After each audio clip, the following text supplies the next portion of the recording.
Majani, ekene nwoke, kene nwaanyị, kene ikwu, kene ibe, kene nze na ọzọ, kene ụmụ okolo Igbo ji dị ebube, kene ụmụada na ụmụ ọkpụ, kene ndị chi ana Igbo niile, kene ndị mbụ na ndị egede ana Igbo niile, kene anya na-anọ ụbọchị na ana Igbo ji dị ebube, kene mmụọ nwe ya nwanya, wee na-asị mmụọ nkwa ada mmụọ na-ekene, mmụọ oyi ada mmụọ ekene ya, mmụọ afọ ada ekene, wee kene mmiri niile nọ n'ala Igbo, kene mmụọ nwe ya wụ mmiri niile nọ n'ala Igbo, mmụọ nwe mmiri nọ n'ala Igbo, ada mmụọ na-ekene unu. Kene ajị ana Igbo nna ha, kene nna m Igbo, nna m ada ga-ekene, wee kene nne mụrụ Igbo, mama ada gị nwanyị na-ekene, lụwara m ọgụ na mmụọ, lụwara m ọgụ na mmadụ, nke m jiri bụrụ nwa gị. Nna m Igbo otu ibe ha, ị na-anụrụ nna mmụọ, ị na-anụrụ nna mmadụ, ebe ọ na-akpọ na nwa gị oku buru n'ụzọ ọzọ maka ihe nna azọ ọkwa na ana idowere anyị afọ inyere anyị, a na-achọ ịnapụ anyị n'ike, jenereshọn ga na-achọ ikpochapụ ọkwanye aka nwa gị na-azọ. Onyere m nọrọ m ọgụ zoro ezo, gbuola m ọgụ nwa, gbuola m ọgụ nne na nna na nne na egboro nwa, biko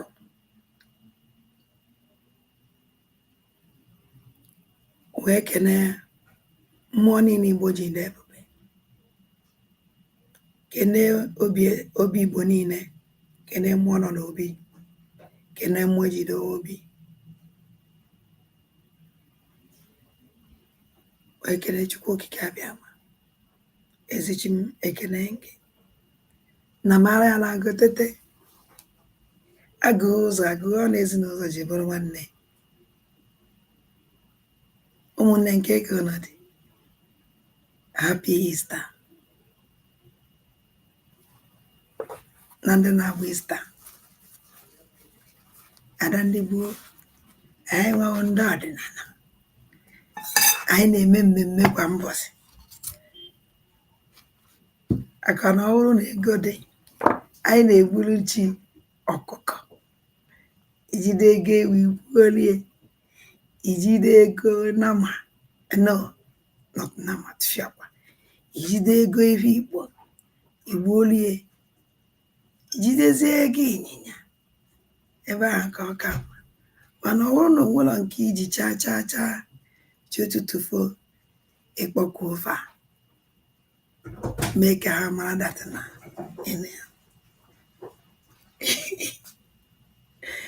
Merci, merci beaucoup, omekwe.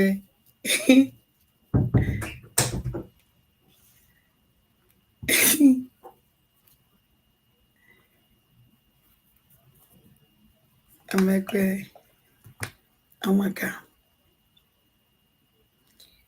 ịkpọkwa ofe agwa ha na chetara ha na ịma na ha nọ, bunye anyị enu otu o kwesịrị, buwe ya ụzọ otu o kwesịrị. Ọ dị mkpa. Ụmụnne m, asị na m aya eji egwu bịa, bikos na ife anyị eme tata karịrị akarị, taa na anyị eji wee kpee egwu ka anyị were eme ife ọzọ. Unu bata, unu ana eshia, unu bata, unu ana eshia. Ụmụnne m, afọ m unu niile, Chibuike m, ezigbote Chibuike m, Chibuike m, afọ aga amaka. Ndo nna anyị, Chukwu gọziele gị ezi nwanne m, taa gịala na mụ ihe anyị eje na tata oghere nne. Anyị ekwu maka life Ngozi Orabaeze yesterday. because o nwere information o wepụtara mụnwa nwa ada ndị mbụ na ndị egede na-agwa ndị be anyị okwu gbasara ihe o kwuru nnyaa. Then mụnwa ya eje na this program ụmụ ajani program a ma ewepụta na achọrọ nke unu niile jee na achọrọ nke unu niile jee na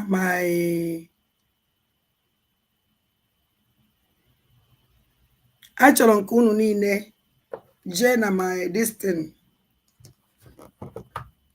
ka unu jee na achọrọ nke unu niile jee na ihe a ka ihe a na-akpọ ya oh my achọrọ nke unu jee na my platform achọrọ nke unu jee na platform nwa ajani ada mmụọ ka unu fụ mgbe m mere this program. Mana o nwere ife m na-achọ m chọrọ iji wee gosi unu ife m ji isi unu jee na ya because ihe m nwa ada mmụọ eya like mmadụ ibu m ibu chugide m asị n'ife dị n'ilo dị n'ihu. Okay, o nwere program m ewepụta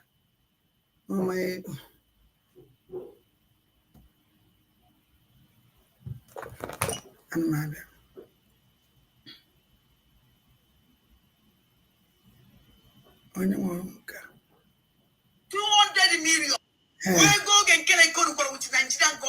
okay nene ka m wepụta the program maka nkwụ na ihe na-atọ ụtọ ihe ọ na-atọ ka ya and achọrọ nke unu tagala m mbụ Loza si Loza na because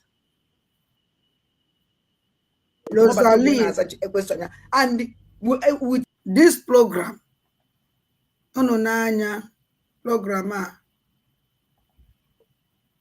achọrọ m ibido na this program wee na-aga ka unu were fụ how otu ndị Ngozi Alabaeze na ndị otu ya esi wee deny everything ha kwuru mgbe oge luolo afụrụ m na mgbe a sị na mụnwa kwuo asịba na French emego na ndị obodo a mere m bịara kpọrọ m for questioning ọha sị na Monday ka ya abịa kpọrọ m kwuchie echi niile ka m nụrụ onye kwuru nke na-evu mpi eri kwuru na Monday ka ya abịa kpọrọ m nje na some program ndị mmadụ melụ ndị otu Ngozi Alabaeze mere fụ na some of them delete go program ha ji wee mee mana nke ahụ ya nsogbu. O nwere ife m chọrọ ikwu this is my brother oge nkele maka o si mee mana time is coming ekwuchi everything I just want ihe nji wee chọọ. Hello everyone, thank you for joining me in this. I use this my brother we made this program that na achọrọ m gosi ya because my brother although o defended him and they had m happy otu o si wee believe na mụnwa wee defend him mana ezi nwanne m ife nji chọ ka ngo were ka nkọwala gị ka i wee nwee ike ịkwụsị ike ebe ọnwụ na-akpa na ada ndị gboo ekwuru na ya kwụsị ike na this matter of 150 million this Loza na-eme oge mere na-eme accuse na enyere oge nkele awụlọ m nwa onye kwurie for the first time ọwụlọ m nwa onye kwurie nụ na onye izi o Biafrans mana onye kwuru okwu ahụ Loza onye kwurie Rose ka sọrọ gịnị onye kwurie nụ ọwụlọ m nwa onye kwurie n'ọnụ ya ka nsi wee nụ ya otu si nụ n'ọnụ Ugo 247 the first person kwuru na ekwuru ụgwọ Ugo 247 the second person si na 150 million wụ this loza. And this loza to ahụ si kwu ya ebe a ka o si wee kwuo nya chele because I chọrọ m ịgawa na the whole program because na Rosaline si na ya anwụgodu na ya anwụ ya anwụ as a hero Rosaline ya anwụ n'isi adandigbuo ugbu adandigbuo amanụmibe ya egbu enu abaka adandigbuo ka o ya eji wụlọ ehilo not by iwete Biafra. Video, kindly like, share, and subscribe to this channel for more political discourse. I'm here to expose certain issues some persons are trying to cover up. But before then, I will let you watch this video and I will come back with in-depth analysis of the same. Yes, good morning, good afternoon, good evening, dear friends. May God bless you all. I hope you guys know that Tinubu is actually in France to discuss this man, case. Shut up. Life here, full of lies. And don't have to say on that place or name. All Guanagikita na Tinubu no France, he discussed affair about Tobie with the president, France president. Ono kuyao, no kambwa mnabaka na ayala. Esono mbetiwe. O metazenki kali over some kazenki odina yamu o ifemele eba na. Odina ya oje delete enya. Ebedi na mgbe ahụ kwuru igwe izizi okwu odelete enya. Mana thank God. O wepụtara my program mbosi izizi nkwuru okwu gbasa 50 million. Nane 150 million. Ka unu check a date. Mgbe mmere that program. Una man on that date. Ka unu nụrụ 150 million. Nane Kent. That is coming up in some few weeks to come. Now, this case is all about Simon Ekpa's involvement, alleged involvement of terrorism in Nigeria, which has not been proven by the Nigerian state, who wanted the head of Simon Ekpa by fire, by force. Now, excuse me, Tinubu came to France in order to discuss that. Emmanuel Macron left the country. Now, the people who have sabotaged this struggle has nothing to offer any longer because they are all tired. They don't know what to hold on to. They don't know where to start their fight from again because the thing is not getting any headway. I must remind us that the same Tinubu went to the German Chancellor to discuss Simon Ekpa's case with the German Chancellor of his involvement in defending Biafra. The German... this Gideon Chukwu Woye melembo abatobie kanoya elebe abatobie.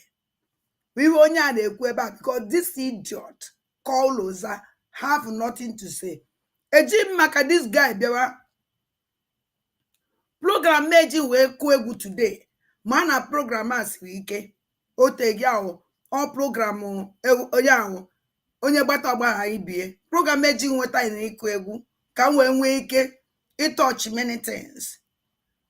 Nana egente gono for how onyo shi this man o kuno fu otu this man yesi were gba isia ndi niile ya na faku one after the other munwa me ana ma stand the CS na mmere. I can never deny na mmere kama osi ike iyo bika wakwa problem abekwe monye yoro biko nwo onu ya machie okakwa mma ma na my conscience is okay. Nana egente. One chancellor told him he doesn't have anything to do with that. If you want anything to do with Simon Ekpa, then you call him and discuss with him. But these people feel that they are God over the Igbos, and that was why they continue to make the same mistake every single day. These same people are now troubled. Number one, General Christopher Musa said that Finland is defending Mazi Simon Ekpa? What if Mazi Simon Ekpa is in Nigeria, disturbing Finland? How are they going to take it? That same General Christopher Musa cannot come to this Finland to defend all the allegations that he brought against the Prime Minister of the Biafran government. They can't. No. Because they know their plan was to destroy Biafra completely. Their plan was to stop the redeclaration of Biafra. What this man neku kejasi no na so Musa ne so this guy even in never name this man who are na inside all sigi that no genkelo eyes of Nigeria na Biafra government or ifonya wanezianya or wanagi because there is no newspaper Bruna Tinubu biara Finland he discuss affair of Obata Obie which onye na-achi obodo onwere newspaper buru the only newspaper buru onu this man ka o si wee puta the only person who si n'onu ya puta wu yanwa which means he will honor work with them Oji mara in and out. Nwoke na-achị zoo.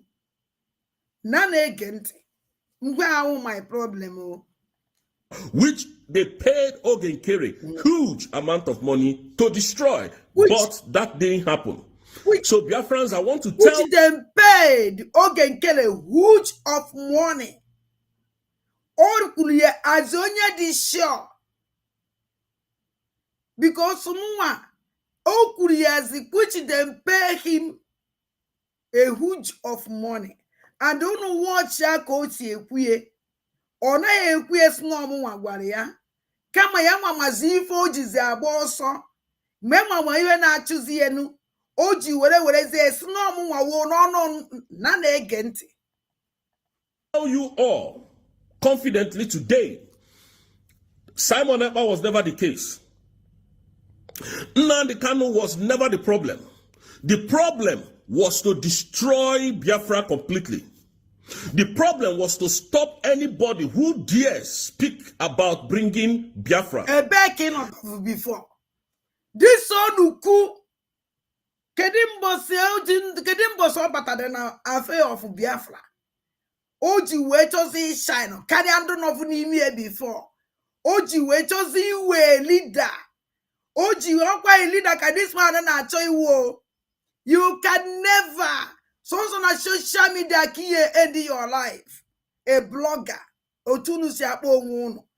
Because ndị niile na-eso ngozi ala bezes na ha blogger. If you were blogger, at least kisi na eri nni. At least onwa gu ka nwe ego YouTube ya akwu gi. Iranu to destroy na Biafra complete. Kedisi during time of Simon, where are you? Why didn't come out? And use your this no nonsense na aturu mure bi ne gba aka nwat fia kwa. Kama mbe nwu de nwanne aka nwu sonso nam na enu wa. Onwere ife ji eme na na egenti how this idiot they use if you call na ekwu because so to so ko si kwugide mbu I che no mmadu ka o deceive many people but I thank God Biafra have know who is this man. No a propaganda man. No a deceiver somebody. No a muyunabo. Awiya woji oti is the inayanya na zo weriru. Inayanya niru weriru. If no madia umayunano. Ayu akanya cake we o weriru everywhere. So I am one ki yes so. Yes, onu nke dị n'iru, yes, onu nke dị n'azụ, yes, onu nke dị n'aka niko nke dị n'aka ekpe ka yes. You don't even know. Let me tell you something. A great man had about my media war. If you want to be a great, if you want to be a hero, look at our leader Nnamdi Kanu. Have you seen him come and fight what social media war? The answer is no. Go and see Obata Obie, learn from him. Have you seen him come and fight women on social media? The answer is no. Obato be focused. Our leader focused. See all the men. Chola kababule a healer as you want to be a hero. You want to die as a hero by fighting, by doing saga in social media. In a social media saga hero. Have you seen somebody be a hero na saga social media? I never see in my life. I have never in my life seen any man who hero na social media. I have never seen any man, a full grown-up man, willing hero as you want to be a hero in social media saga. Social media saga. If you want to be a hero, go and save your land. Your land is under siege. Go and save our people. Our people now are move every day. Go and save your people. They are taking your land by fire, by force. Enugu State, and a new mom, the Madiego, and I want the Madiego, Canabata Islam. In all a fight. Nachi hero, na social media. Do you think Biafra would be the most useless people in this world by making you a hero for your saga in social media? Shame on you. I never see a man like you. Now they get this idiot something. That is why they set up Adadi Oramma. That is why Ogenkere was set up. And I'm going to play this video from Adadi Oramma. And you are going to listen to this video. Now, in a jiffy, I want you to understand this that idiot. This is my program. Go about 150 million. My program. Delete his own. Delete all the places. The first time I know about this 50 million. Oh, delete it. Oh, delete it. Because no one will delete it. You people should go and pick up the date. Because every information, everything email and social media, date yede. Mbosi kuri yede. Mbosi email yede. Social media don't hide. Or delete it just say my own. What would I call convince a Biafra? No corner is easy. Nane gente. Onwe kucha agwa the date mmele this program. Une check they did the date mmele this program and it want to for with Ngozi Alabeze. Une cross check here. Oramma, she is not a human being. I'm not this a woman being, no. Is a devil. Loza, watch and I'm listen to what worse than devil. If you don't know, let me tell you. Loza, Kisanabagu Loz, I'm not a human being at all. I'm worse than devil. Abiana Biafran, even a man a buy, or one a woman's buy, or wound buy, and what they say, wake up in particular. I'm worse than devil. By his save life, woman's buy. Worse than Obiade Mumma. So for you to give me a devil and now a devil will insult because that's the worst than it. You never know who you are. And one you meet. Imana boy loza a pipe polo first say your business because you me we better than them banandek. No matter any corner you come with it, may bring it down. We wouldn't walk. Nguma wonye yasni ya kozuma ikubukwana ne ya kozuma afa your mother nchadogako enough for as a foolish man and walking na woku stand there no okwu nwoke adi awo ogbupucha ala charakwa a man one sne ya mezi this thing gbago gbada osigi no nwoke kiawo mana look at you if me ya kozuma my name managing us every day ebe niile nke megide kunu mekwolo joint program gonwa nke na-evu mpu atụrụ na oge na ugo 247 unu bịa washa shame unu n'isi ada ndị gboo mmemme uru aka mmesi na akpụgharị unu Osunu nine kpo all the useless medias. Join you with your madam. Una ye me we better na dan buo. You watch ya your madam ana me teach you lesson. Ana me teach you lesson. Ana me educate. You watch ya ko si kwoku yesterday. Always oku no nwara nnu. Mana oku no oku ka nwanyi. And ona hatazi onu ya. You watch ya ochakwa ita ya ochoto okwu ngwara ya ogbakwa break. Okwu achakwa ita je watch ya the program. O mere yesterday. Okwu achakwa ita ya ochota ada ndi gbuo. Oh, even now, mala na-azụ nwa. Onye aka m na-esi na-azụ unu niile. Mana ibe m na-eji na-azụ unu nwe otolo. Otolo. Mwapụ ya ọ na-aracha mụnụ na madam unu. Na na-ege ntị this man. Adadiorama has to say. I'm going to come back to continue my video. Thank you. 150 million. Kenyere oge nkele. Iji wee stop. Ọnwụ na stop ha na. Iji wee stop Biafran declaration. Iji wee stop Biafran declaration. Kedu onye kwuru ihe? All this man. This man wo onye kwuru ihe nu. And now o si kwe kan si kwe. Na enyere oge 150 million. Iji wee stop declaration. O now o si kwe kan si kwe. Etinye. Ewopu. The only people I made a mistake when mistake 200 million. Onye zikuru okwu na akwuru oge nkele ego. Who go 247. O wepụtara ya na even o wepụtara the akwụkwọ na platform na program o mere that day. After who go 247 wepụtara 50 million. This man wepụtara 150 million. This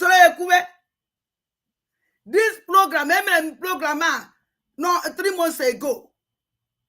3 months ago, come this program.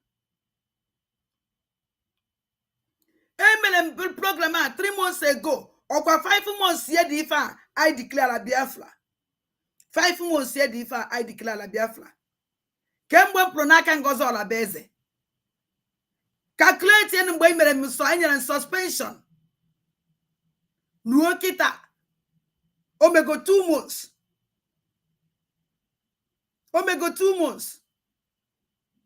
So we form pona kangoza la beze. Omego 2 months and because my suspension be na January February. Can you suspension?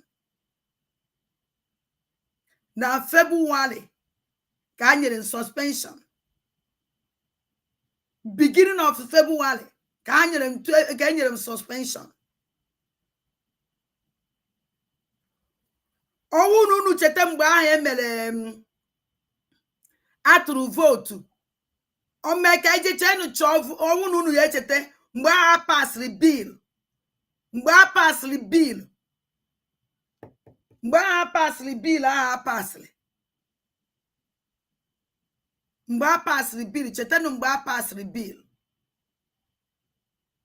O mgbe a nke enyere suspension. Mgbe a nke enyere suspension. Emego this program before the suspension. Or after, because enyere suspension, then I still continue with them. Now mind this called suspension. Because the suspension, my program had dabazi. Because so be them mumma, even a menu, na everything. When you watch and when this program 3 months ago, about 3 months ago, I made on this program before my suspension. 5 months, 5 months said if 19th of this month to make 5 months said declare a Biafra. Yeah, 2 months. And Kamkulokua. 2 months and Kamkulokua. 2 months and ka this guy jejeje kopia suno kan kwuru okwu a ka ọ nụrụ ya cherenu ka cherenu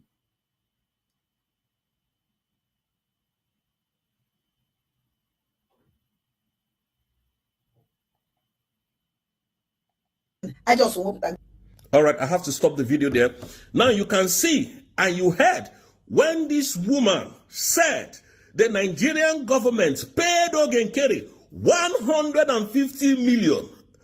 Today, that same Adadi Orama is now the best friend of Ogenkere, defending Ogenkere. Why, if money has not changed hand? Hello, nice. I get him, man. I said that the program before suspension. Okay, before suspension. I hit my chest and say it. Okay. Before suspension. Okay. Did you understand? Okay. So this guy does now to oh no, can this program. No, this program this program has been done before other suspension. And before other suspension, I don't have been having problem with the USB Nigeria or whatever they call it. What is this Rosary of Rosary call himself? No, on denies the no 150 million. He's a stupid man. He is a stupid man. He is the first person telling us that he is living in Finland. He knows everything about Simon. He is the one that brings the news out. He's a stupid man. Oje delete is able to now what this man is the man that said it out. He think we forget? We are not wrong. He is the one that brings that news out. Before your suspension. Continue. I'm coming back. You. Because now, after one of our brother, this our brother, although my brother, thank you very much, because now you really fight for me. Yes. But even now, Chime came out that now all of them won't use it. How I won't do what ego. How I won't do Kuego Mua Western Akue. Oje the jet the ebo kuye. Ebo evidence. Or was near evidence. Or was on Oche Tilakanobi. Or ya Kushazie or Bezene Tilimakanobi. Because Adam shot. Man, no way they take an obi. Susu do ya accountable. No yakuru. Kedi can be kucha or better tisri makanobi divo maro. Because someone on 1 kurieku. Unu ya no cancer. Shele. Can let on what the distance.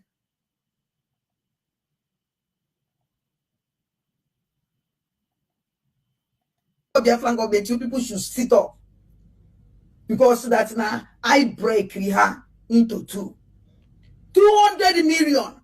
We go and kill a con with the Nigerian government. Yama Makoya and the Yama all these 20 million cover to the question. And Yama Kiam even was the J. Or couldn't know Kunkuleba. Yama Makan even was the J. Because as a quasso. Yama Makan even was the J. No one is yoku. But now this man, and a player Kunya Makibo as DJ. No one we had a shot. No more camputazzi. Nakan gozi, or can't get us a foot chiving enough for Nankan Gozola Beze. Afro Munketro Biati. Nakan gozi ala Beze. Afro Munketro Biati, Nakan Gozola Beze. Hello? Hello, huh? Yeah, good morning. I'm on live. Yeah, I'm on my dear. I'm telling you, Maga, this idiot people start another program. Hello? I'm a gunt. Yeah, you need in your organ so good. All this idiot to go man analyze to Mba, Sine, Okenkereko. Kukwa no be am ha jiji Robert Tobi as money laundry. All the same idiot are not here with that program. Okay. And not to you. Okay. But then they never come that and made them again whatever who the first person made program here that go 247. Yes. Ọkwa ebugo onye kwuru okwu ego furu efu na Enugu. Yeah. Thank you. Trace where the money, where trace stay now. Thank you. Ngwanu. Ya ma bụ onye kwuru okwu ahụ. Biko jenu search. Okunu welefu. Ordinary goes no mu onye kwuru nu. Ya kọwara ihe a niile otu ego si fuo la gọọmenti house mgbe Enugu steeti mba. $150 million. Then they trace the money. Or we look at that money, $150 million. All this idiot. Okay. So, their fans could say, matter only I had to go noble. We go noble. No idiot. We go noble. I'm joking. Make a man. No. That do go because now come from one night work with this thing. Ucha and say nge nke okulu and say ozi ka iwe si eme and say come enjoy na the program jen even 3 months here the ifa mere this program jen my Facebook page no YouTube page unu jekwa na Facebook on Facebook unu eje na Twitter on Twitter mba unu akpọzina phone ụmụnne m biko unu akpọzina phone ka I move on forward. Pick onye a mee pick because 1 minute go can move forward. 1 minute. I don't know. You could have so bob na nne kuna. No fear if we're back it all more bob there. Ima agwa go no na gram London. Una ama hia kwa ga kwa mi. Adi show mu tagoleta. Bridge na cho ha ebia wepụta this boy. Tobia new evidence a born we sign here 150 million to acting prime minister Ed Ogekere. Ekere hanya ha one over half of here will take action. This is why I went to London. Let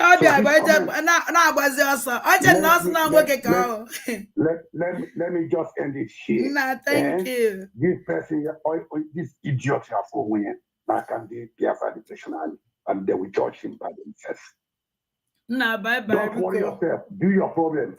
Do your program. Do your program. Don't worry yourself. Thank you very much. Bye. All right. Et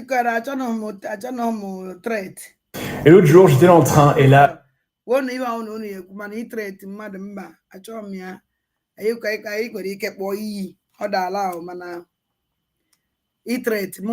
don't support it. And they are done on my lineage. Oh, could whatever under natural on Biafra, onye cast na osna free, but I back you go try we follow the can. Now what put all this now walk on a way way.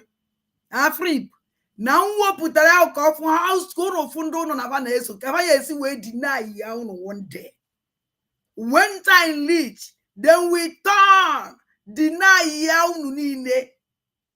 I can go see in the go see. Egosi nye da all this program I work that I work at a cake low I work at the for this program what they go.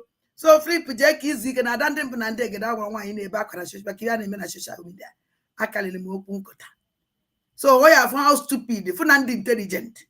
I can also remember we illiterate. I won't only we illiterate. I am major go, I am major Bakara all these things.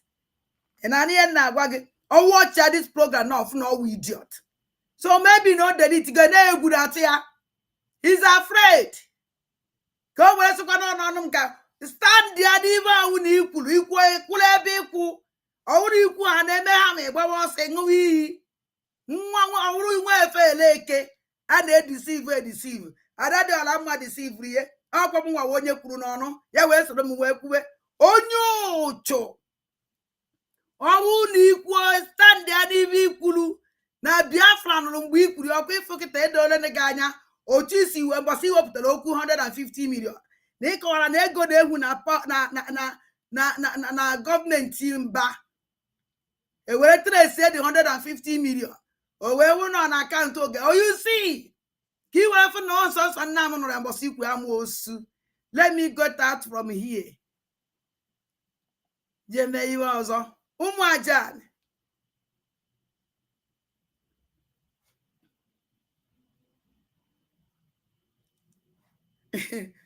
Na Philip, my other contact come from easy the social media. Now, Kaije on another 10. The very, very, very, very, very, very important part. Umunnem before I na Madam Hugo Bow. Umunnem alu emewego nu alu emewego kwenuwe alu emewego kwa umu Igbo asị m alu na-eme o alu emewe no umu Igbo kwadowenu na alu emewego no umu Igbo asị m no na-ebinye na alu emewego asị m ụmụnze n'ọzọ n'ubinye o n'alụ emewego n'uwe asị m ụmụ aja na-abinye n'alụ emewego ụmụ ọkaligbo jide ebube n'ubinye n'alụ emewego ụmụ ikoligbo jide ebube n'ubinye n'alụ emewego asị m na-alụ emewego asị m na-alụ emewego n'uwe asị m na-alụ emewego Igbo binye na-alụ emewego binye no ụmụ ajani ụmụ Igbo mụrụ nze m ọzọ ụmụ ike iji aba ụmụ okoligbo jide ebube zuzugbe onye owu na binye na nke karịrị ive emewego anụ karịrị anụ emewego mpụ karịrị mpụ emewego ụmụ aja na-enanya ibe ahụ bụrụ ụmụ ndị na-avọ ọchị ọhụ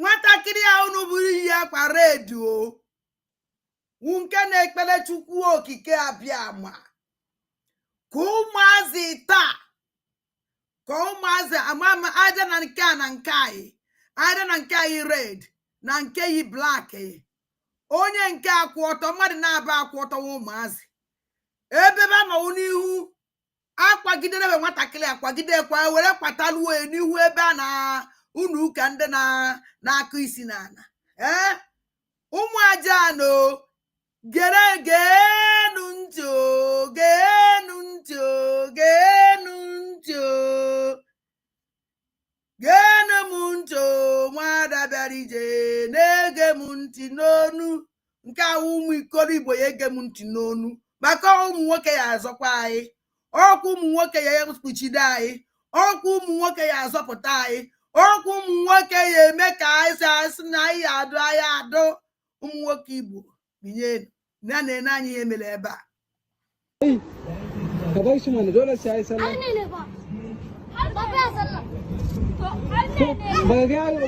unu na-anya onye nke a na-anya nwatakịrị a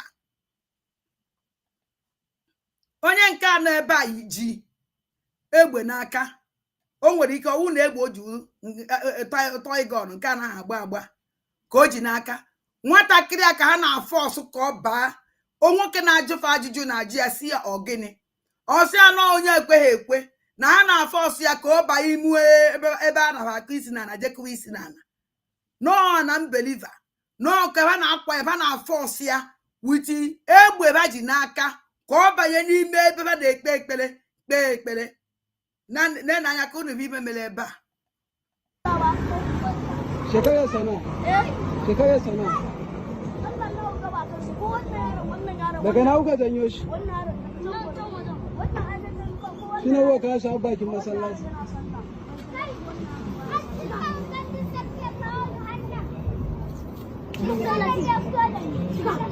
ko ya shiga masallaci ya sallaci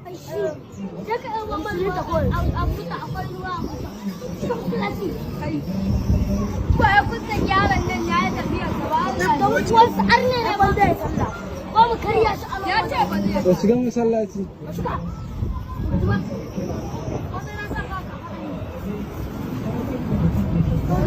ya sunansa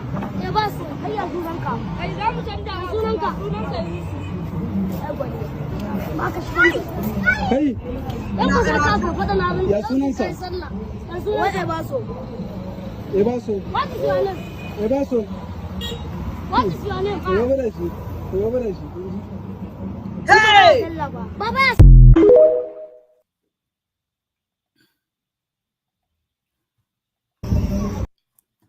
Unu abụna ya cheenu ka nleta ọnụ ya ọzọ ọnwa onye nye nwere anya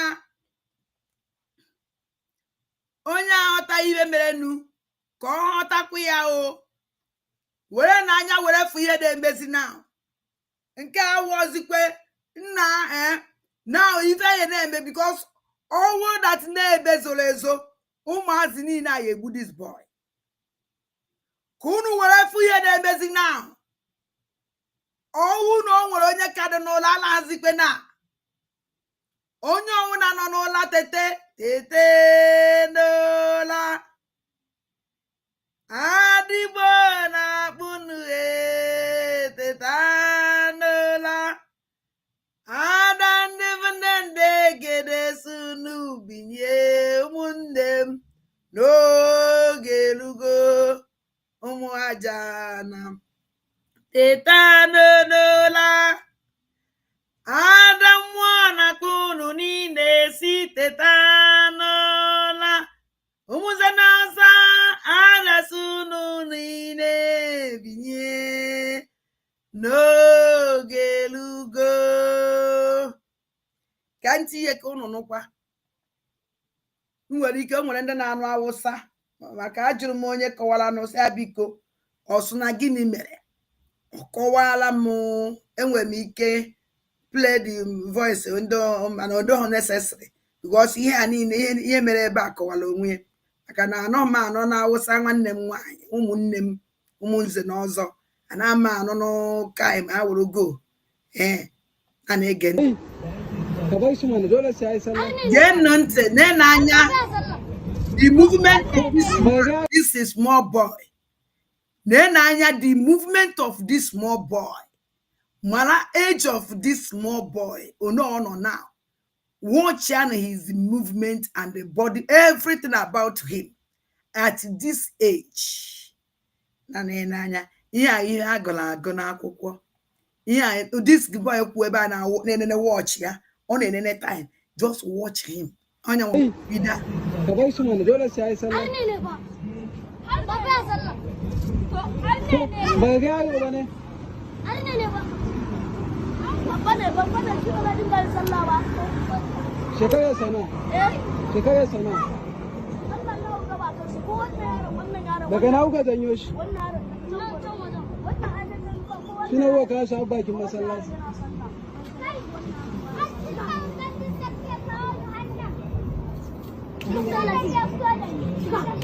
Ko ya shiga masallaci ya sallaci.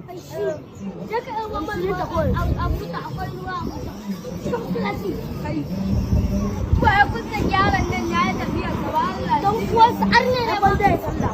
Ko mu karya shi Allah. Ya ce ba zai. Ya shiga masallaci.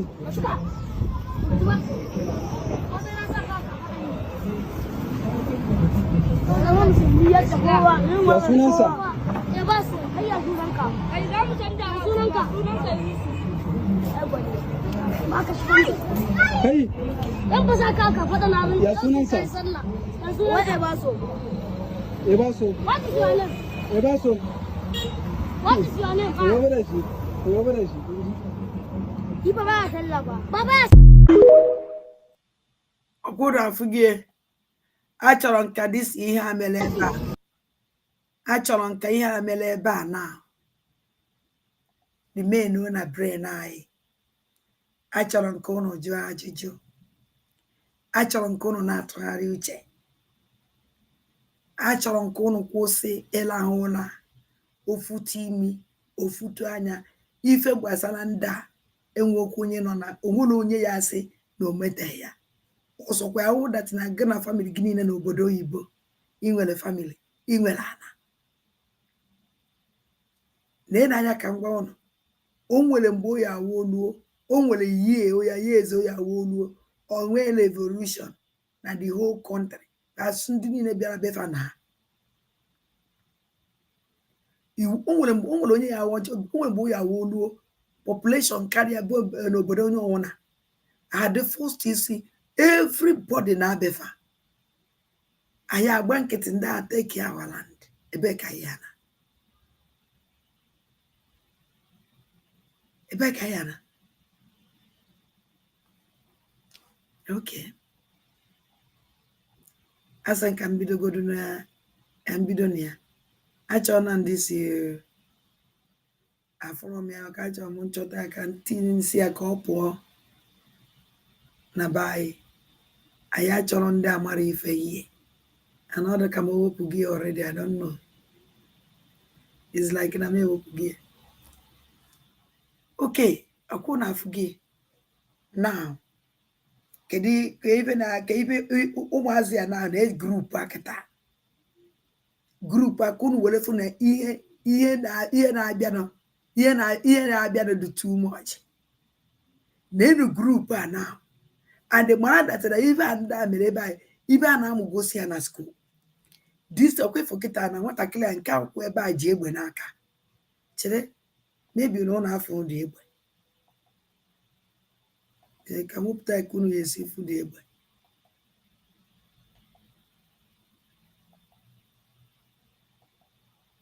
Okay. Ọkwụ na afụge. This guy ji egbe. This guy, this small boy now. Uji egbe. Uno fugo na train we go far. Maka na ihe na-eche mpụ na-achị ime no now Chineke anyị na-egosi anyị ofe ndị a wee mee this if ahụ ihe a mechara na onye a na-evidio ya video teacher of these boys onye a na-evidio na-ajụfe ajụjụ a wu teacher mana ha chọrọ iji this boy wee teach ya made this small boy Jivabasco innocent boy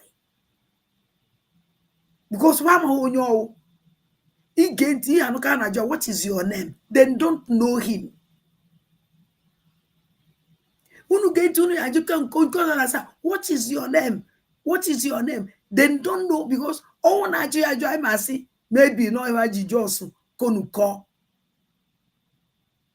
how we go see how capable how strong how prepared had it mana mgbe ha jụrụ how what and mgbe ifu how force watch mgbe nke achọzụ ibuzi ebu otie mkpu ọsị ai onye nke ụdị ọda mana sị ahapụ ya onye aka ụmụazị a unu ya eche na ụmụazị ọnwụ na be ebido ego gbuo ụmụ iri ụmụazị na be na-egbu a secret and ebibe ya ebido n'Enugu State and the Imo State before Olu Anambra.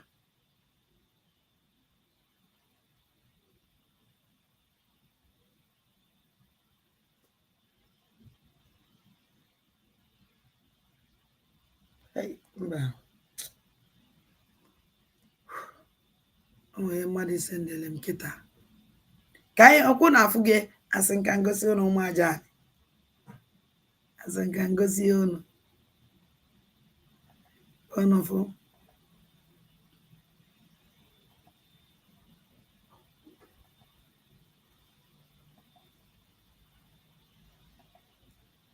Before I eje na ngozi, ka anyị ga-enu ntị ife this our brother kwuru here. Bianca but you cannot blame her because she's working for the Nigerian government. He shouldn't be there. She shouldn't have job. No. Because Bianca no. Owuno no watch ya. Bianca no disappear. Since you lechala obata obie, nowhere see to find Bianca again. Nobody hear about Bianca again. Bianca don't do travel again. Bianca don't show herself again. Bianca disappear. Omi no that na ibeji we Bianca na olu nso ebe Simon no keji we na olu iwe Bianca ji we je disgrace yo onwe le onwe eto kobo before Igbo niile uka o we le obata obie ya o ata ka o mechara ya o finish go ya amakwa na Bianca you finish be your work o you never finish your work because ndị na-ekwu okwu Biafra kanko flag Biafra kana fly everywhere. Shame on you. Need well obata obie betray obata obie betray the whole Biafra flag Biafra kana fly everywhere. I cannot akpọ afa Biafra eche n'imecha anya onunu agang we mie mangozo ala beze eche na unu mecha ibe niile a nobody will hear Biafra again. Nobody will talk about Biafra again. Unu afọ na ọhara ụnụ ahịa no matter every destiny unu mele we kunu emenyu ọkụ Biafra. Ọkụ Biafra can never die. Oya anwụ Biafra ọkụ ye na-enwu. The light can never quench.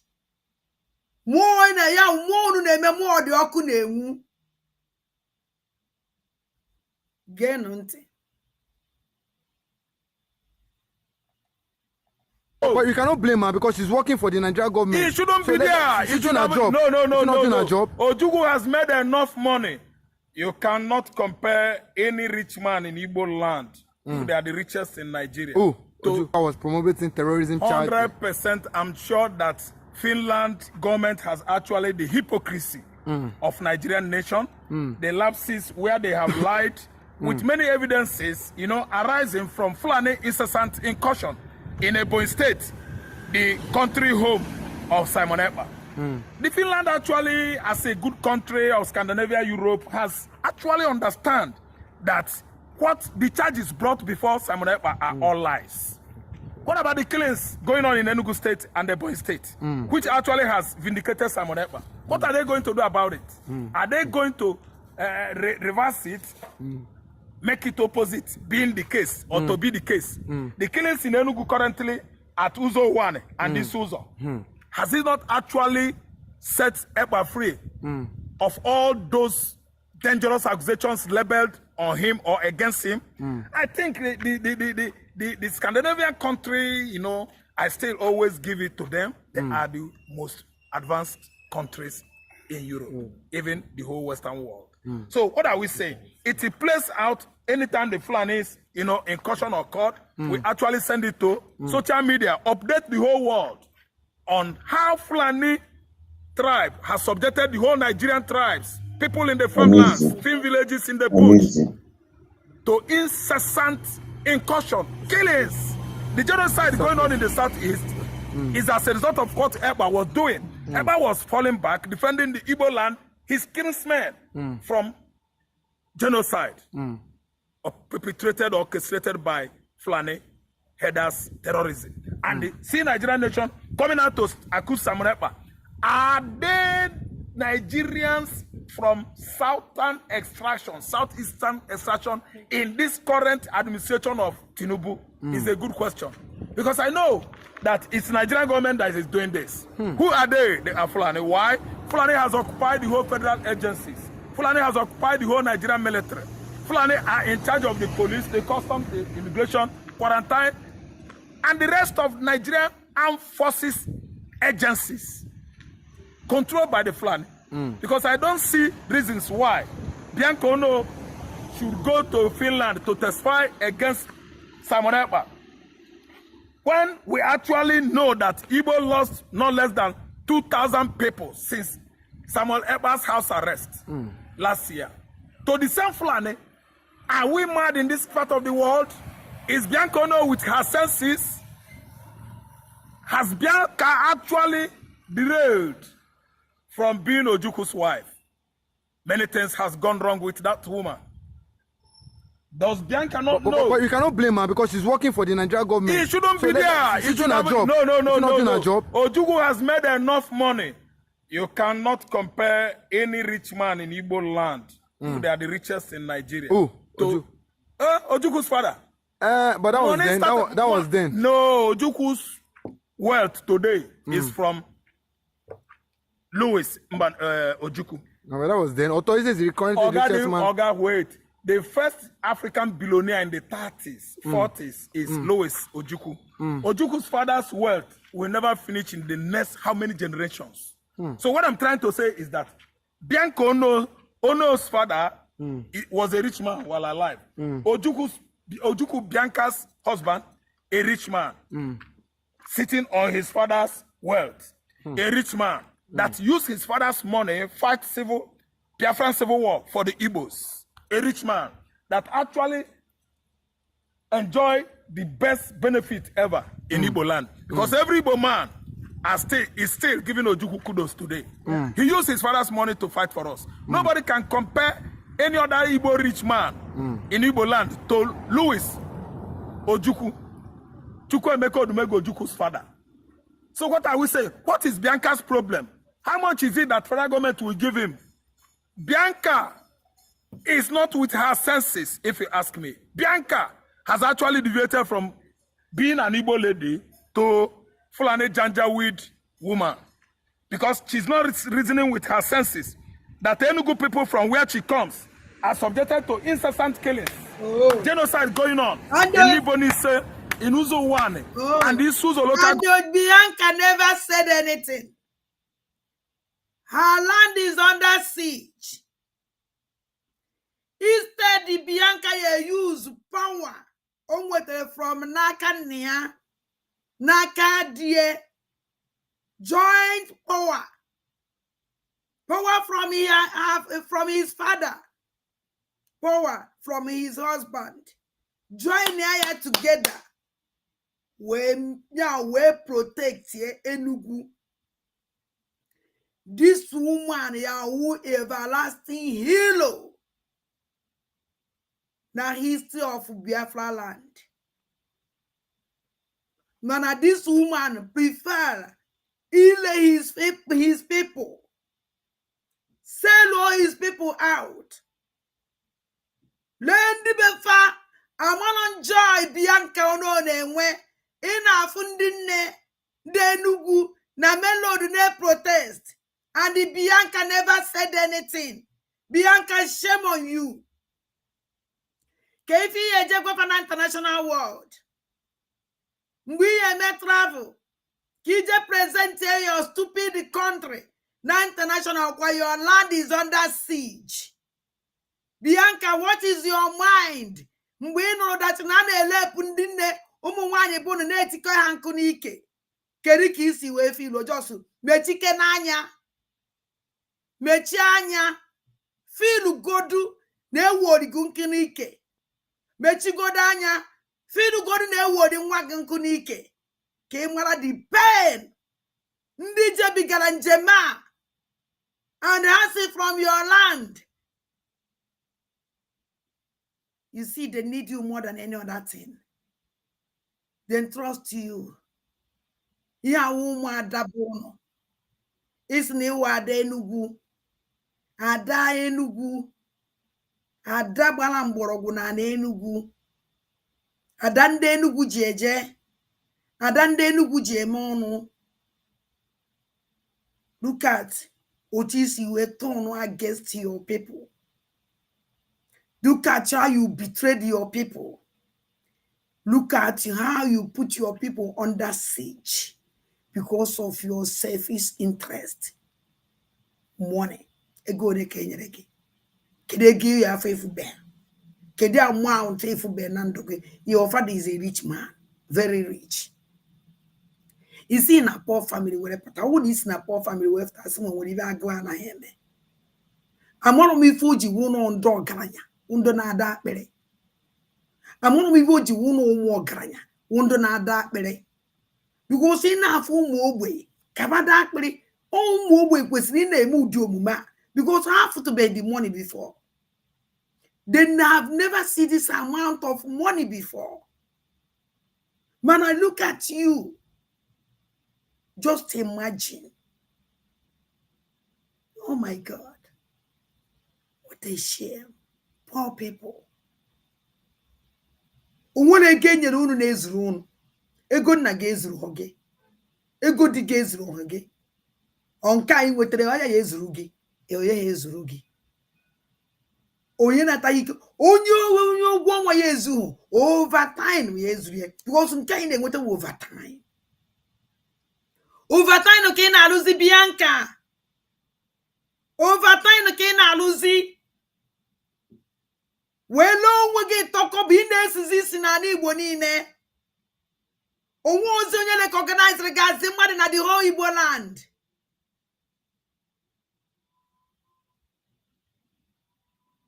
sọsọ ebe ihe na-afọ onwe gị leka organize onwe gazi mmadụ mgbe ị nọ wute ndị ụmụ udede niile na-eri ozu ebe ị na-eleka organize a na-afọ gazi mmadụ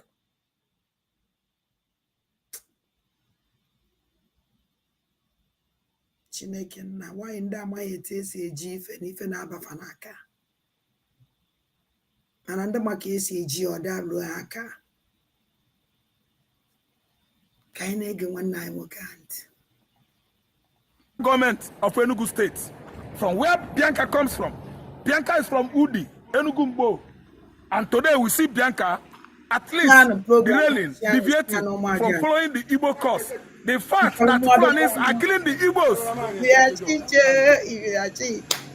Yes. Fulanis are subjected to Igbos to what? Genocide. Second one, after Biafra Nigerian Civil War, that killed Igbos in their millions. Is Bianca Ono's daughter? Is Ono's daughter with her senses? This is a good topic. Question by me. Is Ono's daughter, Bianca, that has accepted a juicy post? How much do you think that Tinubu will pay Bianca that will satisfy Bianca, that will make Bianca to be richer than Louis Ojukwu? You see? His Nnadi. You see? His father-in-law. Louis Ojukwu, his father-in-law. Is Nigeria richer than his father-in-law? That was then, not now. Then listen good. Bianca has lost her senses from all indications. He has gone against Igbo cause. So she should not have accepted the road the federal government offered her. Igbophobia, hatred of the Igbo. Igbophobia, rejection of the Igbo cause. Bianca has started to reject Igbo. Bianca has turned her back on Igbo nation. Bianca is now very, very sick, feverish condition as a result of the Igbo nation. Because Fulani Janjaweed has actually drugged her. By what? Traditional hypnotism. She is not getting herself well again. But do you think she will regret this move? She has been what? She has now been hypnotized and is going to regret it. Because if she could actually be with her original senses, Bianca Ono is not in any position to go anything against Igbo cause. He would have at least supported the Igbo cause. Bianca has been hypnotized. They have cast spell on that elegant queen. And to me now, Bianca Ono now is like elegant queen. Vulture. Udene. Why must she accept such post from federal government? Bianca is I like this, what this man said. Elegant queen. And if I very beautiful. Nwatakịrị oya wapụta Igbo niile na 90 years na anyị nwere mmadụ na-akwụ ọtọ. Mụnwa wada ndị mbụ na ndị egede ya soro tụrụ ya ọgọrọ naanị. Gbapụrụ ya ukwu ọgọrọ si agaba. Nwaanyị karịsịa. Nwaanyị jiri mma saa ahụ. Igbo kwesịrị iji na-eme nganga, na-eme ngala ebe ọwụ na ya anọ na. Anyị ụmụ nwaanyị a na-epotori ọchịkọnata ya ọnụ. Mee ụmụ nwaanyị Igbo enwe power, nwee ọnọdụ. Mee nwaanyị Igbo ha wụlara n'azụ nwa ha kwesịrị ịwụ. Ngwa look at otu the elegant queen si wee wuruzie elegant nsị. Were wuru elegant nkakwu. Were wuru elegant amamife mma akpọ ya akpọ. Very shameful. Ojoka. Na bai. Ikwutere mana o nwere okwu ọzọ ikwulu. Tọrọ m ụtọ ka m neta ọnụ ọnya. And to me now, Bianca Ono now is like Udene. Udene. Yes. Oh, if I Udene. Go. Udene karilu Udene. Oh, kwa Udene amaye nesi eme. Even Udene ikpọrọ ya sef. Ekpataka ya. Iyere ya eke, oyi kanyere ya nwe obere ọnụ. Udene. Oibe Bianca wu. From Unanya Igbo ni because onwo no bara. Ima mmadi ọ na-egburu since ihe niile egburu since Bianca betrayal ọbata obie tinyere ọbata obie n'ọnọdụ ọnọ ihe niile egburu ọbara ya dị Bianca n'aka 100% because ọnwụ na omeghi ihe o mere enye ha egbu those people ọnwụ na betrayal ọbata obie onye ha egbu those people and o mechazie yo ya stand ọ na-akpụ anaghị afụzie anaghị anụzi onye. Udene. Why must she accept such post from federal government? Bianca is no longer an elegant stallion she used to be because she has turned her back on Igbo, the Igbo nation, where she comes from. Igbophobia has grabbed Bianca and transformed her into what? Udene. Udene. She's no longer beautiful to me. But before she accepted that role, she said one of her roles there for her position was towards strengthening bilateral agreement between Nigeria and between the Nigerian government and the Finnish government. And the Nigerian government has deviated from keeping that bilateral pact or agreement. Listen, why? They arrested Simon Ekpa without substantiated evidence. But they submitted the evidence. Substantiated evidence. According to CS Musa. No, lie. He said yes. No. Nigerian soldiers have been killing Igbo youths over the years. He said no, because Sergeant Musa cannot say the truth. He works for Nigerian. No, he said it live on channel. No. Nigerian government doesn't tell us the truth. The whole politicians, the whole soldiers, they have actually politicized. They are no longer, representing or epitomizing high military morale. That is the term. Military morale. Is known for the military. They are very disciplined. They are like cults all over the world. Soldiers are very disciplined. And Nigerian military forces has deviated from that, podium. They are no longer representing too well.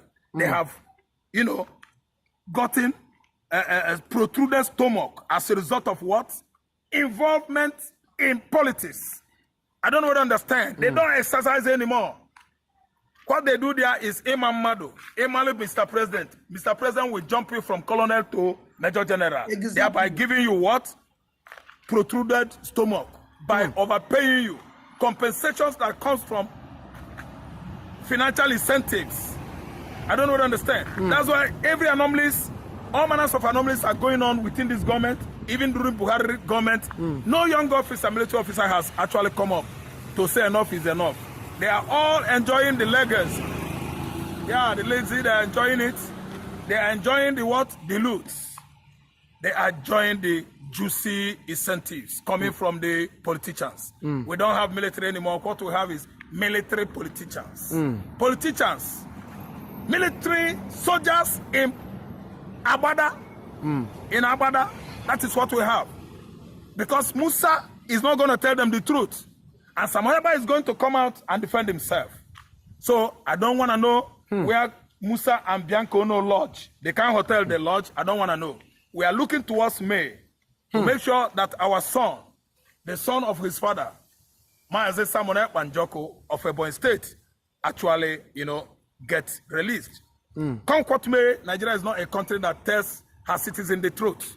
We know that they lie and lie and lie. And lie and lie and lie and lie. And then now they cannot actually wake up from slumber and become a leader of Igbos today. To release Igbos, to remove Igbos from a lying nation.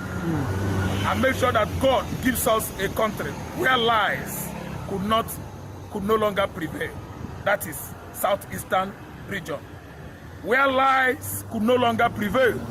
That is sovereign state of Biafra. It has come because we are tired of lies. We are tired of marginalizations. We are tired of neglect by Nigerian country that has been neglecting, telling us lies, exploiting, marginalizing the Igbos, the southeastern states since 1970, when the war abruptly ended.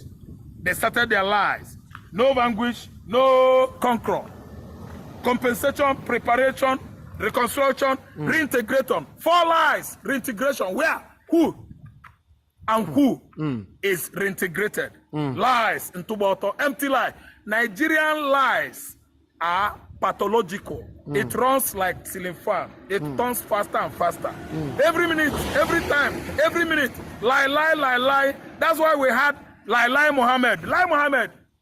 From 2015 to 2023, 8 good years, a liar as a minister of information. That's an eyesore.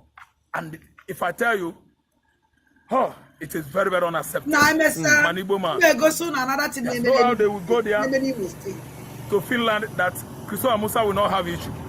I pray that ICC, International Criminal Court agents or officers are waiting for Christopher Musa. He actually maimed, spied, and killed many Igbo youths. If Simon Njoko committed any crime, social media is there watching. Yes, all over the world. It is no longer a faraway world. It is now a nearby world of global what? Village. We are all in a village square. You can't hide. You can't hide because the satellite is there. You can't hide because Google is there. If Eba is a terrorist, Google would have carried it. Look at the terrorist himself. Buhari. Look at the Fulani Janjaweeds. Erufai. Won't you see the Vice President of Nigeria? Can you go and read his profile? Both present and past. Videos. Yes, the videos are there on the social media. And they are requiring what? Evidence against an innocent person that is defending his tribe. A tribe he actually believes is his own tribe. The Igbos. The Igbo is Samuel tribe. And Samuel was working very, very hard before incarceration to defend southeastern Nigeria and federal government of Nigeria under the watch of Fulani Janjaweeds. They are not happy with Samuel. They actually think that Samuel will relax so that Igbo will die, will be dying and dying and be dying. Okay, proud to the court case court sitting there in Finland May 18, but there will be a protest for Samuel Ekpa. But with this a showcase to the Finnish government that Samuel Ekpa is well loved here in Nigeria, most particularly in the southeast, will this show that Samuel Ekpa is doing what's supposed to do? And again, we see what the Fulanis are currently doing, rampaging the southeast and the middle belt. Will this prove to them that yes, Samuel Ekpa physical evidence is it? Yeah. Physical evidence is it? Because it is too glary. They air it on television, social media, WhatsApp, Facebook, YouTube, all the social media platform have been showing it. See, it is no one platform. A medium could not cover the whole stages in Nigeria. So we are talking about media here, more than one. Yes, that's why I use the word medium. Medium is one, media is more than one. So how then do you think that Finland will not be convinced enough to actually know that Samuel Ekpa is innocent? It is now an established fact, evidence, that Fulani Janjaweeds, in conjunction with other killer tribes in the north, are doing it again in the down southeastern Nigeria. What happened in Enugu? What is going on in Ebonyi? What's up, Anambra State? And Imo, I want to ask you, are you free? Imo State, you answer me. The 5 states of the Federation, except Abia State, that has actually embraced the Eastern Security Network. The only security outfit in the southeastern Nigeria that is up well to do to curb the spate of Fulani headers terrorism in the southeast. Abia State has embraced it. And the man in charge of security there, the chief executive officer of that state, Alex Oti, is doing well, at least making sure that there is security in Abia State. When there is no security in Abia State, they kill us, they reduce our number at large. You know what? Federal government at the office, various government department there or offices, they are doing jamboree, very happy party together because Igbo man is being killed. When Igbo man is being killed, Fulani man is happy. When Igbo man is down, dying, they are always happy. That's why we don't have any Igbo man in this present administration. Because they actually believe that Nigeria is their Nigeria. Then allow Igbo man to go. They say no. When we are dying in our large numbers as a result of Fulani headers attack, some persons, we know them, they are throwing party. They are throwing party, having hobnob. That is merrymaking by drinking. Because Igbo man is dying. The Prince of Africa is going down because of Fulani Janjaweeds. And I'm telling you that enough is enough. Enough is enough. Simon Ekpa will never go down. If Simon Ekpa go down, the whole Fulani headers, they will go down. Never. I support you. Obatobi.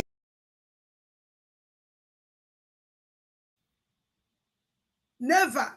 I'll get his name in my network. I tell them network boss. Simon Obatobi can never go down. Makagini. Omegini.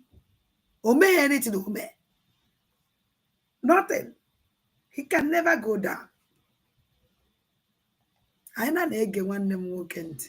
Igbo land is ready. This guy to what? To retaliate. Exactly. If anything happens to Simon Ekpa. Exactly. If anything happens, Igbo land, the Igbo youth and the Igbo yes, they nation, are ready. They are ready to retaliate. They are ready to stop any, incursion by Fulani in their large number. They are just now looking at police and soldier as their enemies. That's why when they want to enroll them into Nigerian military, they did what? They spit. And when the man spit at such request, we call it Tofiakwa. That is what it means in my native vernacular. Tofiakwa meaning I reject you in Jesus' name. That's it. The Igbos are no longer in support of the military and the police because the military and police unanimously buy and buy, unalive and unalive the Igbo youths many years now. It is going on now as I'm talking to you. If anything happens there, soldiers will set houses ablaze and chase the whole communities out of their settlements. Is that how to rule? Does that show you something?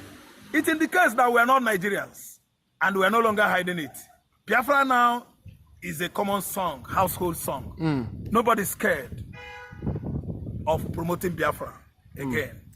Courtesy, United States of America, Finland, Israel, United Nations, Canada.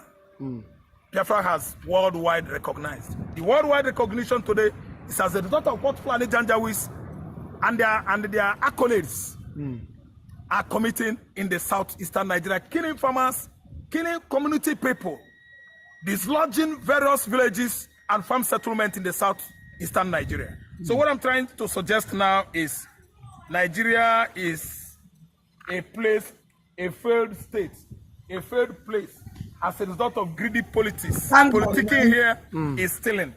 That's what they call politicking. Thank God. Now with people like this, like these people. Because if this man remember with a very big sacrifice, now mind if when he came tomorrow, a very big sacrifice, and don't on Nigeria, I don't call Lagos this man no. When they made this program every day, on a benetina one in a quiff and even a buy. Or if I can all the ndị nọ n'isi njem nwere onwe pụta na-agwa the whole world na-ekwe ihe na-eme Ngozi Olabaeze na-eti side nke Maazị Oge Nkela na-eti side nke na-ekre na-eme ka world fu na-ekwe na ife na-eme na since eji ọbata obi na-ekwe since eji our leader na-ekwe mana nobody is talking. Instead, the media of Biafran government in exile now try so much in our the world, even amen. Mana the media of Madam Ngozi Olabaeze, if I name why instead I am going to cover ya yedo haman on with if they menu. How cover ya no do what is going on in our land. Paya Chukwu Di Ya Pasana, yesterday, Nenugu State, Ejukwere Gbuo Mmadụ, Adanwanyi isi ọcha na France. Emechie me Kọjewala. Na na-ege ntị, this all didn't down the Biafra bia today. This kind of people, anything each is up. Under the main people. No na homebo award ayenwa. because anything can happen to them. But how mind I told him, Banetia will come money and all didn't dark was new hero. Because he made so much sacrifice for Biafrans. He protect Umuajan, Umuipo, Muruze Mozo. Now, when the queen menu no Ibo. Oh, that na Ngozo Labeze. They tweet here like this, they queer like this. Because international world now watching his Twitter. How now monitor Twitter and half you on a tweet. Likewise, okay, killer, and I monitor Twitter and half you on a tweet. And the man that you want to say no put out the highest. Higher take a serious carry Iowa. And instead.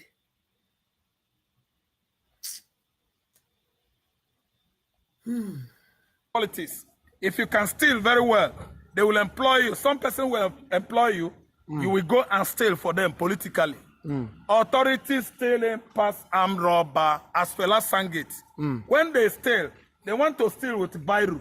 They want to steal at the law-making bodies, the House of Legislature. If they want to steal politically, they know how to perfect their crafts, their schemings, and make sure that they actually steal. I don't know what I understand. So that's it. Okay, and lastly, Mr. Rap, should the governor of Enugu State, Peter Mbowe, should he hide his face in shame with the continuous killing in Enugu? We saw 25 people killed just recently in Uzonwani, there in Enugu State. Should Peter Mbowe be hiding his face in shame? Let me tell you, I think Peter Mbowe is a failed man. The reason why I call him a failed politician is that he is there to maintain the interests of the North. And who are the North I mean here? I don't mean the original owners of North. Peter Mbowe is an errand boy of Fulani Janjaweeds. Yeah. They send him, oh boy, go and buy your taba for us. Peter Mbowe will go and buy your taba. Oh boy, come here. Go and buy Maggie. Peter Mbowe will go. If you don't buy that Maggie, we'll make sure that you are what? Impeached. That's why Fulani, they are in control of Enugu State, and there's nothing anybody could do about it. Fulani has bought Peter Mbowe, has bought Hope Uzodinma, has bought this ugly governor of Anambra State. Charles Nkwoudo Soludo. Nah, he's handsome. No, he's not handsome. Don't tell me that. Charles Soludo is the ugliest governor of the whole state of the Federation. Let me not forget what I'm saying. Charles is an ugly man. That's why he's answerable to all the criminalities committed by the Fulani Janjaweeds in the southeastern Nigeria. They don't blame anybody when an Anambra man, Enugu man is killed. Sadano Sokoto blame everybody when 16 terrorists were killed at Oromi community. So what are we saying here? Shame will be upon Peter Mbowe, who is not responding to the problems, plights of the entire Enugu people. He responds and always sensitive to Fulani's plights and problems. Because I know what I talk now. I'm talking about paternity. If your paternity is traced to Fulani, you will be maintaining. Be friendly. Be sensitive to Fulani's issue. If your paternity is of Igbo extraction, from Igbo extraction, you will be what? Rapporting, befriending the Igbos. But all the governors, all the political leaders in the southeast that are errand boy of the Fulani Janjaweeds, they partner with them, perpetrate evil criminalities in Igbo land, they befriend them, they go errand for them. Because I suggest and still believe their paternities are traced to Fulani Janjaweeds in the north. See what am I trying to say?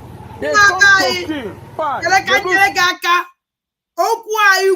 Remember, Mwa, when Nasalu don't maka ya mana salu don't neka nondo. Magana salu dana no ketade ku papia. Iba na so nwamba.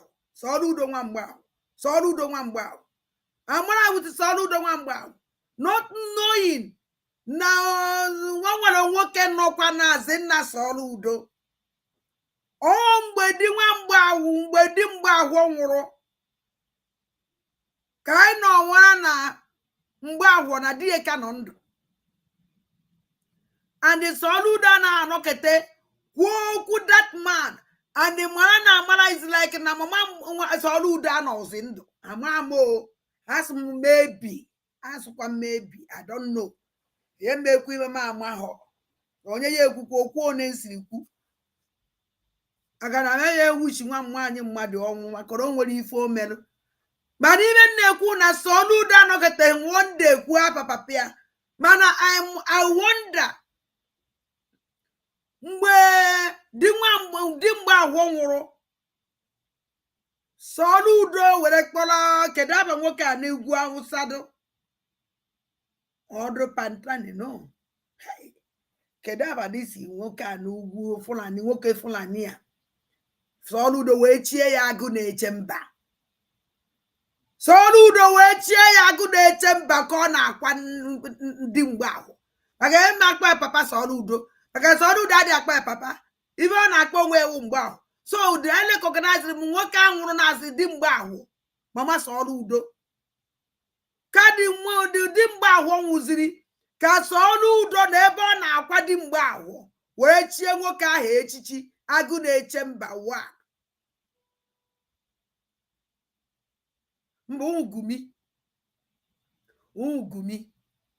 o nwere one man ugumi no not gumi o nwere one old man Soludo chiri echichi bịara mgbe Soludo kwara papa ya afa the man na anọkwa n'ọnụ all the time oluze mgbe nidiri ịkwa ya ncheze ọnya asị m na ọwụrọ gumi unu na-edere m gumi abịara mgbe Soludo kwara papa ya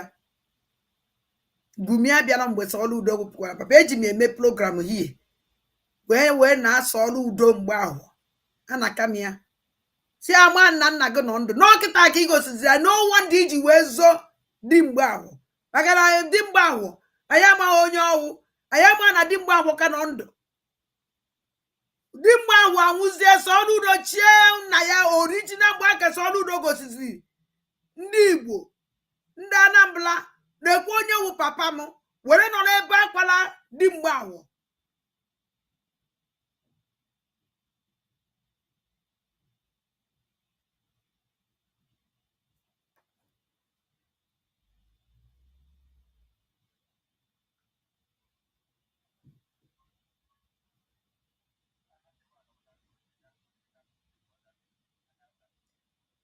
yes danguje yes dangu so something danguje or dangu dangote o nwere aba a na-akpọ yes ikwute mana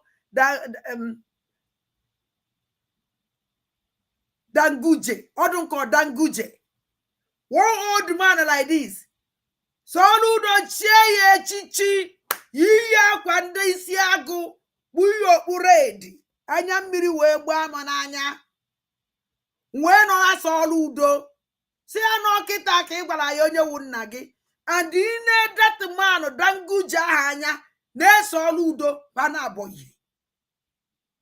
panabọghị ka onye ka nji si Soludo no wonder ijibi danguje yes ọ danguje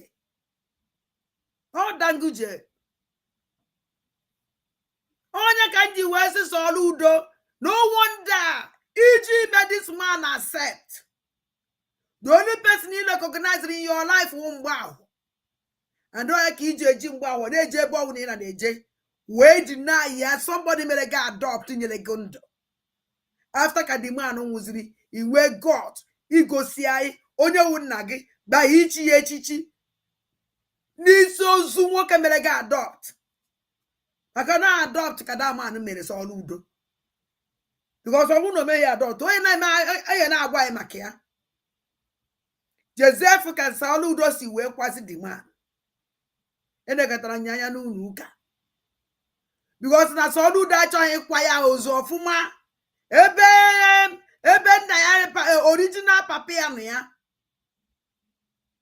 ya niile awụrụ mpụ na alụrụ anị ndị be anyị na-emebisi anị ndị be anyị na-emeri anị na-eme mmụọ nwa anị Igbo a na-agbakịta ya azụ anya mmiri a na-agbafa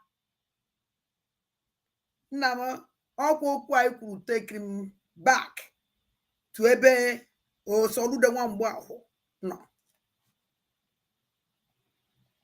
The numbers of the Igbos are the axis of Enugu and the Ebonyi State, so that they should occupy their lands. The common interest of these people, their objectivities. Assalamu alaikum wa rahmatullahi wa barakatuh, my dear brothers and sisters. The innocent people of Palestine are one. What do I mean here? They have prime, let me say, principal aim, AIM, to fight, to buy people. No, X. That interest is land grabbing. Before you know it, they will settle there and multiply in large numbers, so that at any time they can move into the town, as prophesied by Mazen Nandekano, and start disaliving people in the town.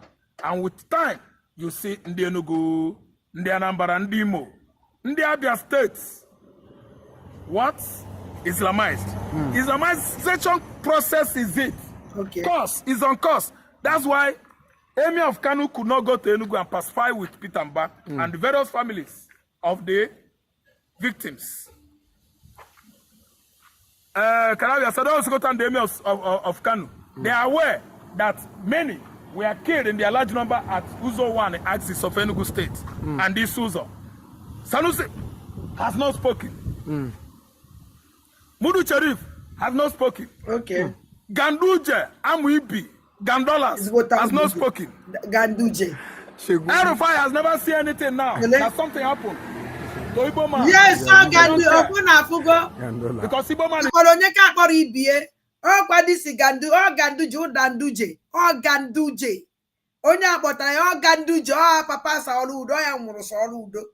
Ganduje, Ganduje ka Soludo kpọtara n'isi ozu nwoke mụrụ ya n'ochie ya echichi. Wele afa ndị Igbo afa aya amarọ ka o si bịa. Ife eji wee mara Igbo wee isi agụ. Agụ ka eji mara anyị. Agụ ka eji mara Igbo. O nwere reason eji mara Igbo ji wee wụla agụ. And eji enwe reason eji wee wele agụ wele eme ndị yawo ndị ama ama na ana Igbo were isi agụ were marafa. Akwafa na-eyi wee wele isi agụ. Nna m gburu ichi. Amụ nwanze m, amụ nwanze na ọzọ. My father gburu ichi. Onye ka na-afụ akwa isi agụ ndị a na-eyi kịta. Cheta nke my father. Ọwụlọ the same. N'ihe na-eyizi kịta wụ akwa oche ka na-eyi. Ịpa akwa my dad. Ichiri ya na ka ọ na-adị very very heavy n'anyị. Inekatakwa na-ebube. Na-ebube nna m. Na-ebube akwa ya. Ema na nwoke lụrụ elu. Ọ maka ndị na-achọ m okwu. Mara na onye unu na-emeta aka. Echekwa n'ebe a na ihe nwe ada nna m. Mara izi ihe o mere. Aka ndị na-eje achọ ada ndị gboo. Amwa break. He's not a Muslim. Sheikh Gumi Amuibi could not say anything now. Yes, what because those people killed in Enugu State, they are not Fulani extraction. Why are you holding Igbo at low esteem? Are you more educated? Are you more handsome? Are you more wealthy? What is it that you have over Igbo against Igbo man? Fulani, Sheikh Gumi Afonwe Busatete, unkempt beards. With your unkempt beard, his beards can never be like my own. I know that my viewers, they know the character I'm trying to portray here, and the person I'm turning my back on, I'm giving you the narrative. It's an ugly man with very, very unkempt brown hair. He can never see anything good in any other tribe. They killed in Yoruba, Gumi did not talk. They killed Igbo now, Gumi could not talk. They are promoting ethnic, religious sentiments across Nigeria. Religion has gone a long way to destroy Fulani nation. And there's no way we can agree that two wrongs make rights. The Fulanis are not getting it right across Nigeria. Che Gugumi is a warning. Sadano Sokoto and Emia Sokoto, I'm sounding it. That when the Igbo dies, you should go. You should go and visit Opio for nature. Igbo lives. Oh, yes, Ada, please. Can you show us the picture of Ganduje? But no, I don't make program Ganduje. I didn't make program Ganduje. Even the picture here, picture of the Ganduje. Je na social, je na YouTube, na Facebook, na je Google or je Google, je na Google the Ganduje kita of zoo or what put like picture. Thank you, my brother. Matter. When Yoruba dies, Che Gugumi, Emir of Kano, Sadano Sokoto, Yoruba man has been pied. Fulani pie Yoruba man. You should go and visit Awujele of Ipokia. You should go to Lagos State and make peace with those Obas. Why? Because Yoruba lives matter. That is what I have today. Okay, thank you very much. You're welcome. I'm gonna forget. Then now, on what if also make go soon before I buy na program, Madam Yugoba. This program na chi go soon we agba some nda for be anya mmiri. Onwe ihe nwute. Wuli ihe igba anya mmiri. Dola anyị nwa wo ụmụ aja. N'ụdị ihe a na-eme na bai onwuru onye manụ. Na bai ka ibe a na-eme. Mụnwa mgbe m fụrụ this thing, e believe m na ihe a nwere ike ime n'Imo steeti ebe ada ndị mba na degere si wee bịa ụwa. Ihe nji se ebe si wee bịa ụwa na ahụ nwa aja. Imo steeti wo ama gba mụ nọ na mama iwe wo Imo steeti, ama iwe wo Enugu steeti, ama iwe wo ibe mụ ụmụ aja. Ụmụ Igbo mụrụ nze mụọ ọzọ. Anyị enwela nkewa mgbe Igbo nna anyị mụrụ anyị enweghị Imo, enwere Anambra, enwere Abia steeti. All this nonsense adịrọ ebe ahụ nka nkwụ. Na anyị ife na-eme n'Imo steeti ebe ada mmụọ si wee bịa ụwa na ana Igbo na njaanị mgbe ajaanị Igbo niile gwerenu ntụ unu mere oche nke awụọkwa na Ebonyi steeti o, nke awụọkwa na Abia na Enugu steeti o. No, ihe a na-eme n'Imo steeti ada mmụọ si wee bịa ụwa na-ege ntị.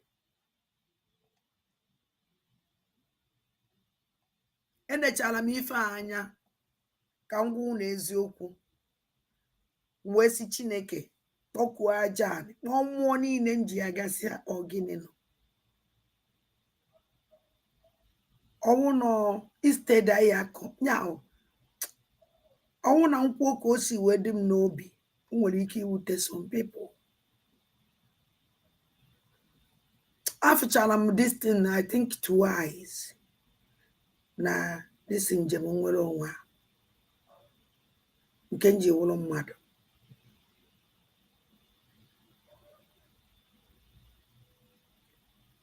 Can we continue like this? Our people I continue now because our people hope agitation so much. Hope so much that Biafran liberation. I mean, so much that new one na today that na nwele na Chineke sendila savior. Biafran Liberation Army will come and help them.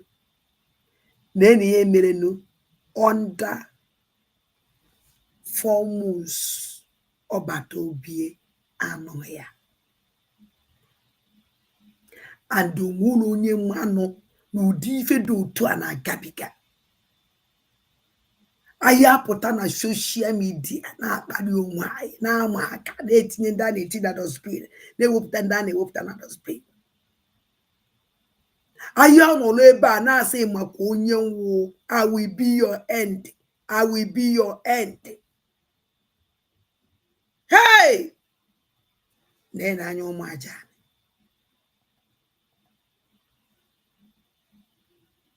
A village in Osu local government area. Iyawo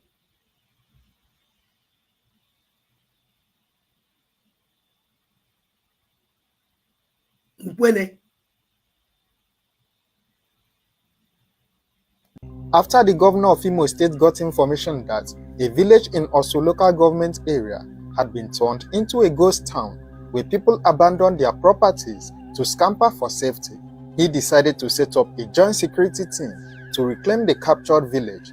However, each time these joint security teams meet up to discuss their strategies on how to go about the raid on the kidnappers' den, they end up discovering on the day of the raid that their strategy had been revealed to the kidnappers and that they had run away to avoid arrest. Seeing this, the team decided to change their strategy on how they prepared for the raid. The security team knew they were not going against their regular kidnappers, but what they didn't expect to discover at the crime scene was a pot of egusi soup filled with human meat and other roasted human body parts, some of which were partly consumed, scattered all over the kidnappers' den. The story began in the once thriving communities of Osu local government area in Imo State and neighboring Uli in Anambra State, Nigeria. These villages, surrounded by lush vegetation and deep valleys, had been transformed into an abandoned ghost town filled with fear. For months, residents had been living under the shadow of what they believed were just violent bandits and kidnappers. Doors remained shut, businesses abandoned, and traditional rulers had gone into hiding. Even the wealthy sons and daughters of these communities had given up on celebrating Christmas at home. But the truth was far worse than anyone could ever imagine. It all came to light on a Monday when a joint security team comprising the Army, Police, and the Department of State Services (DSS) launched an offensive attack against what they believed was simply a gang of kidnappers. Their target was the camps hidden in the Nkwera Uda community in the Osu local government area of Imo State. The operation itself was challenging because the criminals had barricaded roads with fallen palm trees and also dug trenches to prevent access to the area. Military vehicles were held up for over 30 minutes as security operatives used shovels to fill the holes and also saws to cut and clear the fallen trees. A source who witnessed the 6-hour operation noted that as soon as the security convoy passed, the bandits emerged from hiding to reopen the trenches while terrified villagers watched helplessly. What the security forces found when they finally breached the camp was beyond comprehension. Inside an 8-room flat with crumbling roofs was evidence not just of kidnapping, but also of something out of a horror movie. Pits filled with roasted human bodies, decapitated heads, and charred human remains were found in the camp. The security team discovered a pot of egusi soup containing human meat. They also found a basket around the camp containing 4 human skulls, roasted alongside other parts of the body. Some body parts appeared to have been cooked and eaten, while others were used in preparing soup. The security team also discovered that these were not just random victims. Among the decomposing remains in a very deep pit was Eze Paul Obu, a traditional ruler of a village in Okigwe, and Victor Chukwu Emeka, a youth leader from the same community. Both had been kidnapped from their homes. Eze Paul had been murdered, while another kidnapped traditional ruler, His Royal Highness Eze Ndukwe of Amagu Ihube, was miraculously rescued during the raid. The visibly shaken Eze Paul later revealed that his fellow ruler and the youth leader had been killed just 2 hours before the security forces arrived. The reason behind the killing was reportedly related to the traditional ruler's support for Governor Hope Uzodimma. But this wasn't just about politics. The gang had established a reign of terror that controlled every aspect of community life. Before any family could hold a marriage, funeral, or other ceremonies in the village, they had to first of all settle the gang with whatever amount of money that was demanded. The residents were forced to contribute food for the criminals' upkeep as they paraded themselves as lords, terrorizing and threatening those unable to meet their demands. The criminals had even set up checkpoints near the house of a controversial pastor known in the area, where they collected money from motorists and levies from villagers conducting traditional marriages or building houses. No one dared to challenge them. What made their operations even more terrifying was their preparation. They had laid landmines at strategic points on the roads and at the entrance to their camp. The topography of the area which consisted of deep valleys and thick bushes, also provided easy routes for them to escape. The raid, which took place between 2 a.m. and 4 a.m., resulted in a fierce gun battle. Several gang members were neutralized, while others escaped. The team recovered 4 vehicles, including a Toyota Hilux, a Tundra, and a school bus belonging to a community secondary school in the village. They also found bags of gari, rice, gallons of cooking oil, a generator, a plasma TV, bulletproof jackets, guns, and ammunition. The operation continued days later when security forces returned after an intelligence report suggested that the fleeing criminals were planning to regroup. During this follow-up mission, they began the grim task of exhuming the decomposing remains of Eze Paul Ubu, the youth leader, and other victims from the pits. A girl who was rescued by the security forces shared her harrowing experience at the hands of the kidnappers. So on Sunday, I'm supposed to go home. So they said that there is lockdown. So even give me warning, so my transport, so I will go. So they said that on Sunday there is lockdown. So I now said, okay, Tuesday I should go home before they cut me inside room. So one their commander tried to rape me this morning before he heard the gunshots and he ran away. I was the only one inside the room. They asked me to join them. I said no, I cannot. I cannot kill my fellow human being for nothing. So can you just narrate a little what the kind of things you've seen in that place? Yesterday afternoon, they killed one army man, and this man here, they kidnapped him in the night with one fair man there. So they kidnapped them. They killed some. That day we came, they showed us human head that if we tell government anything about this case, that they are going to cut off our head. So what else did they do? They beat us. They even kill human being. Kill them, roast the human being. I don't know anything. There are plenty. I cannot count. There are plenty. Both girls, both ladies, both kids. Many people. I cannot explain. Governor Hope Uzodimma, who briefed about the operation, expressed concern about how an entire local government area like Osu could be abandoned to criminals who killed, roasted, and ate human beings. He described the perpetrators as cannibals with no future and no plans. The governor, who had ordered the security forces to sustain their momentum and ensure people could return home for Christmas, claimed he was vindicated in his assertion that the insecurity in the state was deliberately sponsored and masterminded by disgruntled politicians who had sworn to make the state ungovernable for him. God answers prayers. Only yesterday, the entire Christian Association of Nigeria converged in Owerri to pray to Almighty God to reveal and expose those behind the insecurity in Imo State. And I'm also vindicated. If you recall, several months ago, I did tell the whole world that this insecurity is contrived and sponsored by enemies of the state, particularly some aggrieved politicians who doesn't like peace and who doesn't want the progress of Nigeria. But today, I think we can go home and continue to thank the Almighty God.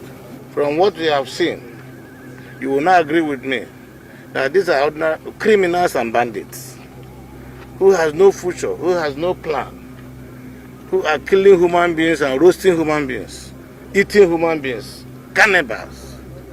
How else are we supposed to treat this kind of idiots, if not to ensure that the law takes its course?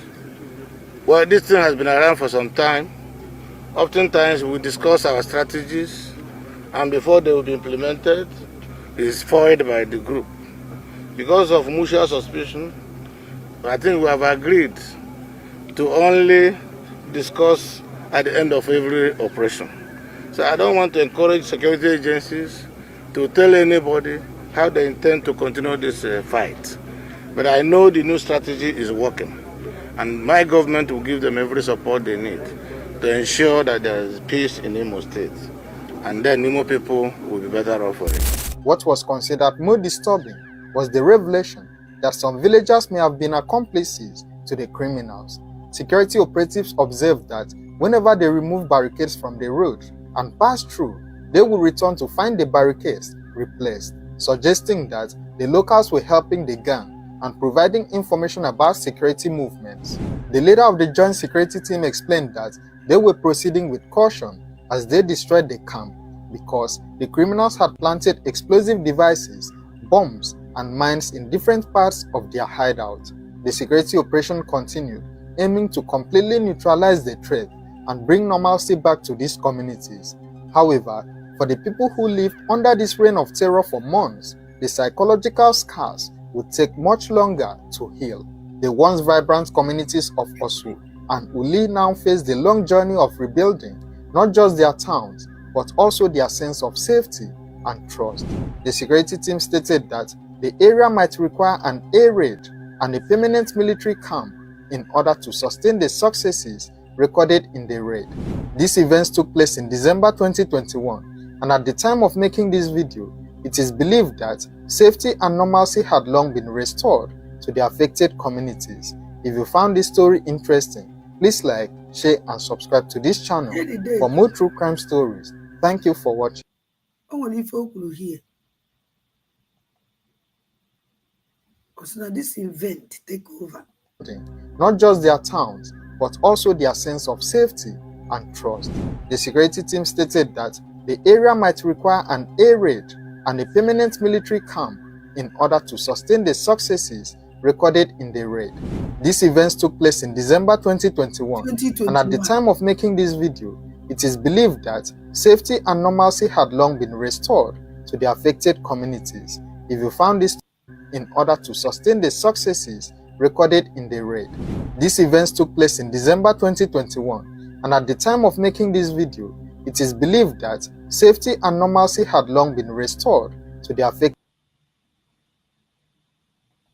Now, this thing, since 2021, this event took place 2021.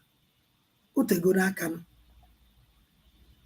If I will, if a minute of recent. 2021. Because this thing there. 21, which means 4 years ago, during time of Hope Uzodimma tenure, however, put a warrior kita.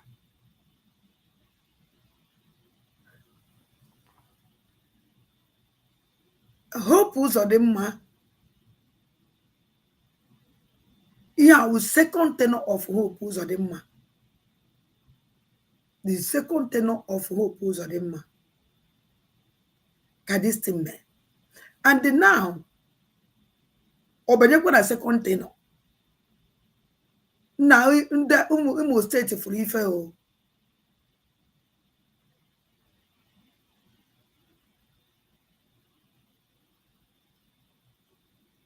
As you wanted to blame Ngozi. Oh, that's no cool date may blame me because somebody will tell you. Oh no, I wanted. They blame me. They didn't see you wanted. Because it's why you wanted. Or who do say, ne blame. Anything no one apotalaketa na emevu before. When I tell you kobido.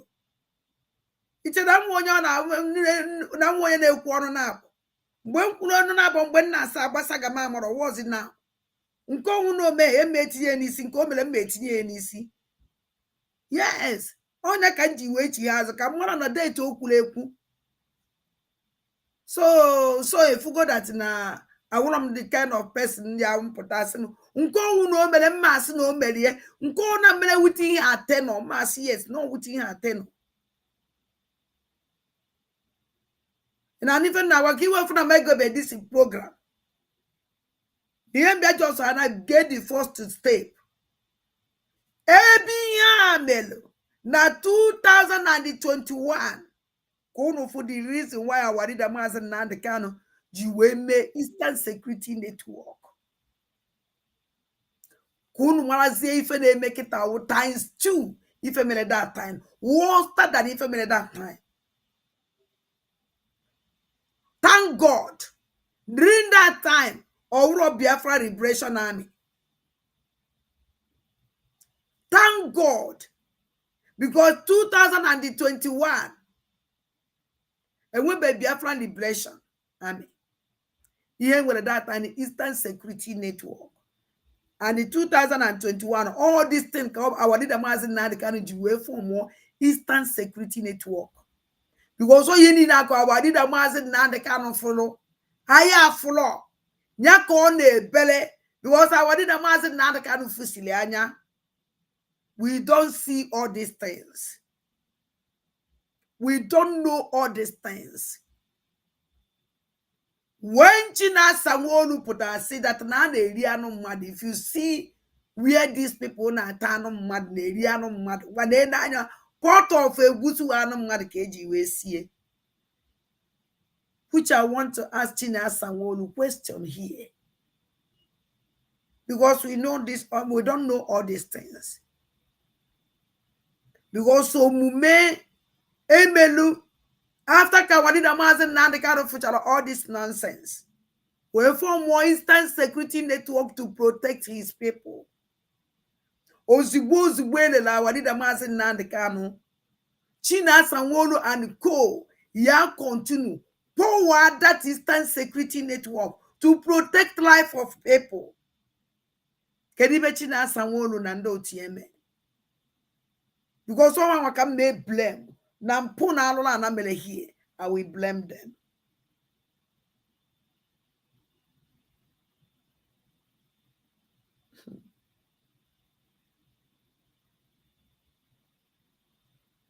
I will blame them. Because all I wouldn't know by then. Wesley, Furiye by then. The only thing China Sanwo-Olu, Benjamin Umadibugu, Ifanye Jofo, we Bundi System Security Network.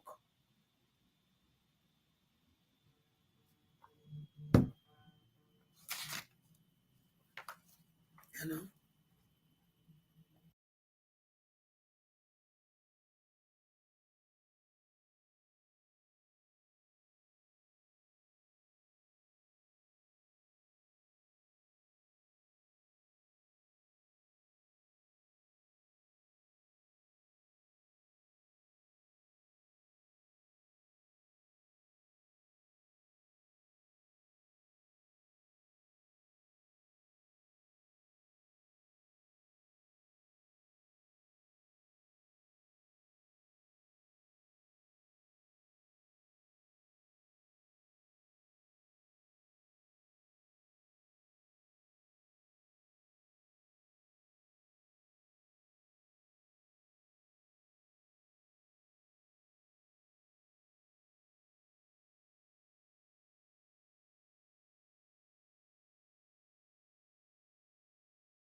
One when you want journey, one important call with that.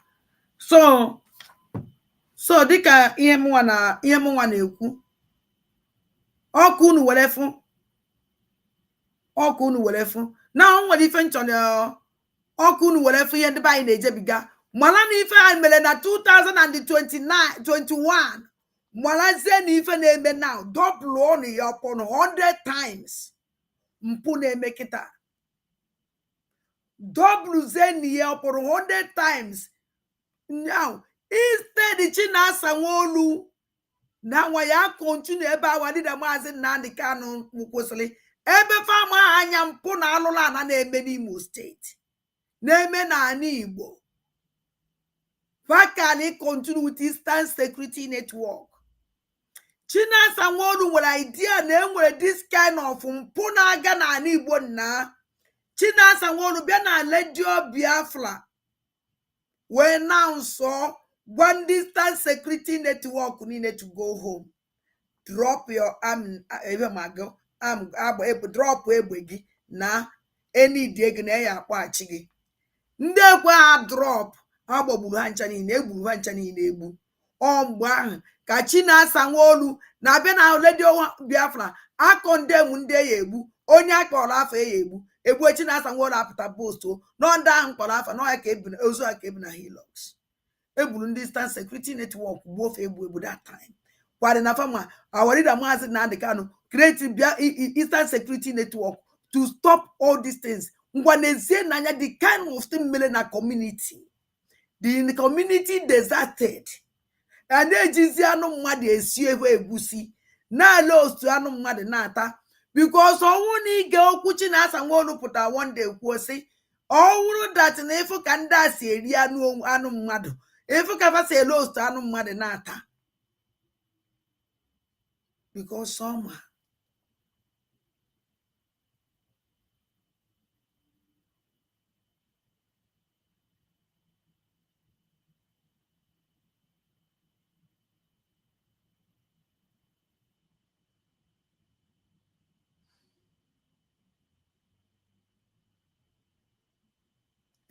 so ọnwụ na ịchọghị nọ ihe kịta wopụ gị na ife na agwa gị atrocity na-eme kịta uyo madam onye kọsịrị ya nọ if she don't divide us aya ya elu ebe a ọnwụ na ịchọghị nọ here I will kick you out and don't comment nonsense here again. Ụjọ na-atụkwa gị iche na ọgụ ya agwa m ife m na-eme. Never you come here and tell me rubbish anymore. If not, a pon on my platform, here our platform aja. I had the Uchialo. And I had their support ever. If you don't know, let me tell you. So now if I go SO. If I'm mother SO. Even me, I don't know. So if you want to be in this platform, respect yourself. Mwa kulife Mfuna the date. Then I collect the date. It's still back rubbish. I hate Ngozo Olabeze with passion. Apolomiase. Apolomiase. But we want money from Madiase. Apolomiase. Apolomini non wele queer. Because you don't know anything. And I'm a because now you're alive. We are going to analyze here.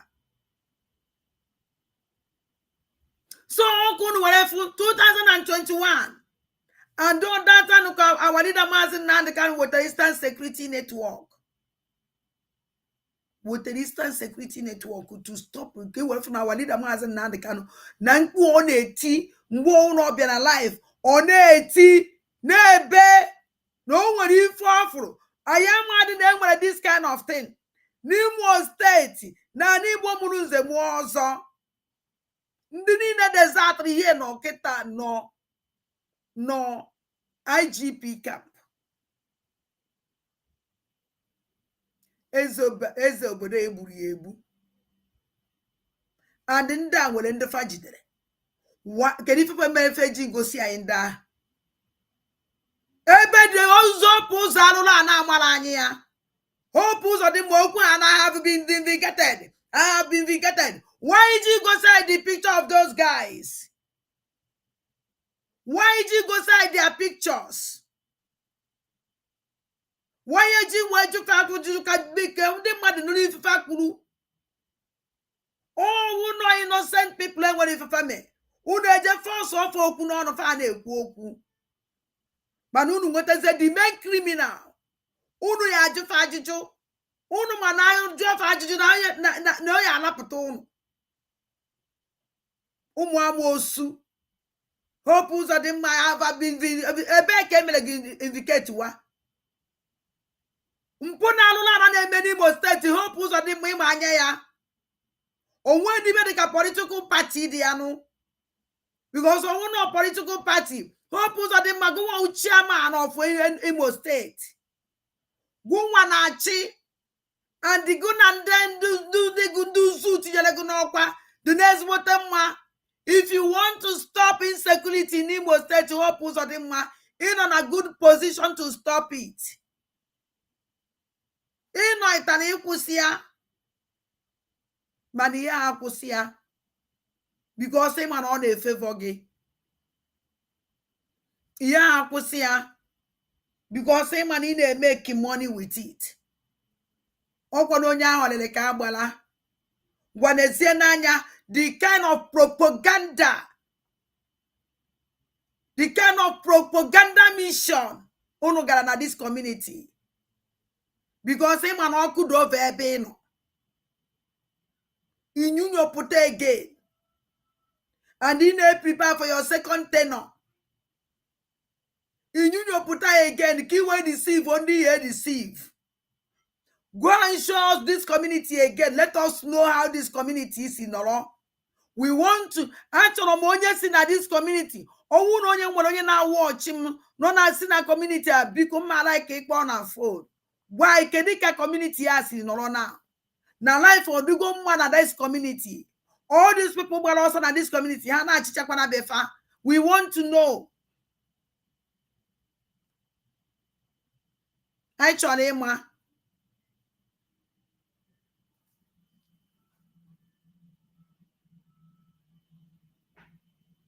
now, can go soon another thing.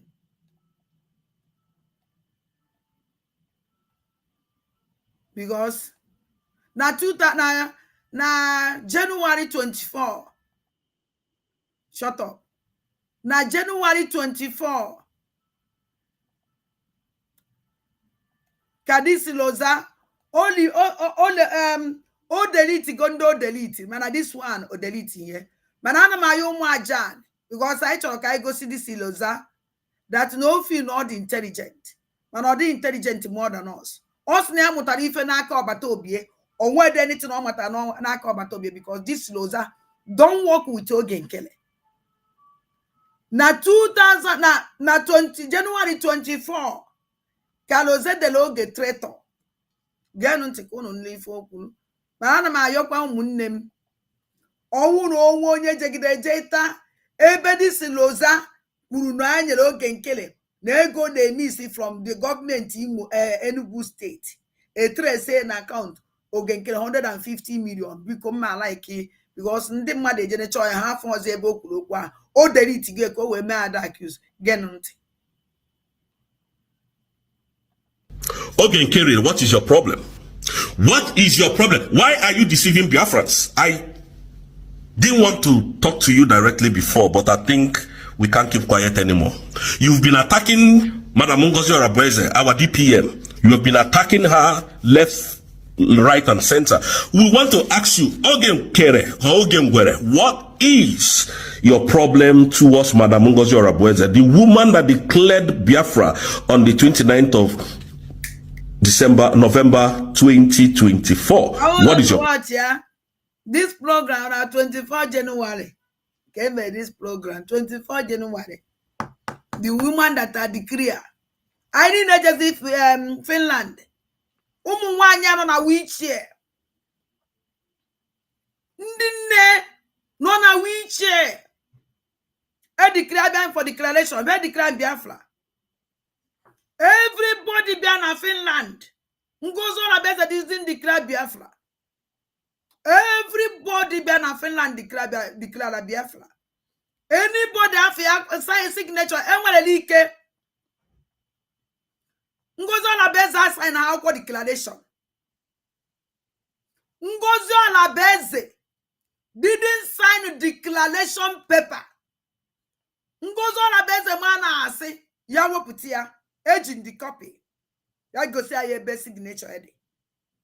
She didn't sign. Omunwa wonye handle, that is the signature. Munwa wonye handle the yano. And Kedafi ano agwara m unu mgbe oge nkele bịa sign no. Ama m ndu na that hall sign or that declaration. Mara nda sign ya no. Munwa gwara unu mgbe oge nkele bịa sign. Jenu John goes all about no sign of the declaration. Agu declaration or declare or sign here. She didn't sign. Or sign no do ya at all. It's your signature ya. Ngozo all about didn't sign anything.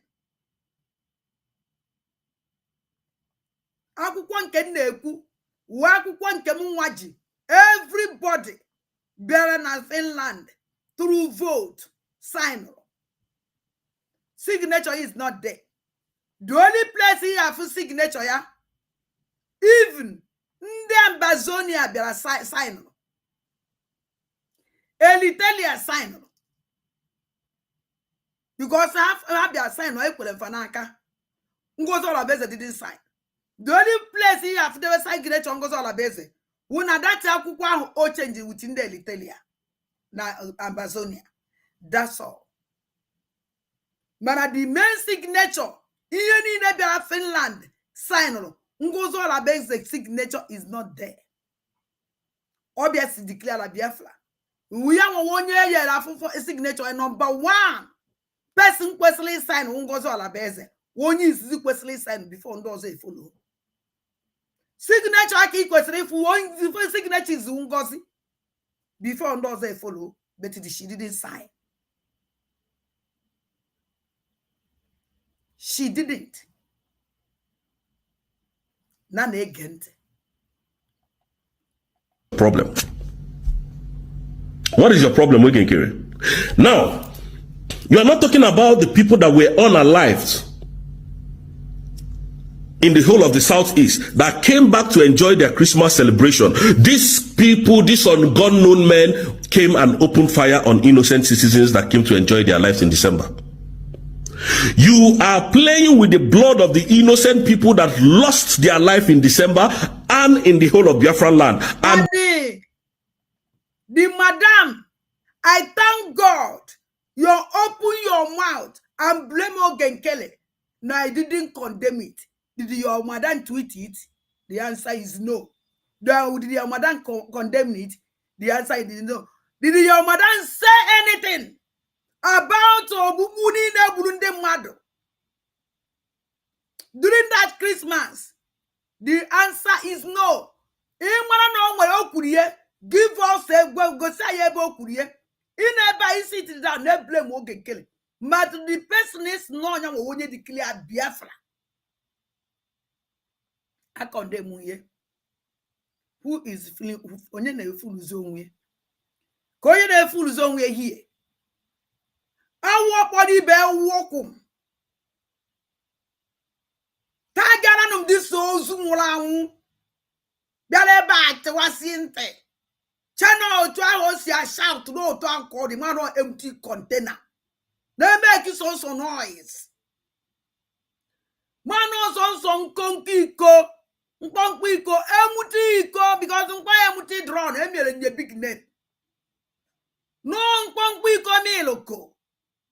Ina gora onavio. You don't want to be a what is a man or empty all this idiot. But let me tell you something. Eji na abuja amadike dika di ekwu for how many months ka na agwa ofu onye okwotupu blengo na ima na iwu ofrugo na iwu onwere ife water. And from to now shout to go Ogenkele to Don Kingdom come my dear. He can never reply to you because Omalon in exist or they are there and if in eku. Or man know where somebody that can get no me I will waste time. He must seek it on your mother came and woke for how many years, for how many months, or to Progono. A man that no one if he would na you. recognizing your existence. That the person that no will ABC ABC ana. That the person won't anything I consider glassy. Still in our vocation upon since January you're shouting. Since December you're shouting. You haven't do anything. Give us a proof for what you are talking. Do it in the year man who do get today. Anna hang proof. It's a delete. Where is a team nisi? Chena social media na to us. Guarantee. The whole of the southeast, you are playing with their blood. You are playing with the lives of our people. What did Madam Ngozi Arabueze do to you? What did she do to you? Really, what did she do to you? If you have not collected money from the Nigerian government, why are you attacking Madam Ngozi Arabueze every single day?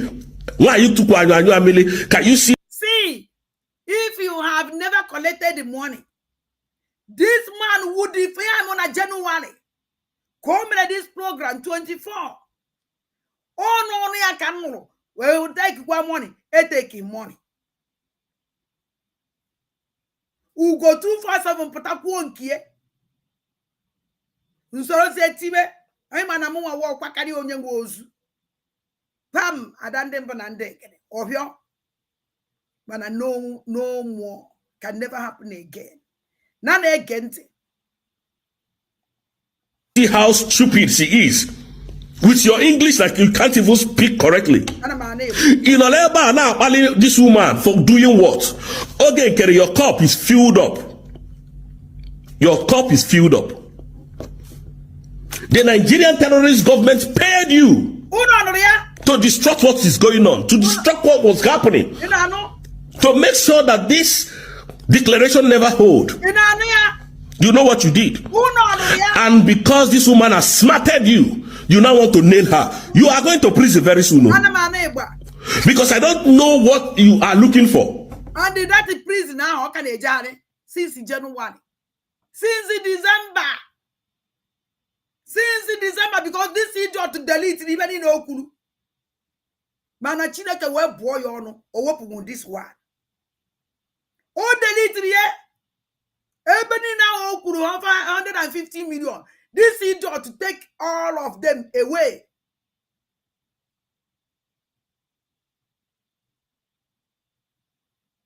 Nyago said, since all men at this program before me, one my oh no, Jesus, man, toss their bank and Oria.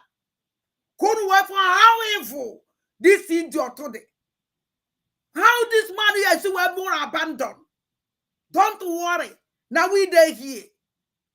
One thing, election in the Nigeria, we are going to see.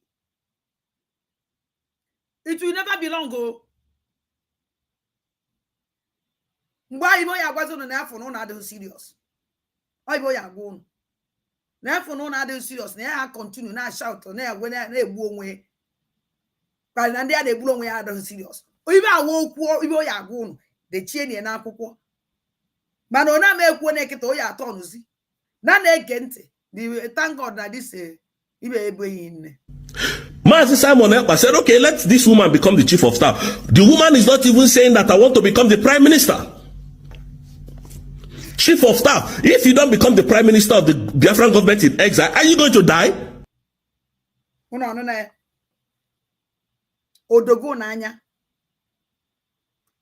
Don't worry. Maybe na Chineke eme amala.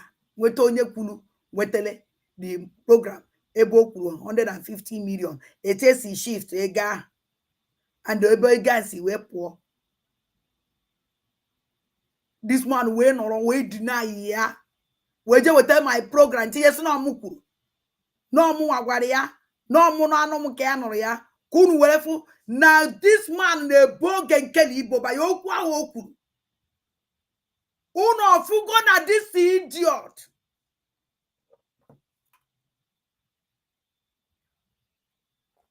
We talk okulu. Na that program oh my God. We talk okulu. People, this unknown men came and opened. Oku. and the mala na this unknown government na na-ekwu okwu wụkwa set up ife mere ebe a na-achọ prove enye ndị Finland. Unu ọnụ n'ife nkwuru, those guys ebugasịrị during that January December wee ebe a na-achọ prove enye ndị Finland. Ndị egburu those people ka eji ihe ọbata obie n'isi ka unu marakwa ibe na-emenu. Akpọkwa m mmiri n'ọnụ were kwuye ihe a wee ebe a na-achọ prove maka ọdịrị nta na aha na-agbada atịn ka eji na be mmadụ je gbaa egbe n'ụlọ gba nke izizi agbalụ ekwuru okwu ma gbacha egbe na asịba mba na ụlọ ekwute emete ihe maka na ụlọ akpọ Biafra Liberation kwa wee chi akwa azụ jekwa n'ụlọ be mmadụ asụ gbuo onye ọwụna gbuo onye ọwụna gbuo onye ọwụna na-agba egbe n'ume. This is the Biafra Liberation Army. Ibe awụ alụ na alụ eji wee n'elu ọbata obie na Finland. Unu odogo n'anya ibe nji wee weta ife aka my brother si na social media adị echezọ ka ọ mara amala dat na ọhụrụ ọnụ m ka o si wee pụta and ọhụrụ na media team vam ha anaghị collect this thing ekipie mana ha na-eme ezigbo ha mere ezigbote mistake. Yes, unu mere ezigbo mistake because ọbata obi pụta na this idiot deny ya ihe afụzi onye disappear. And this ọbata obi today you won't see this idiot again. All of them disappear. Manchani na-etikọ isi ọbịa. Ibe ọzọ ba ya emezi one with ike group they fight against ọbata obi because of ife na-eme. Then bring them the light iji wee fight ọbata obi because they ebidogo ha fight me ya. Ebidogo ha fight me ya. Our Chukwu Di Ya pụtara kwuo okwu wee kọọ ka ya na Hope Uzodimma si je jụọ ya si ajụọ ka Hope Uzodimma i mere meeting with us. Ndị mmadụ amarọ mgbe ibe a mere. Ụmụazị a nọbụ na Eastern Security Network before ha bata na Biafra Liberation Army. O nwere ike ọnwụ mgbe ha nọ with Biafra Liberation Army ka ha ji eje meeting because mgbe aka Hope Uzodimma na-achọ ndị oyeji wee gbuo ọchụ o wee yuzuzie megidezie wee họzie ebube agụ ndị kwetere enu wee họzie ebube agụ ndị ebube agụ ndị Eastern Security Network before lead by Chinasa Nwaolu, Benjamin Mmadụ, Ifeanyi Ejiofor, all of them, name them. You want to upon them? Hello? When you sending them?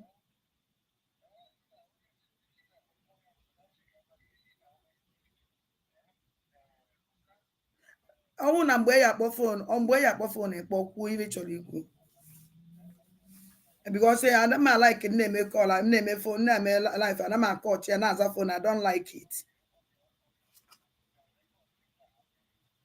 Okay, mbaduma.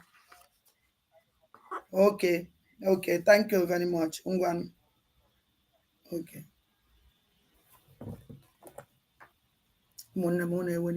So, kunu welefu. So it's better na hajiye from A to Z. Because when that time reach, amonde wondo, ama munke nkulu, mana nke me kwulo. Nke owu na nkwu ibe niile nkwuru na my program mere eme, onwero nke nkwuru na nzuzo. Because all come out these things so emecha pụta, whether we like it or not. So nke onye na-eme ajisi ike. Mana ọnwụ na ikwu okwu stand ya n'okwu ikwu na ekwucha na agbawa ọsọ. Loza ifuna na enwere ebe iruru mụ na gị, o nwere unu mụ na gị na. Ikwuchara okwu ọsọ baga ọkpa. Imere mmadụ accuse. Na ekwuru ya ụgwọ. Oruzie kịta ọsọ baga okwu. Ona ka ihe esi wee defend ye. Ona ka ihe esi challenge oge nkele nwa na ọpụta. Ona ọkwa gbara ngị na iwe mkpọmkpọ iko. Onkoto njine. Ana yo gborogboro mbana nkoto njine ade make noise. On pompiko. Emuti drone. Ikoya obom koya me boom. Iche don nwere ibe ọzọ ya mere go nwezikwa. mana ugbo nka gụ nwa because na egwu ọnwụ na ugbo ndụ ọ na-echenji music mana gụ nwawu ịdị mmụọ ojiji ịdị mmụọ nọ na ịdị mma ntị ịdị mma mwepụ onwere ebe ịbara uru na ndụ a hero na social media I will be a hero I will die a hero onye na-egbu m ya bịa gbuo m gbuo gị na gịnị mere onye na-egbu gị unu oche n'ọnụ unu si egbu ka ndị ọzọ si egbu unu egbu mara na unu che na ndị ọzọ dị ka unu onye ka o ji awe me ha na-enye onye egbu m bịa gbuo m bịa gbuo m onye na-egbu gị n'ịbara uru onye chọkọta nnọọ onye oje na-egbu ọkpụsị na ya gburu mmadụ ọgwụrụ gị nwa onye waste of time igbu gị maka na ọ nwere uru ịba ka ebe ya yi na-ekwu ya ejigbu rubbish anyị na-akasị anyị na-ehe akụkọ gị onwere ebe ọ bara o nwere impact no ikwucha ịgọ chọrọ onye ya eko ihe n'isi shame on you if you a man ikwu okwu stand ya n'okwu gị ehilo anaghị agba ọsọ ebe a na-ebe onye ohilo na-awa okwucha okwu ọgba ọsọ echi eme ya ehilo ọdụ possible na iwu otolo shame on you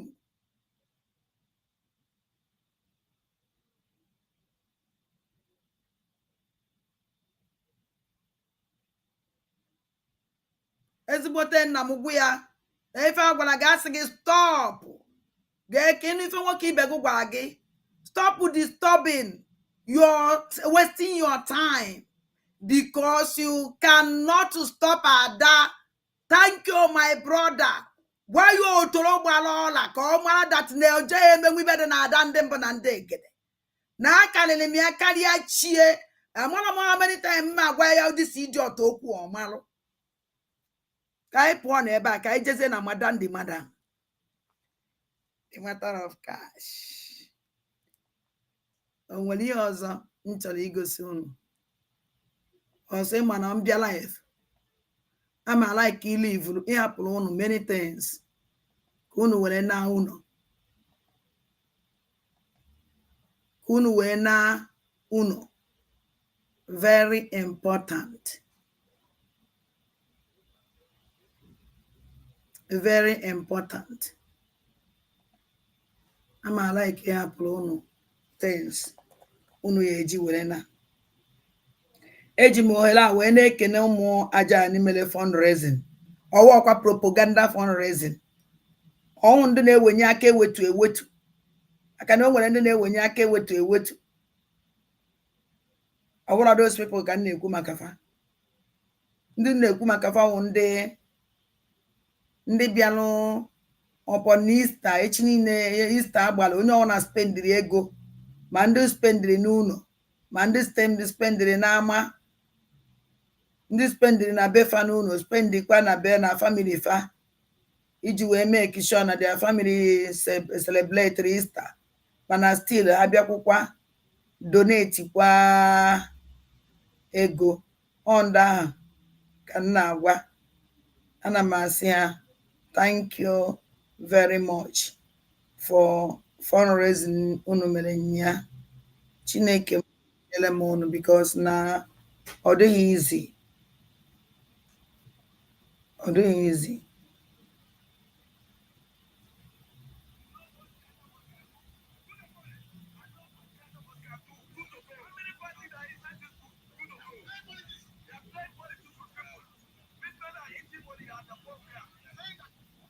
maka ndị be anyị ya aba amị maka ndị be anyị ụmụ Igbo ya enwe akpịli ego unu eje baa amị ndị nọ n'amị na-agba ọsọ onye ọwụ na-emepewe n'anya Fulani. Thank you. They are playing politics with Thank you. Enough is enough. My brother let me just me program this morning. Ask me I send me man from no for my message in send it because I send me the message when born on live program.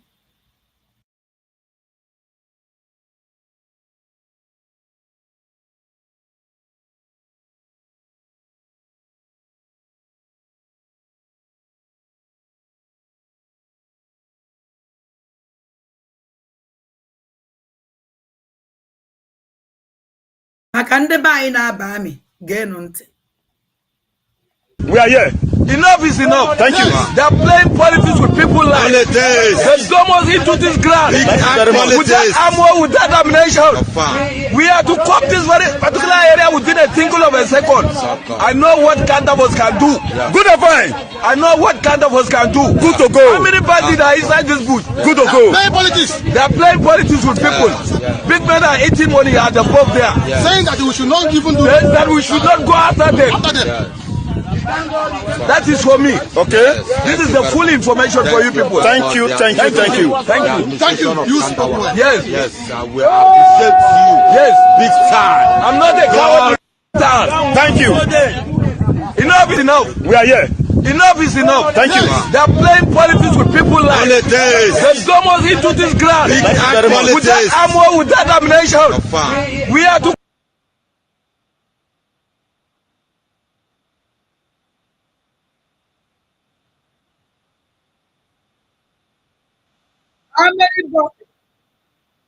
Okay. I know what Guinea can do. You know how many bodies inside this boot.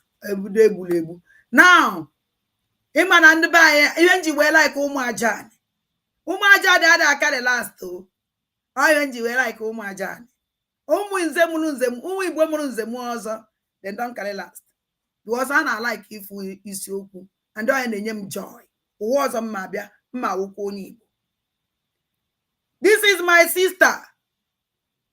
Progress of I'm even on as I don't know when I'm on you analyze it or analyze is one name one.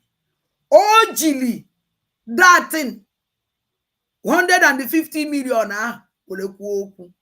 Get on to Kono on your Jim or on your Putala Kurie or Muako Putala Kurie, call Lozalin go of Talakurie. Oh, delete go, oh, delete go, dear. Oh, when in the use we program. Get on. How are you all doing? Thank you for the maximum love and the support. So, my beautiful people, today we want to share with you. Wonders they say shall never end. See, this is Progress, the analyst, and here we bring all the updates to you back to back. Now, I don't really want to talk too much. Just finish watching this video and make sure you drop your opinion in the comment section. What do you think about this video? And I'll be right back. There's this news flying all over the social media that Ogenkere has spoken to the Prime Minister. Ogenkere spoke to the Prime Minister via the lawyer, which is a bloody lie. Disregard that information, is completely lie. Ogenkere never spoke to her, never saw or spoke to our Prime Minister at any point in time. Nobody spoke to our Prime Minister to communicate to Ogenkere. No one. Now, Enugu State Governor and Ogenkere versus Nigerian government. That is what I'm here to discuss. So, the Nigerian government have $150 million to pay to Biafran government accounts in US via the finance minister for act of terrorism. That was why our Prime Minister was flagged down. That was what happened, that our Prime Minister was invited by the Finnish authority in collaboration with Bianco Juku's petition.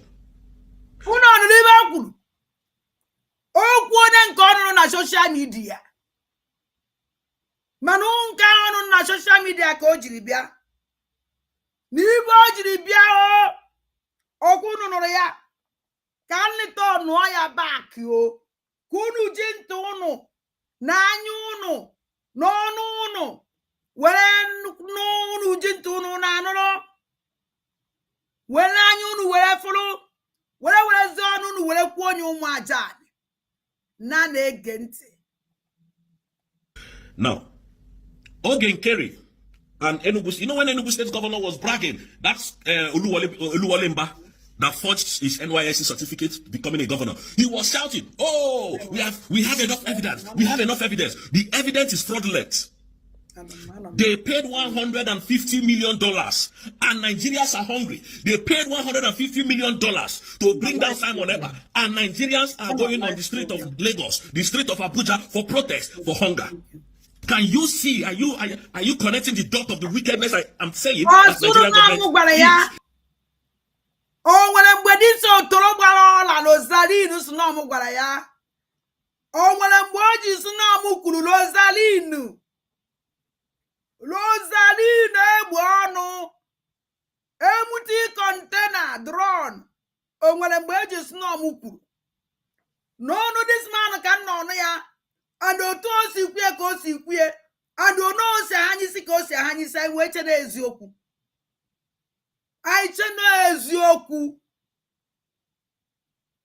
maka ife how serious and smart this man ndụ anyị chena mmadụ ka ọwụ mana ọmana na ndị ya na anyị na-eme ka ibe ụmụ aja that we are going to decode him immediately. We don't want to take highest he deceive God in ụmụ aja na 1 month a decode of again. This Nigerian terrorist government, they have up to $150 million to use and bring a man that is fighting for freedom, for justice, for equity, for love in Nigeria, in Biafra land. They have $150 million to bring a man down that is fighting for the freedom of his people. Carte de crédit aux États-Unis, c'est la réponse pour ceux qui veulent enfin capitaliser. Then they paid that money to the finance minister. Okay. Now, when Prime Minister was asking this guy, let us see the account, bring the account, let us monitor what is there, bring the documentation of the account. This guy refuses because you know what was coming. No wonder Peter Mba was bragging. I have evidence. No wonder this criminal man that we have banned Christopher Musa from coming to the southeast. And the ban still persists. We don't want to see Christopher Musa anywhere in Biafran land since you cannot protect them. Since you use your military to kill our people, we don't want to see you anywhere in Biafran land. They connived, paid $150 million. Now the Finnish authority has traced that money back to the Nigerian government. They are not telling you people. When my program waputa, sunamu akulu. No mukanore ya. Uno nuge here. Rosalino, Osetie, let me tell you something. Isn't that near on my end? If Nana Kise will to end me, if go Kise end yourself, or uno moye end digi, nguma ye jack end yourself. And do I in now. If you know that you don't want to end yourself alone, stop talking, forget about Adandibu. Loza, tagalan this Lozalino, because no tagalan nya. Loza, isn't he out the end of Adandibu? Manye and Dimunie and yourself. Nguma, ye jaka gubu wagumano and Oromuada. Nguma ye jaka go end yourself. Not me. Nobody will end you. Son nagi ye end on wegi alone. With you singing on pocky ye we end you on wegi. Apas magazina. Apas magazina. Jinjazina. Bostuzina. Kozina. Because no one's if he cote. Iko gidana kocha idupo gi if no one if do me. If you empty container, iko empty draw. You can do carry if I name. Oh, well, I that naba no go musa to ibatani bona. And never or batani bona again. I tell no one if I che. Hey, ebe konyasi. Kedo bonya not of bisinsi. Gini meloji putanyela bato biaka. Amano tolo.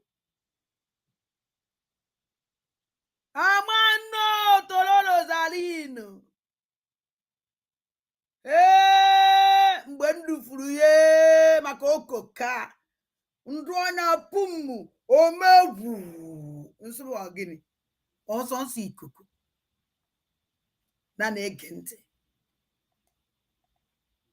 They suddenly went dumb because they have dropped terrorism charges.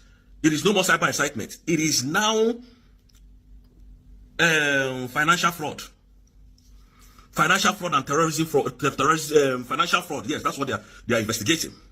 I thank God for the coming of Tinubu, because if Tinubu did not come, to become the president. These honorable men, these interesting men, these people that call themselves Mr. Credible, we wouldn't have known that they are all criminals, thieves. You know, Tinubu is one of the most corrupt men in the world. A thief, a drug lord. That is who Tinubu is. Tinubu is, and I keep telling people, I keep telling Nigerians that anybody that walks around, anybody that is in the cabinet of Tinubu, I consider that person a thief, a criminal. Because there's nothing these people cannot do to enrich themselves. The Nigerian government can never be for the citizens. Another system will put. I will stop here.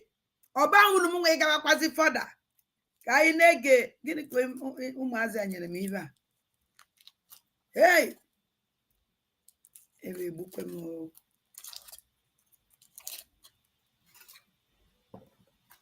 Hey, hey, baby.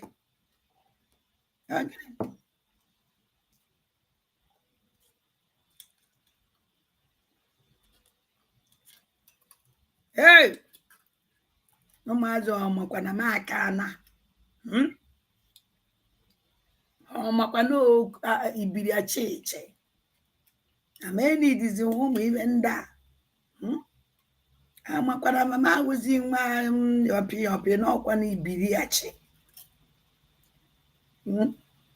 Hey, umazia ebukwemo. What he was modern ma rine akanwa aka owe na iju ni yeheri echi eje venyezi ibama mbagini meleji nye ema na ogosu se nyezi nego ono sineto iribe keneve echi we benyekwa ha ozo kama iwerezie style sila na mba mgbe ozo biko ya dona ingone all supplies Umuma surprise amo. I'm very, very grateful. I'm surprise go by mo. I'm very, very grateful. Umuma surprise amo. I'm very, very grateful. And I'm making eggy. Or the money me. So, type on the back. Kaili tonu kwani angwajai. Kalozali no ya face na ya no hibokuru. Via the lawyer, which is a bloody lie. Disregard that information is completely lie. Okay, Kerry never spoke to her, never saw or spoke to our prime minister at any point in time. Nobody spoke to our prime minister to communicate to Ogenkere. No one. Now, Enugu State Governor and Ogenkere versus Nigerian government. That is what I'm here to discuss. So, the Nigerian government have $150 million to pay to Biafran government accounts in US via the finance minister for act of terrorism. That was why our prime minister was flagged down. That was what happened, that our prime minister was invited by the Finnish authority in collaboration with Bianco Juku's petition. Now, Ogenkere and Enugu, you know when Enugu State Governor was bragging, that's Oluwole Mba that forged his NYSC certificate becoming a governor. He was shouting, "Oh, we have enough evidence. We have enough evidence. The evidence is fraudulent."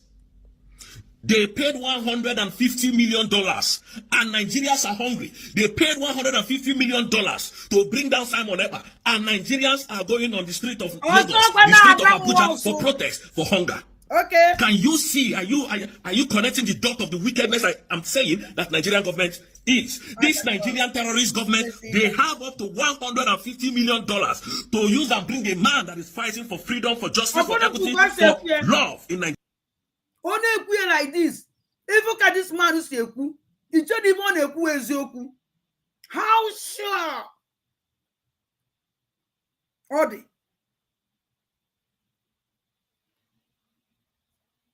If we are old Jerusalem, if you are to say queer,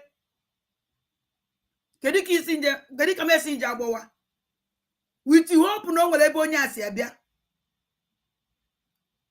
With you hope no one ever nyasabia. Manadisi if Edison Ozu Amaro can investigate Ngozi can investigate here. Obia kwa ha no ozo sia we omo wonye sia we te prove. You can't come and talk rubbish again. Give us proof. We can't hear this nonsense again. We need the proof. Enough is enough for this madness. Instead, this animal may with I prove. Or just no almost ya. Or just delete na platform ya. Delete China. What is my program? Even kurie. Tis no mukuru. Na mumbi azele kuchazie. Na suze ya with a proof. Na mumwa adam mo kuchazele. Suze ya with a proof. Uno funa how. This old tolona na niyede. Uno fugo now. With your attitude. With your kumwakakuru. Ogo sibe uno na waka na atuase. No ibo ko oboroge nkele. Ego sebo kuchala sino mwakuru. No mke ya noro ya. Ogo si uno no ibo.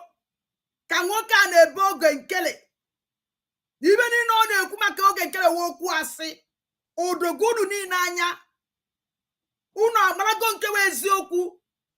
Mande ka dey believe no oge nkele na ekwuru oge nkele 50 million, 150 million. Uno achapụta go na ase. Now this man told he destroy name of oge nkele for nothing. For nothing sake. Onya because he watched the details of Kowala here. Kochichanya, my sister Analizo. Ndonnen. Oh, he's a good. Now we both would him a mad. He will let in a platform again.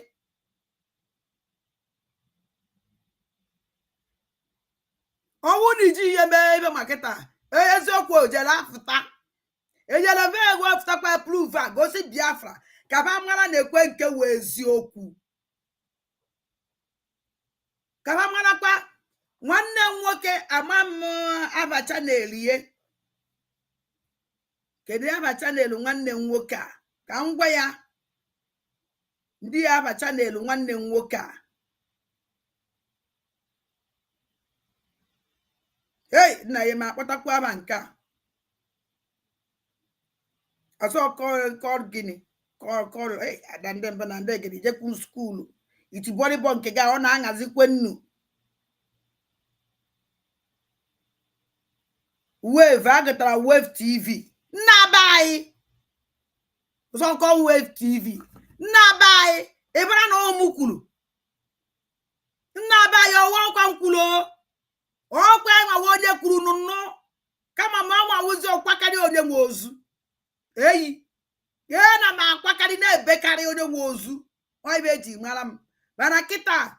Eye ma akpachafu anya m ka nsi akwa ya wozu a. Ma kpachafu anya ka nsi ebe akwa n'ozu onye ọzọ. Me ebeleta no eje deji no nwa ya na nke amure me amụtara m ihe ejere no school graduate na this one.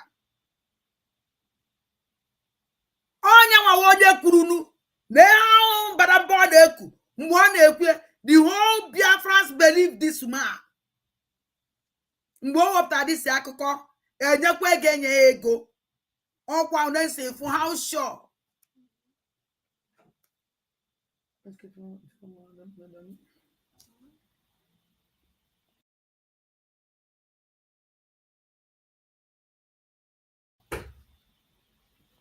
You see, thank God, one day one analyze this thing, progress analyze program.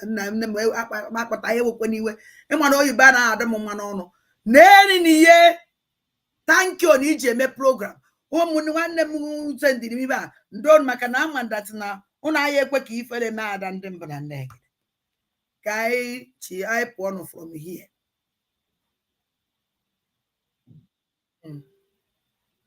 Obi atọgbunye ọmanya ụmụ amoosu. Achọrọ m ka m play kwa this thing again before mụnwa abazie because nke a ka mkpa karịcha ihe niile mere today ebe a.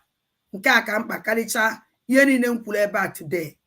Ife m eji wee kpọkwa ya maka ndị Jos bata n'ikpeazụ ka fafụkwa ihe na-eme na be anyị.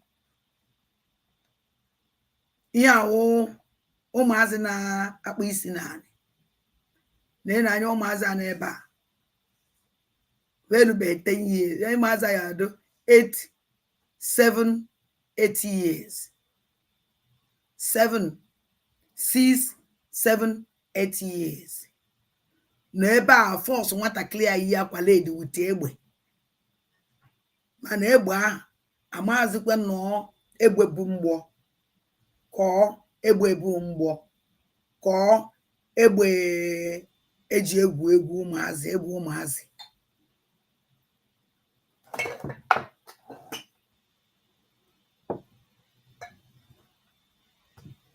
Merci 1%, c'est gentil.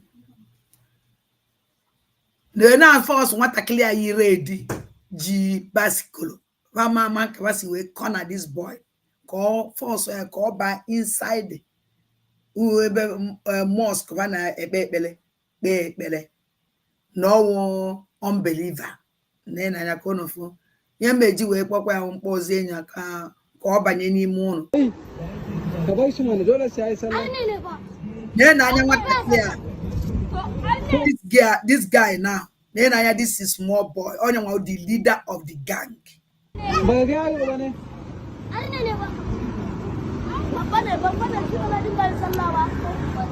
shekara sana daga na kuka janyo shi shi ne kuka kawo shi a bakin masallaci.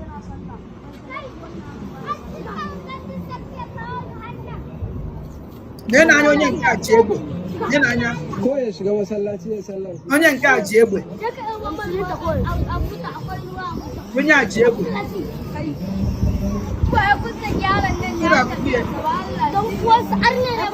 onye nke a ji egbe ya shiga masallaci.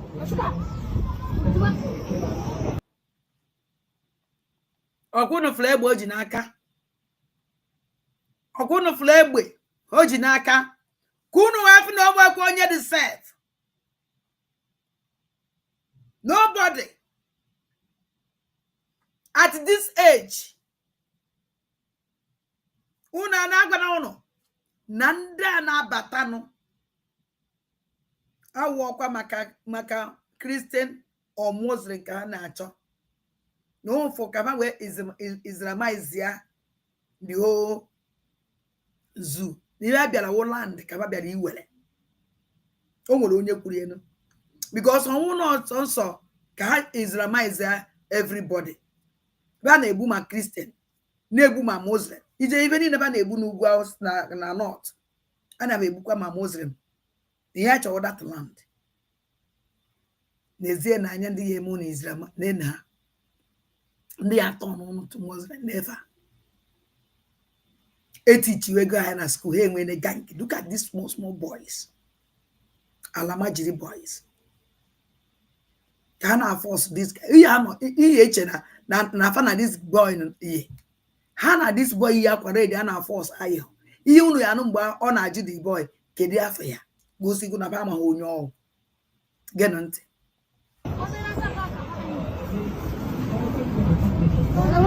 Ya sunansa.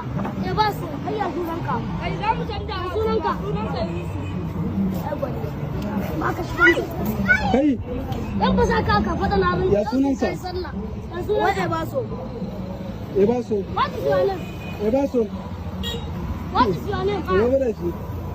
Okuno ka na ji afia. Baba ya sallah ba. Baba ya Okuno na ebe ọ na-ajụ ya, what is your name? Shows you that nafa malo onye ọwụ. Now ya nafa ayero. That I just will corner this boy. And the owner corner this kind of no this man. He will it in higher force this boy inside. And I have in a kubu that place. I'm going to say, has do to her. I think I go school. Kono man a danger. Kunu nwa ụmụ Igbo wee nwee ike itete n'ụla. Ọ na-esizikwe na unu ọdụ ready to live this life. But mala that you can't live this life by being an Igbo man or Igbo woman. How you open your identity complete.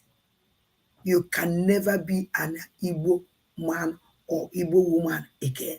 How you change your entire name. Wipe all that Igbo out for this earth. Oh yeah, what abomination. Iniquity follow. Kai Jezian na madam. Although it waste go too much energy. Yeah, but madama. It's like na I stop here. Because someone will be a much. Any dream so wow energy, powerful energy to talk to Ngozi Alabeze.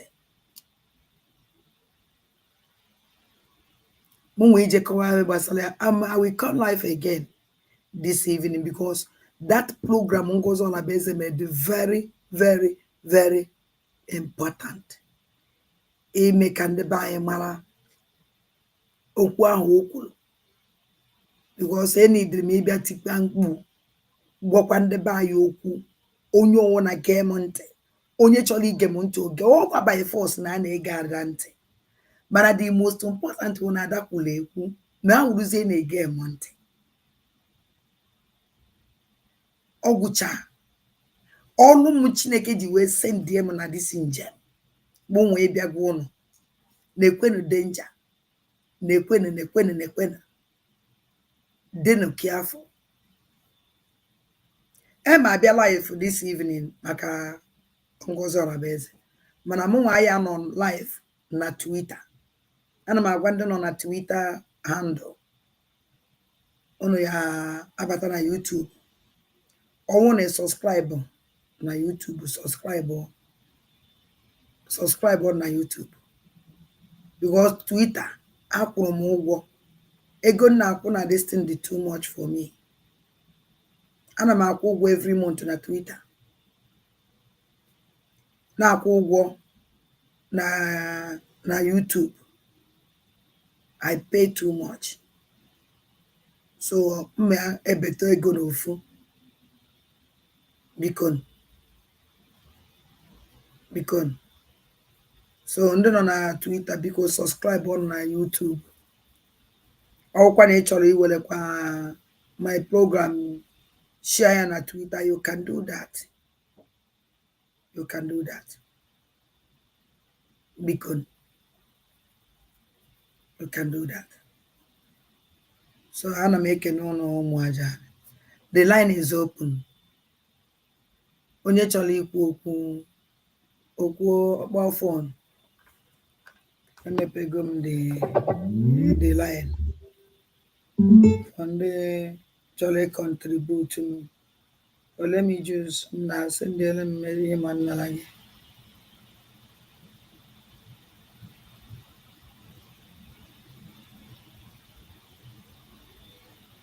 Line emepe no ụmụajana na number na aga no this number na stream no onye nwa dị nwe number mma abịa chi life gịnị na akụ mbata no kada ka ije zuo ike mma abịa chi life na mgbede by 7 o'clock or 7:30 highest 8.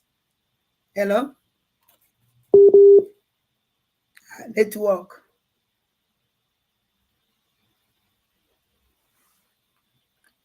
is there network ya.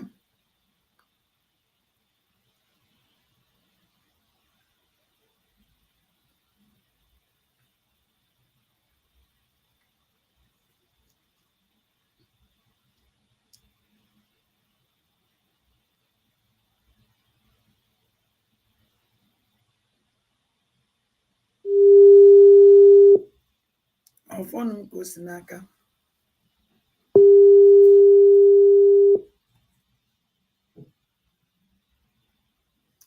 Thank you. Oh my God.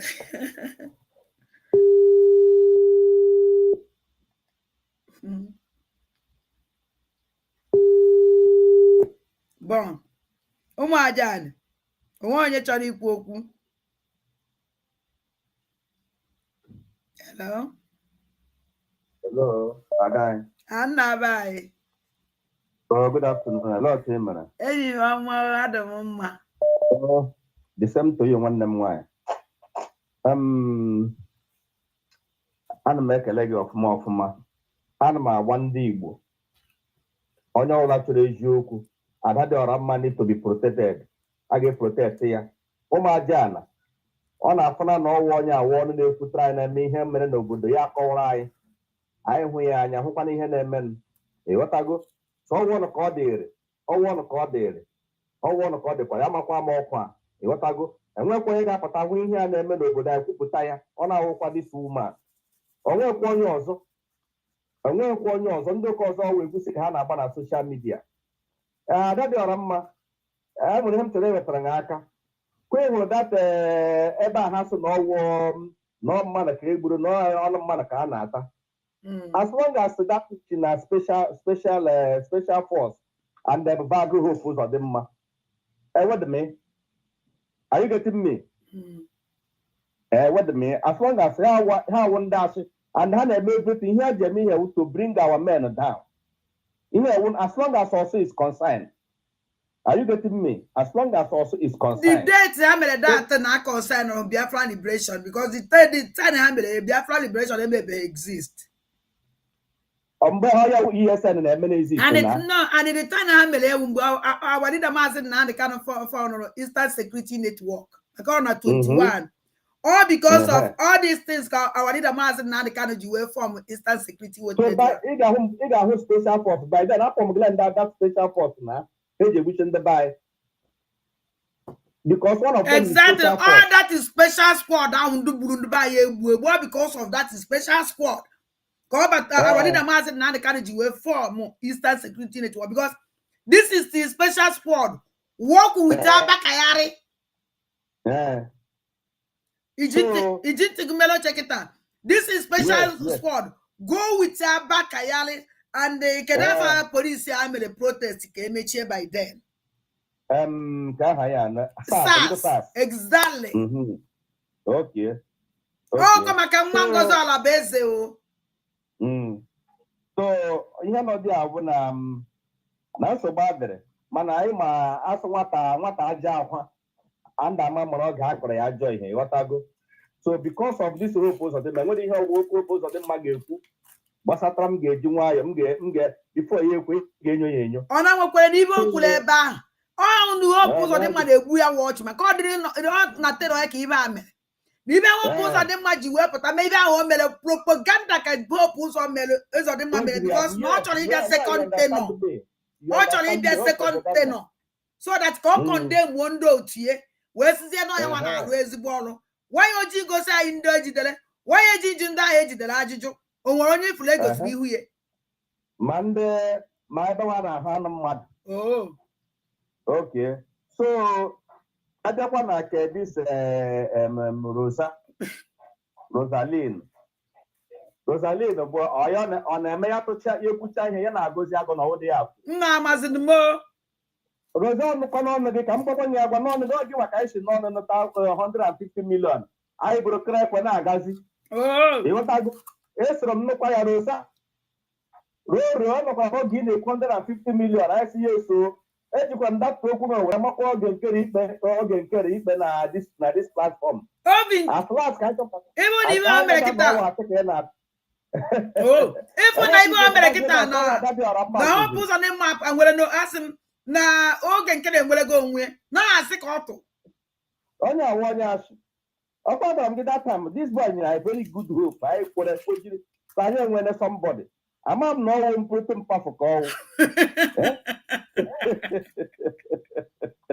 I don't put them up with a proc. So upon you also another Ramaga with the end of another Ramam. Oh, yeah, and young way. I'm going to do it. Also, a young Rucha. That's very dumb on that laptop. Oh, yeah, continue on our break. Javalo. My man, the Bayan, you were another Mahe, what I go. You were another Maha. So, was open and I pussy. Okwu kwene na ya ekwuzi oji nwa na kporo okwe na ọ na kporo we. Kama na ha je kpọrọ ya. Ibe ha mere Emeka Ghana. Ihe ha merie. Onye njikwa editi mwepụta je ala asị analysis ka ọsị ya wegere progress. O merụkwa datin wepụta dị in favor of you ka onye ji ka e were megere kọta ọrụ mana ọ wụrụ jele. No. Progress analysis. Eme ihe mgbe o mere this program. Ibe ahụ na January. Ka o mere this this analyze this program wee mezie program as wonder shall never end iwe oge nkele na-eme analyze eme na ọmụnwa ka o mere no o wepụtara dị man at this exposition o mere onye isi oge nkele ka ndị mmadụ nụzie exposition o mere n'isi oge nkele ọ ka o ji wee mee the program mana ọ kwefere na the program favors now o favor now because ya nwa na onwe ya delete gie o delete any na system ye o wepụ gie ọkụ ifugo na ndị mmadụ wetazie kịta na ajezere chọwazie na ndị banyere kwu too much mba hapụ onye ịma ihe mere na ọwụ na believe me ihe dị struggle ọ na-agbazi mmụọ na-aga n'anya believe me honestly ihe diwe ndị be anyị si emege dis ihe struggle anya ọ dị mma and ihe hụkwara ihe ha igosiri ụmụaka ahụ ga-eme oge ga-abịa mgbe ọ ga na-eme n'ala Igbo are you getting me? Ezekwa hụ na ọhụrụ ma ezekwa ana m abaka na down na this njem abakala ezekwa oge na-abịa mgbe ụdị ihe a ga na-eme n'ala Igbo apụta jụọ iwu eleke wee hụdụ small ụmụaka na-akpọ nwata ibe ha arụna onye na-amadụ Chukwu the meaning na Hausa language onye na-amadụ Chukwu onye rụrụ arụ isi ya nwa obere nwa ụmụazị na-ajụbeda ara nekwa egbe ebu n'aka amasị m na egbe bụ n'aka ezigbo egbe obere egbe ihe m na-agwa ndị be anyị na-awụ ọhụrụ hụcha mkpụrụ social ndị anya udukaka ihe na-eme n'ụgbọ akwụkwọ something wuli afọ ga ndị a na-abịara na ọ gbasara ọ ga-agbasa onye ọbụla ọ ga-agbasa mmecha agbacha onye ọbụla ịghọtago ma bịa nke onye onwe ma gịnị ọ ga-eme metacha ha one by one afụrụ m ọta data woman inwere jiri n'ihu data woman ga-esi nọdị ihe a na-eme ihe di ya bupụtara anyị ya nọrọ na-egbu ụmụnne ya na Enugu steeti and ọwụ onye Enugu steeti ọnụ ire ebujie ya ọnụ ọ naghị ekwu okwu she can never comment about it ya nọrọ get the meaning of her personality get the meaning that woman that is get the meaning of that woman ọ na-egbu even ma ọ bụrụ from her village ma ọ wụrụ but as long as that Enugu state is hence an Igbo the consign obodo nke mere na Enugu steeti obodo nke mere n'Imo steeti obodo nke mere na Anambra ebe alụkwa ya onye ọbụla mechicha ọnụ ọ dịkwa egwu ndị Igbo ọrụkwa ihe taa ọrụkwa igba egwusi na soshal midia ọ nọhụrụ ihe mere nwatakịrị ahụmaka oge ga-abịa mgbe ị ga-anọta isi na be a na-ajụ gị ebe gị si na-ajụ ụka ha nwụrụ ngaba na mọs gị ga-akọwa isi ala mgbe ka ọ ga-ehụ niile n'anya mgbe ka ọ ga-ehụ niile ọdụ ncha ka ọ ga-ehụ ụlọ n'anya ma ndị na-agba egwusi na soshal midia ma ndị na-akọtọchi mmadụ ha pụta na-ekwu rọbish ma ndị na-eso mara na ihe ewe arụ na-eso arụ na-asọpọtụ arụ time will come ọkwa ọkwa mmiri a ka anyị mawa ya ka anyị na-ama ya ka anyị na-ama ọkwa mmiri a legodo ebiri a dịzi poros ndị Awụsa abatazi ebiri ya na-emezi ihe gbasara ha ndị be anyị a na-agba ọsọ ụlọ a na-agba mgbe agbagide nke vileji agbawazi nke taa ọkwa onye ndị okwuru ya ekwu emechaa nke vileji mechaa nke ime ọhịa ha pụta na taa ị ga-anọ nwande apụta asị m steeti dị ọta na n'ala Igbo adaana that is it ka ọ dị nwanne m nwaanyị na-asụ siti n'odoto a n'ala Igbo adaana ọ dabeghị n'Enugwu ọnwa ala Igbo oke ị na-ekwu okwu siti oke one day city ga-anọ like this asị na ebere ọtara ọ kpọrọla ọkụ ndị Awụsa agbaala ndị Fulani agbaala mmadụ before you know it onye ọbụla kwatọrọ ngwongwo ịpụta jikere na n'ụtụtụ ị na-aga ekpe ajụwa na aha dịrị ngawa na mosque you end up in mosque gbe ofu onye ọbụla n'anya yes mgbe nke onye ọbụla ga-amata onwe ya ọma pepụl ndị anụ ihe ndị anya ọ na-amadị nke wee eziokwu don't know the truth ọ na-ama na ihe ewe eziokwu ọ na-ama the right place to go a na-arụ ọnụ ka ube hotel this guy pụtara na-atụ aka ọ tụrụ pụta gwa anyị na oge nkere e nyere 150 million onye nyere $150 million ọ penny ọ zọpụtago oge nkele ya wụ ọnụ onye wụ okwuchara kwugharịa because ebe o kwuchara gọra ya ekwuro gosi that n'oge nkele wibo ka o borie ebe o kwuchara Biafrans kwesịrị ịma na oge eboro oge nkele ibo onye complete onye ozi because onye nwakwuge $150 million anyị nụrụkwanụ kwetiri na-akọ oje dere ite na n'ime ma ya oje wopie by nyanwụ iwepụta atị na platform ya gosi that na onye awụ onye oshi can you imagine anyị kwetiri kwere na-akọ na-aga oge nkele $150 million oge nkele $150 million ọ kwesịrị ekwesị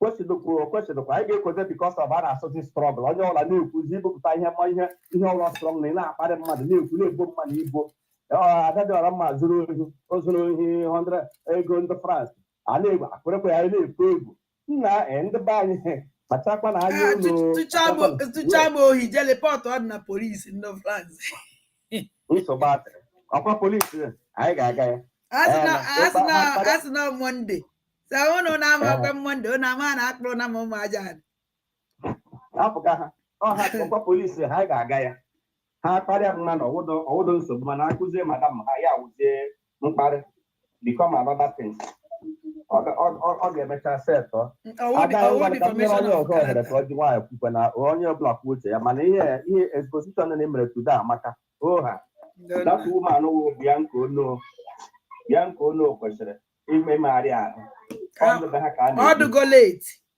weda onwe ahụ ya emegharị kịta ya echenji onwe ahụ bịa ka ya emegharị kịta ya echenji something eziokwu m na iri na-elerukwa n'anya ada anyị ọ dịkwa onye ọbụla ga-apụta lere anya kwupụta destin dasa m jiri so ndị Igbo emeghị ihe silensị Adadịọra mma nsogbu nọkwara anyị oha emeghị ihe silensị ọ dịsi woman nsogbu nọkwa ọkwa dị oli ma ọtọ na-apụta na-ekwupụta ihe na-emenụ because ọdụ onye ọbụla nobody esokwutere okwu dis nke Sultan of Sokoto esokwuru okwu Sultan of Sokoto enwe onye ọzọ kwuru ya ọ na-ahụda Adadịọra mma ndị ọzọ na-atụ n'egwu ana m atụ egwu mba nsogbu mba ọ dịgara ha na-emeshọ ihe na ya na-ele ihe m ga-akpọ ya onye ọzọ kwuru ya emere na-anọdụ ihe datụmanụ kwuru soshal midia a ga-aba ndị ya before you make it a place of ban maka a na-ekwute ihe ara ndị be ha na-eme n'ụfọdụ nwere ihe niile nọ na soshal midia emebe ka ike rụrụ maka ekpọrọ onwe roza na-abalị nweta nga ọ na-aba gị chesa mmadụ na-aba mba I commented about this, but I'm not system. And when I got about in here, now so even very dark man, that one beneath. Yeah, very dark man. I so much like that guy. On our wall.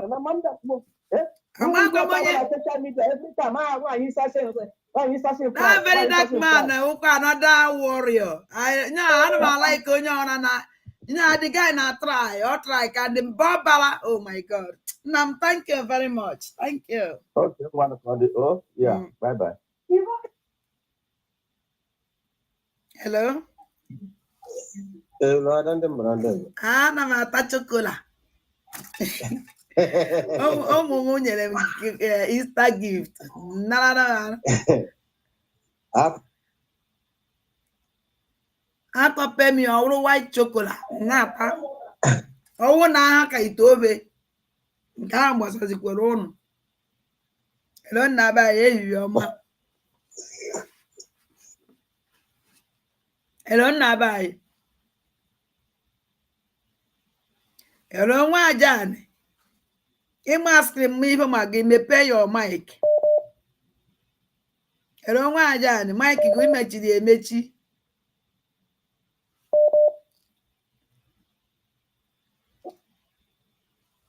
Hello? Network. Network. Okay, what to go? Anna, bye. Hey, Yoma. Hello. Hello, Nava. Hey, Yoma. And I'm here now. Couldn't buy. Hey, Anna. You're not working out. You were no. Hey, Guinea. Hey, so could I put it out, but you were no. Hey, Nabuto.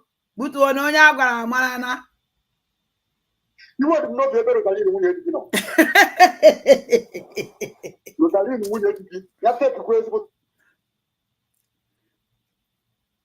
Nah.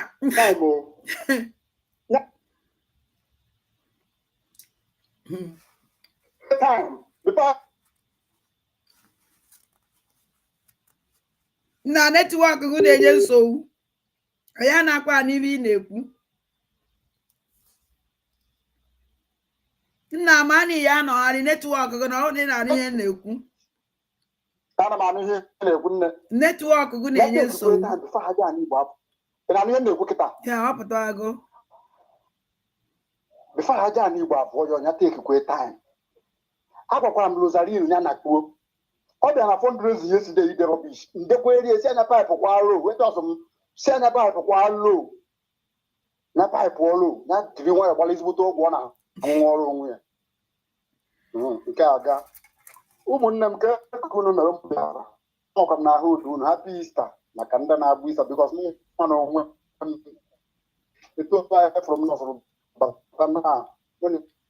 na ya agọcha ọchị. Anyị amara gbukwu si arụ. Unu akwụkwọ ụmụ kerekere ụmụazị na praktisi jihad. Ihe ụmụazị amụrụ n'ala Igbo. Ya kerekere ụmụazị amụrụ n'ala Igbo. Ha praktisi egwu jihad under 8 years, 7 years. Ụmụ Igbo mụrụ n'anya. Enweghị m ogologo okwu taa, enwekwu m ọtụtụ akụkọ taa, kama na uche anyị dị ya. Ekwenụ ndị aka ha na-abịa ha erutegwekwe ka anyị mụrụ anya chekwaba anyị ọhịa m chọrọ ka m tii ndewo nna m ndo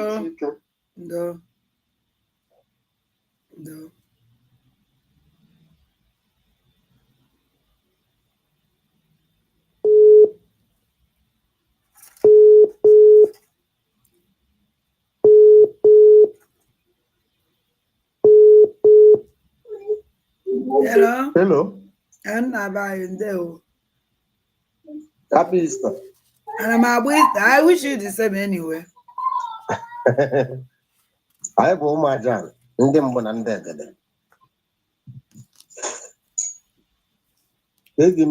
Na chim na n'ọlụ.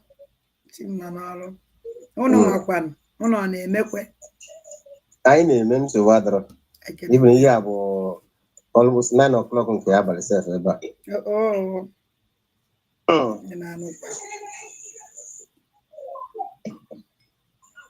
Hapụ ndị ụchụ anụnwa ifuru roza ha niile na ma madam ha na-edelete everything ha posturu na Twitter. Jee check Twitter madam ha ihe ahụ niile o posturu that is December, January, February o delete go ha niile. Ịma na enwere mgbe aha akịla akaụntụ ya mana ọ sị na enyekwara ya. Ọ sị na enyekwara. No, ha ya ya suspended by suspension ka enyere. Yes, enyekwara ya. Suspension ka enyere, but o ji that opportunity immediately the ten laksịrị azụ o delete ihe niile ebe ahụ ọ na-asị ndị be anyị na ha need na hide themselves na ha need na-egosi onwe ha egosi picture ha akpa ha post account online o ji go delete those things but ọ mahụ na sana akpara wa ji all these things all of them from A to Z. Okay. So nke iberibe anụ na-aba mba nọ na UK na-aba mba na kọnshi juri ọnụ ọ pụta ọbacha mba ọsị Nigeria government will see in the next 1 month. Next 1 month aga onyekwa another 1 month. That nke ahụ aga onyekwa another 1 month. If ra na-emeziri ndị asef. But the only thing na-agwa ndị be anyị bụ onye ọbụla ji enye Ngozi Orabaeze ego ya makwara amara na ego eji egbu ndị be anyị ka ọ na-enye Ngozi Orabaeze. That is the only thing m ga-agwa ha. Ha mara amara na Ngozi Orabaeze si the more our prime minister nọ n'ime the better for her, not for anyị wabụ bịa ụmụaja. Because all you kwuru n'ọnụ ya ka anyị ji ajọji ya. Also more Finland keep our prime minister inside, the better for her, not for us. Because all my deal with the Nigeria government. Ngozi Orabaeze ada fight for Biafra.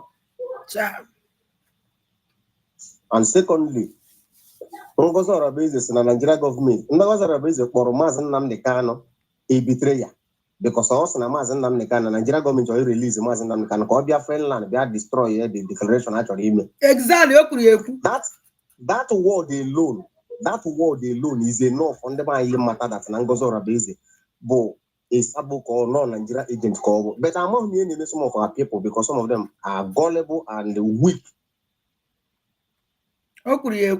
So, yeah, you could know or hang on fabricate here. The video card, the evidence, everything you put there. And that conversation then I'm going to raise with Madam Adi again. Nobody need that conversation. Often, Hagita again. Ngozo raise the na iko Biafra Liberation Army na iko ha ejugo oyoku. Yes, iko ejugo. Niko ha niile ejugo n'ike na efro na ike agwugo ha niile. N'ike agwugo ha niile. So, the evidence again people need to know that this woman that Igbo never knew. Oh, Ngozo raise the bidiri never expose online. But I say how go see their face. They made their number publishing online. They made their names and everything published online. The question on the buying need in a Jungozo Rebezi. Our prime minister na Jim mad address here. Kerebe family ebi. Kerebe one ebi. But since Ngozo Rebezi bidoro yi anu one izuzu. Ona ajuzo the buying kere family ha. Kere afa family family onye kishi. Kere afa na ajugo detail about you. Ngozo Rebezi na me. Name afa the buying publish online. Mana Chineke afọ onye ọbụla ụgwọ ọrụ onye bụ onye ọbụla mee. Ọ bụghị mmadụ na-akwụ ụgwọ ihe imere n'ụgwọ Chineke na-akwụ mmadụ ụgwọ ọrụ. Mana ihe m ga-agwa Ngozi dat na ala Biafra ga-emegide ya. Ọ ga-emegide n'ụtụtụ ala, ọ ga-emegide n'ehihie, ọ ga-emegide n'abalị. Ọ bụ ọsọsọ enwe ga-akwụ ụgwọ ihe o mere ndị be anyị. Because ndị egburu since Ngozi bidoro nzuzu ahụ ọ na-ezuzu dị too much. Ọ dị too much. Ndị egbugoro dị too much. Ka na-egbukwe na-aga. Cheke ndị niile gbara Ngozi Orabaeze okirikiri. Ha niile bụ the same people our prime minister sacred. Ndị Fulani. Our leader Maazị Nnamdi Kanu sacred. And ha niile bụ ndị Fulani. Gee Ugo 247 kwuru. Ngwanụ Ikenga Urago say that na ya fight insecurity. The question people need to know Ikenga Urago. Ikenga able police ke ba army. Able DSS kedu nke able ija fight insecurity. Is somebody an individual na fight insecurity. Ikenga kedu army ija fight insecurity. Kedu police ija fight insecurity. So iji ndị Ebubago ya na Musa Boys egbu ma ajiba anyị ifile na ọ ga-adara gị na mma. Amandere ya na mma. Ugo 247 isi na immediately egburu nwanne Gentle esendere gị picture. Kedu onye a na-esendere picture? Onye a na-esendere picture bụ ka ọ confirm the deal ya na onye ahụ nwere. Propaganda fundraising. Propaganda fundraising ya mere yesterday achịkata m ọchị. Onye amanda ahụ. Ebere m na-emere onye na-eji enye Ngozi Orabaeze afọ ya ma phone number ya. Ka ha wee sị that na ibe niile a mere na Biafra ska na-eso ha. No Biafra is so friend Ngozi Orabaeze. Onye ọwụna na-eso Ngozi Orabaeze che na ndị Biafra na-eso ha. The only Biafrans ọwụ na onwe Biafra si na-eso ha, the man under siege. Or no under Fulani. That is in the committee go after her already. Na ndị committee go after is in. O nwere ndị asọmiti no, o nwere ndị wu. Ịma emerenu. Ịma na ụkwana mmadụ niile ya eme ihe mme. No. O nwere ndị wu for this struggle for a time like this. O nwere ndị wu, o nwere ife nchọrọ igosi unu. O nwere ndị wu na ba nya ndị ya ịma mgbe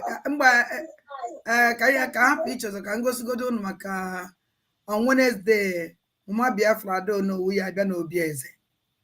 O ya abịa fụ ụmụ aja anyị. So ngosigodo so n'ọnya. Dịka ihe m nwa na-ekwu na-asị o na na ndị na-eso Ngozi Olabeze ịma na before anyị nọ na cabinet some ndị na-eso ndị cabinet members no the other side is so yeah enwere genuine one cabinet member so Ngozi Olabeze mana ha nwapụta ha efinugo na ha emegodo the other side ife ọjọọ by iso Ngozi Olabeze and ọ na-apụta the other side anyị ekwukwa mepere ha data ụzọ anọrọzie elu aka n'elu aka instead anwa ya apụtazi na ọzọ n'onwazi ebe ha belong ka ha so ka ha nọrọzie ebe ahụ. There is many coordinators elep so Ngozi Olabeze na ihe ji nọrọ na-esozi Ngozi Olabeze because na Ngozi Olabeze emego ha head of the rep ebe ha nọ ha nwawole head of the rep and ọ na-apụta apụta na fa ya awụzile head of the eme ya awụzile head of the rep ebe ha nọ so ọwụrụ problem ndị elefa ọkwa ịghọtago. That shows nke anụnwa gosi that na ọ bụghị freedom ka ha na-azụ. So ha nọzi ebe ahụ instead ebe ya apụta ebilong anywhere afọ ha pụọ Hawaii pụọ ka ha nọzi ebe a place mgbe ọbata obi epụtaziele ebe abịa ya ọbịa apụtazie ya tend apology. Oh, ha feeling ha tend apology after ka ha betray ọbata obi then ọbata obi arabata. Ibe m nwa na-ekwu ọkwa ibe gwara m ibe m na-eche. I know ama m nọ yi na-eche but n'ime onwe ha na ha feel that na after ka ha mechara ọbata obi then kpọchie anyị azụ from big maka ihe nwaanyị a kpọchiri anyị azụ ihe Ngozi bịara ime bụ ka ọbata obi epụta onye ebidokwa na 01 onye ebidokwa na 01 nwaanyị a kpọchiri anyị from square one but the people aghọtaghị ihe Ngozi mere. Ngozi kpọchiri ndị be anyị azụ to square one na this freedom but thank God because na ọ bụ na ọ nwara anwa baa those Biafra Liberation Army ime ọ bụ na ọ bara ime ọ bụghị anyị na-akọ na ka anyị karị na-akọ mana ọ maka na aka Chukwu dị n'ihe anyị na-eme. Ha chete Maazị Nnamdi Kanu sị na Biafra freedom bụ the last miracle on this planet Earth. Nsogbu abịa ngwaji Chineke gozie nna m nọnyere gị. Yeah. Hello. I don't even know. Happy Easter. I wish you the same. Go team. Adam. Hey, why in Amma? And I check it. Ugo is away. Go here now, walking. And there one. You see, can all oh? Rosaline. Rosa, on your on the easy, on your easy, you know the easy, one. Oh, yeah, only. Obro go, really, I need to go on that. I want to hang up on my one person. Not good. Oh, me for no on the easy, but that's not enough for me last week. I didn't need to give a 10 meter away because I told me this on the not the energy. There, I can't go radio London. And so, well, the help of the video, and I come at last. Yeni le video yeni la mboni fake news yema sini ya sini na ile community before na that no here. Adam ba ko delete go ye, o delete ge. Onu mara me, o delete ge. Obi aboyi. Sina tamoro handri la hakuru from beginning. Han ki bidi hani ekuku ye gaina, mo ba hani ekuku ye gaina ame download. Kipo so obo nya abo. Anu he bo ma read. Yeah. So ihe o ji pụta na-achọ n'ọnụ kịta bụ aga na-ekwu ebe a ma a masị kene ụbọchị nta ka achọ ọnụ onye niile ka nwoke na-ekwu ya ka eji iwu nwoke onye kwuru ji wuru nwoke o nwere ọnụ okenye na-eje okenye jecha ọnụ bata ọgbachite nkịtị ga-afụ rizọt and rizọt apụtago ọ sịchapụ ọ ga-akọntinu na ya pụta tine o disapia ebe ọ na-edisapia agwụkwara m ụlọ Una threat na my platform. I like it. Ihe na-eme ile anyị na-eje bụ official because ihe bụ ihe gbasara ndụ na ọnwụ ụmụ Biafra ụmụ Igbo. So onwe onye na-threat ihe ha na-achọ azụ ọbụ ndị be anyị ndụ. So ihe e kwuru bụ na mgbe oge adịghị anya a ga-ebuchapụ ya back osi o ji ego ofe esi ya punishment ihe ndị ga-punishment ya bụ ndị o mejọrọ ha ma ga-enye ya punishment so hapụ ga ihe ọ napụtara na-aga ọnụ ya asị na-ada ndị mbụ na ndị egede asị gwara asịghị ya o kwesịrị ya ụdị iti ka ọ bụ ilitereti ka ọ bụ ihe ọ na-asụ ọ bụ oyibo ọ bụghị oyibo ka ọ na-asụ ihe ọ oyibo ndị zuu ka ọ na-asụ ihe ha so bikọs ọ baha na akwụkwọ ndị ebe eliza beti nsogbu adụrọ jisi ike nwa m asị dịka m si wee kwu ụbọchị nta ga ịchọ na owere okwu ihe bụ okwu buru ilulu anyị ma ije maka ndị ndere megide ndị mbụ na ndị egede na aja ụmụ aja ada agaghị eji isi ha wee bụrụ ọfụrụ ugo 247 nke ya na-abịakwu a ga-eji spend very soon nna akpọkụ 555 ya chere ma a na-abịa anyị ga-ezukọ ka ngosi ha ga-esi eji ọdụ ije ahụ anyị agaghị ahapụrụ gọọmenti ihe niile gọọmenti dị piz ihe ha na-arụ ka nkụ anyị ga-eme nke anyị kwesịrị ime nsogbu adụ ije anyị niile gara abịja were mgbara jisi ike yesterday somebody sent them link si mụ bata mụ bịata na ihe be ngozi ọrabụfụ na adị wee banye oge ha na-ebidobe ha na-apụtabe ha ka nọ in backyard background ha banye ọkwa one of them nọ die mmanụ ihe niile a na-aga ebe a rọbish si mụ bịa ka m jiri ntụ m wee kele kee nke a na-akpọ David nwa nke nọ Israel ka e mere ha ihe yesterday nwanne kesi ya progress analyze si na n'obi ya nwanne ya nwoke before ha na-emecha o wee nye ọda na immediately their DPM ka ọ DPM kwuchara okwu mmechara announcement na onye ọbụla were aka elu ma ha eji wetara ego ma ha wetara ego propaganda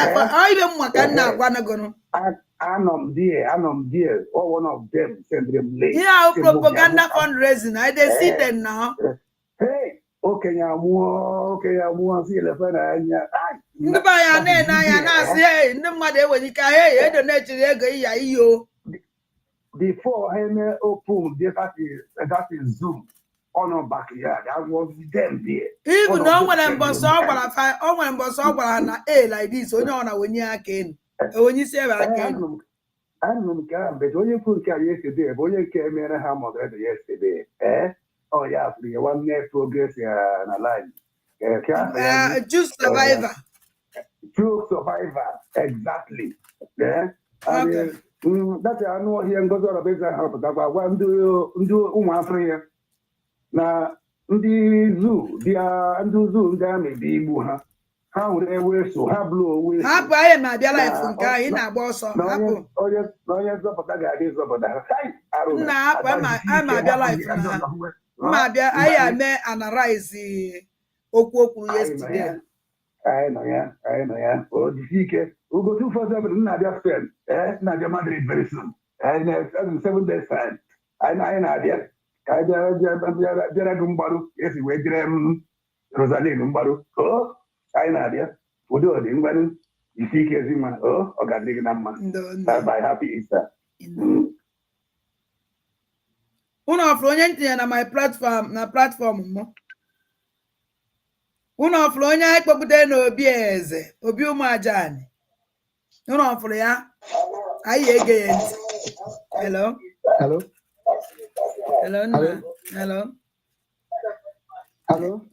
ehihie ọma Ada ha okay in life dilate yes hello good afternoon for here dan again anna ba ehihie ọma ana m watch live in life na anọ live ezi nwanne m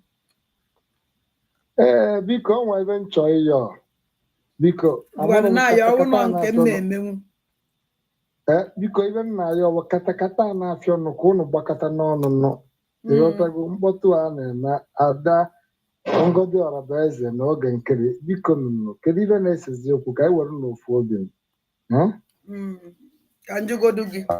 Can you go I do it? will know. Can you go do it? I'm not full of what I can full of Okay. the square Thank God. Thank God, Nina, for I'm happy. Onisi we for now. Ngozo like beze. Just ka igbo nwa ya eziokwu. Onisi we for ngozo la beze. Odu ka onye chọrọ peace. N'ime mmụọ gị na eziokwu.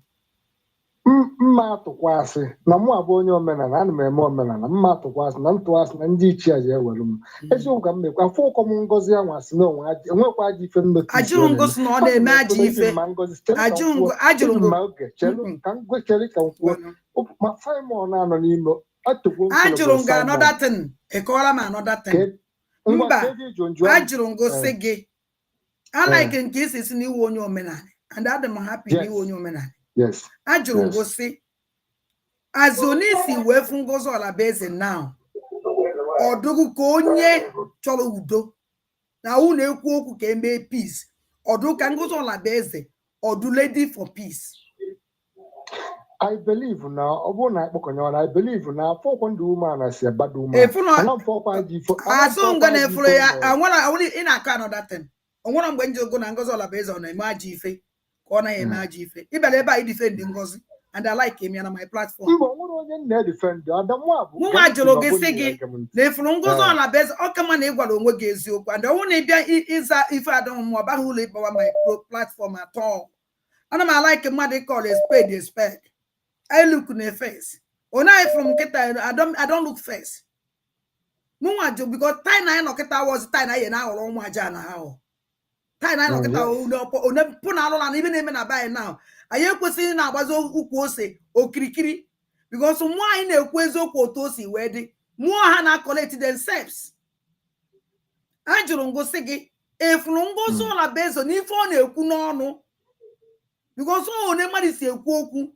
Otu mmadụ si eme omume ka ihe ejima na ọchọrọ udo ka ọ chọrọ udo ka onye na-achọ udo ka onye na-ekpe udo ngụnwa na onwe gị na-efolo ya enu ifugo efu ka o si ekwu okwu efulu ya zi onye ya wakpo peace now ọbịa. I believe no ga-abịa. Ibe ahụ ya believe Ngozi Olabeze nọ na social na voice nwopụta Ngozi Olabeze can never come. Ngozi Olabeze can never come n'udo. Ngozi Olabeze because una Ngozi Olabeze na bia ntolu ude oye ha akpọ ya ndị na-efolo Ngozi Olabeze wezigbo mmadụ ndị a na-efolo Ngozi Olabeze criminals onye bụ ajọ mmadụ gantị onwere mba ajọ mmadụ ma ndị na-efolo kwa ma ndị don't want to waste my time ebe me need to waste time onye awu onye ọdịnala nwa ajani aka ji ofo for that matter aka nwoke niile wa aka ji ofo obie ana Igbo o nwere ndị waka ji ofo nnafa ndị nọ n'obi waka ji ofo nnafa mana inwe obi nke gị inwe go ofo inje ofo obi gị n'ebe a njụ ọnya si ya ụfụ ka Ngozi Olabeze na-apụta akpọ ụmụ Biafra criminals because they don't follow him because they don't follow her because they don't support her evil ọsụ n'uche nke ya nwa mana Ngozi Olabeze wefta voice ebe Diana si na ọnwụ na ọbata obi ebia ka ekpe udo na onye ekpekwa udo mana ya ejewa Ngozi ọzọ si ya mụ na onwe m nkọ oge nke na-apụta na social media kpọọ for peace kpọọ for united ka unite ya this my brother kpọrọ kịta asị na ya nwa ajani nwa ọdịnala ọnụtụgo ebe Ngozi Olabeze kpọọ for reconciliation Onutuke Ngozi Olabeze was gone together. Let us come together. Onutubeye. Even Ngozi Olabeze they cool criminals. Criminals. Hence ni son Ngozi Olabeze they on a trash. Even Ngozi Olabeze when the whole Biafra Liberation Army tinye na trash.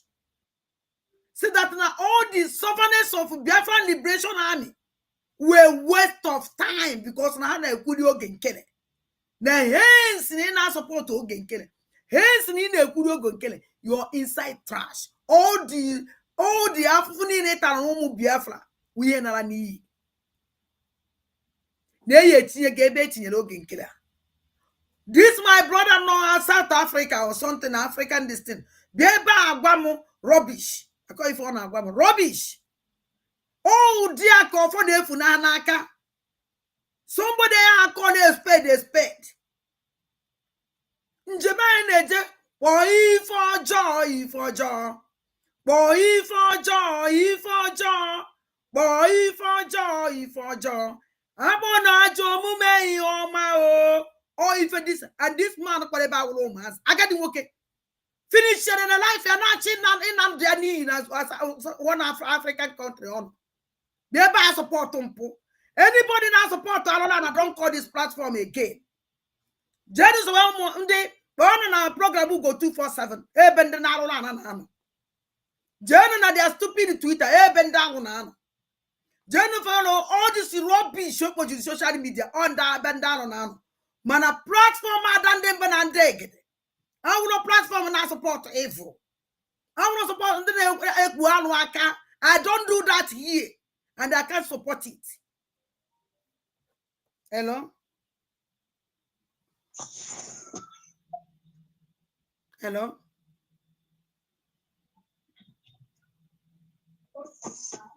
Hello?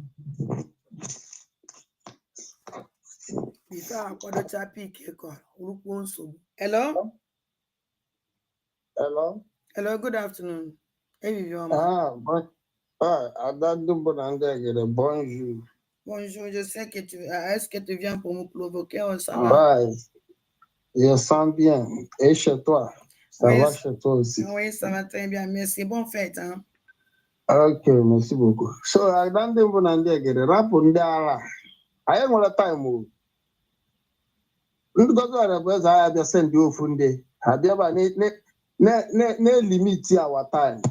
I can just say, I am one of the time. Now, yes, this is for plan they have before Simon. Yeah, I ain't got a time. He's not going to just like his position in the last time. Oh, he do it about ndị amakwute si owere Hausa land. Ọ ka gụọrọ ha history, ọ ka gụọrọ ha history ihe mego na Nigeria. Adị ihe jekọ ime ha ihe Nnamdi Kanu kwugoro already. Kedu ndị be anyị na-eme ka ndị na ọkwa ya sometime agbara m na efi Fulani ha na-ata. Nkwa mgbe mmadụ kwuru ya na ọ dị ka hypnotize ya na o nwere ihe a na-etinye na ya. Agwagwara m ndị be ha kwụsị ya. Abadi de kwone ọgbata obi ekwe na akwụkwọ ha kwụsị ịta efi ahụ. Nna m ọwụgoro na tụrụ ọgbara ife dị n'efi ahụ. Ịtacha efi ahụ ka n'ime ndị sem. Efi eji wee gbuo nne gị, ji egbuo nna gị, ji elepụ nwanne gị, ji wee nwee nwanne gị nwaanyị nkụ n'ike. Emechicha ihe a bịa gbukwa ya efi je were ego gụgoro ihe. Keke ihe si wee tacha ya wee rime no the same or impossible now. Yes. Is it like in na talk about ụmụnne gị?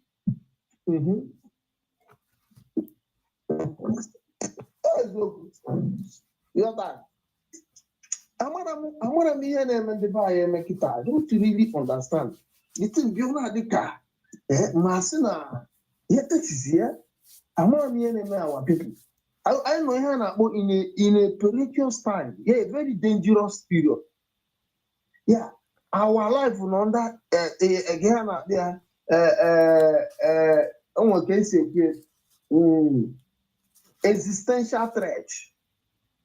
Our race is going, our tribe, our culture, everything is going. Ndị ala nọ ebe a na-akụ ka ndị egwu ali. Na ngamante.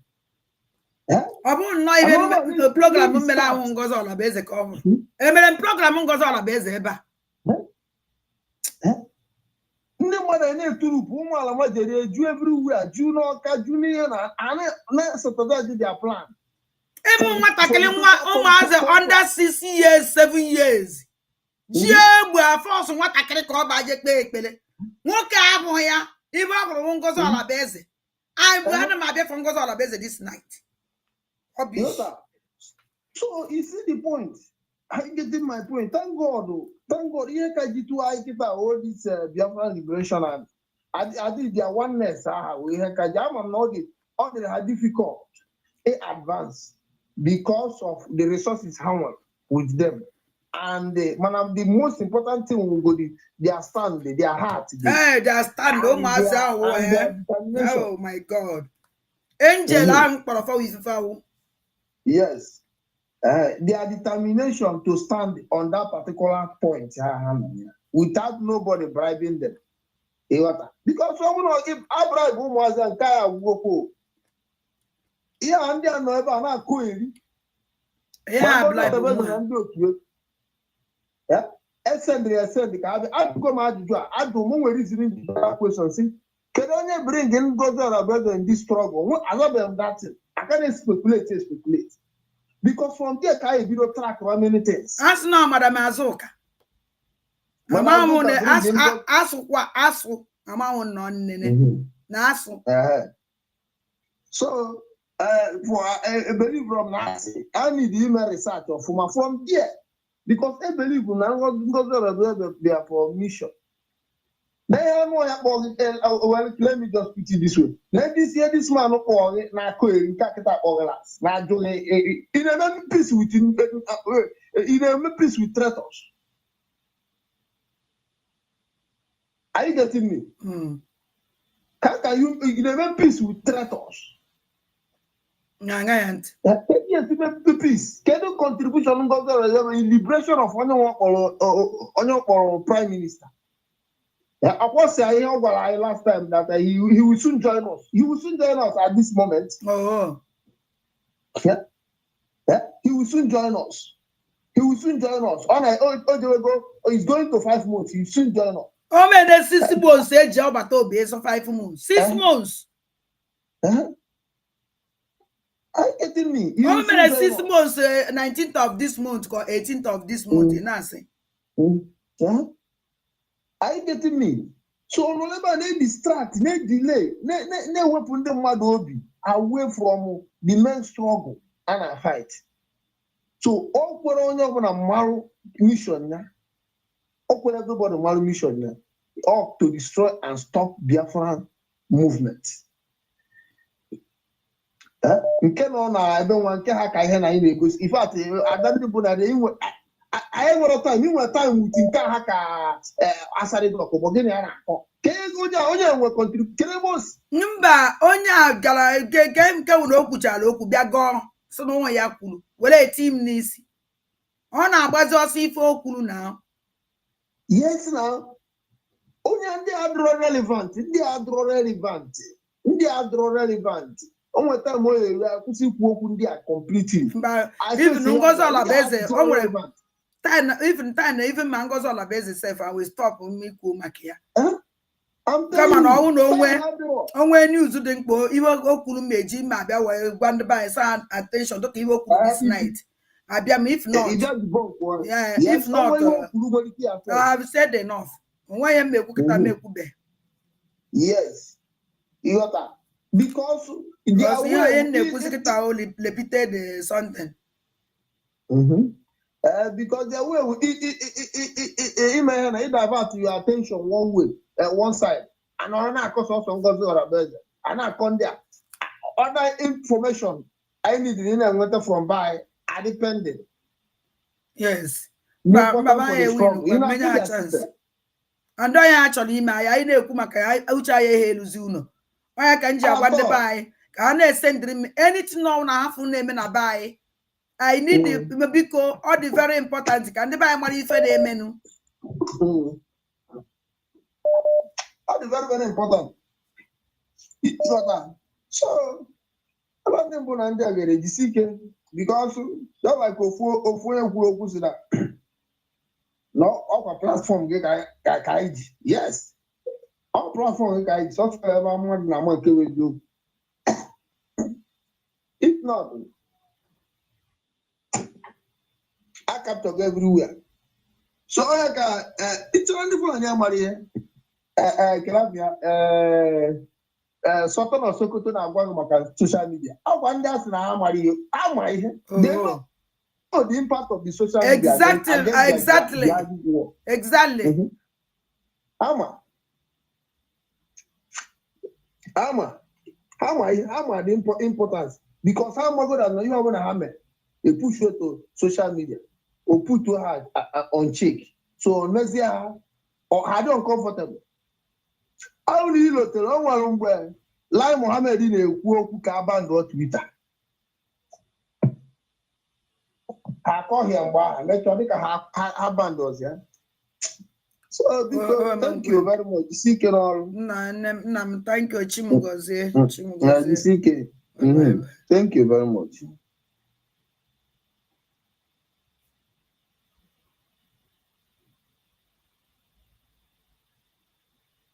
Because I mechie no matter because I will come life again. Can you relax myself?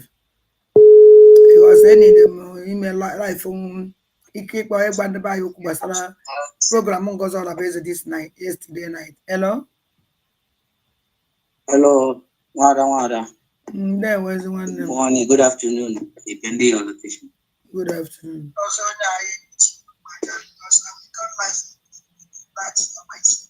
Okay, yeah, but to buy his watch so that go quite because also your name again late.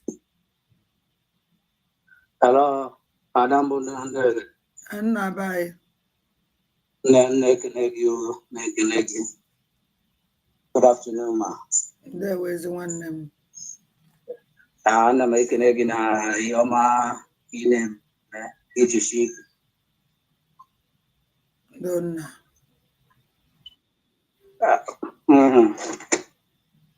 Actually, joke with Nana, the lady Yoma, Ichishi. Yemedi, the Kambo, Sikamua, Tiobero, Maka, Booking Kibiana, Ako, Guzor, Madana, Yene, or Alekuna, Okuna, Bana, Benmak, or whatever, Nana, or Yene with Madi with. Now, I have program on Melagana Coivoso. Nah, always from people because immediately would defend itself. You are Gamanar, only message in the good road. See, catch up Godonia, Lonia, and the one Nigeria, and the one Nigeria, Dana, Dani. And the nation goes all about one Nigeria. Dani made a madu with that vista. Anna got that from one back, Lana, Yen, Mamma, and Guzor, basic. Or that back on Guzor, basic. Anna go down the sea with those open. Madame, Anna, that Oka, or Madame Maria Zadia, my other body, young, Makia, Macau, who says we will. Upon no one wanted ways we will. Now, say, opportunities that can just shake a material with that young man. The shake and Omar, why you said that is stronger. Macadistan, Dalawao. Don't Chimugoze. No. Wow, my Johnny. Ah, oh, what on Yentilo no. Asan Kono Nenezie. I want Judith or Sazwa. Judith or Sazwa. Oh, me, Regina. Oh, me, Regina. Imano Fana Gukaija Gwanda. Omi ejire kogwe. Yoruda Sazwa. Angwa saya je yongozo la beze mbalo. No mejoli ya. To be sincere, o mejolo ngozi. Ana me kucha welekwa. Ona nsi kwie, ona nkode. O mejoli ya. Ya ye yo ya. Yoruda Sazwa ebe na agwala moto na social media. Wele ọnụ ya wee sị na ya gwala vamvamvam kụwa akwa n'isi ada ndị gboo na vamvamvam eme ihe exactly onye ya si wee gwu ya na ya mere oji ịlụ ọrụ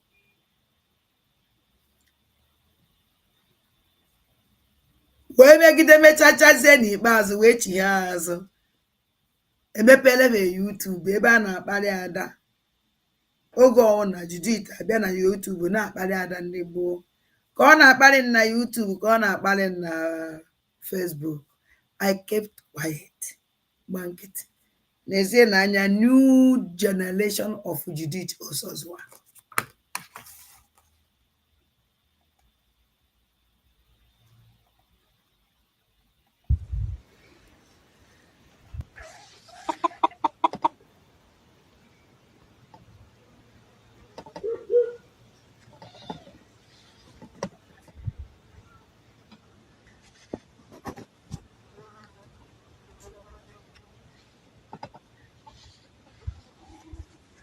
Those are my strangers.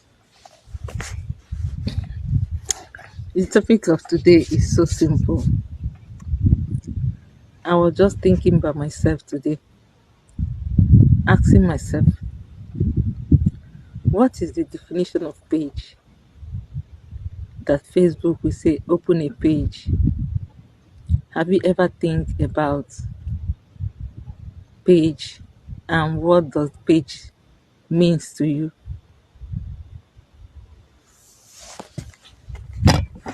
Page means to me a platform where I can come and tell my story, tell about myself, about what I believe, about my freedom fighting, my definition of freedom fighting,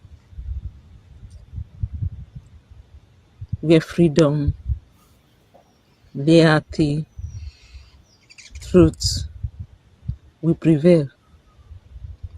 In freedom fighting, you don't fight with lies. No, because when you fight with lies, that means that freedom that you are searching for is nothing to write home about. But when you are fighting a just cause with truth, that means you want to establish truth.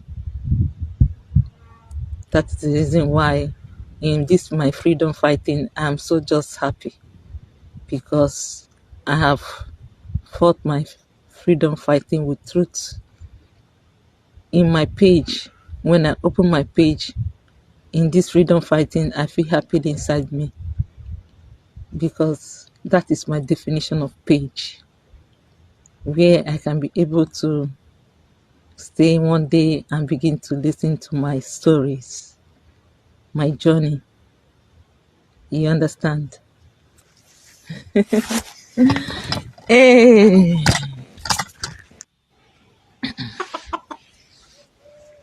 You see, I have strangers.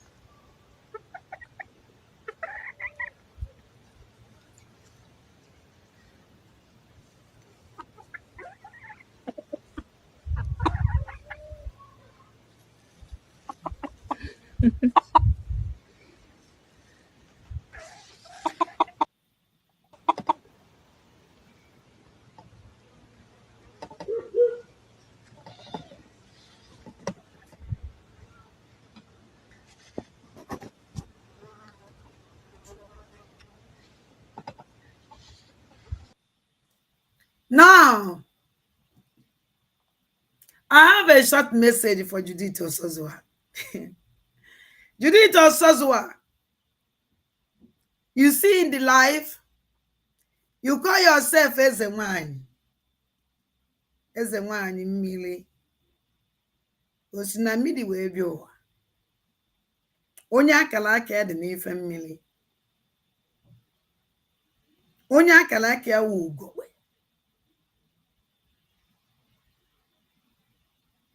Onye akalaka ya dị n'ife dị ọcha. Ọcha ka eji mara eze nwanyị. Ifu eze nwanyị ifugo ọcha. Ifu ha na eze nwanyị ifugo ọcha. Ifugo kpakpando maka na eze nwanyị wu ife. Onye ọhụrụ si na mmiri ihe dị ọcha, mmiri ka eji asị ife lulu dọtị. Ife ọhụrụ lulu inyi mmiri ka eji asị ha.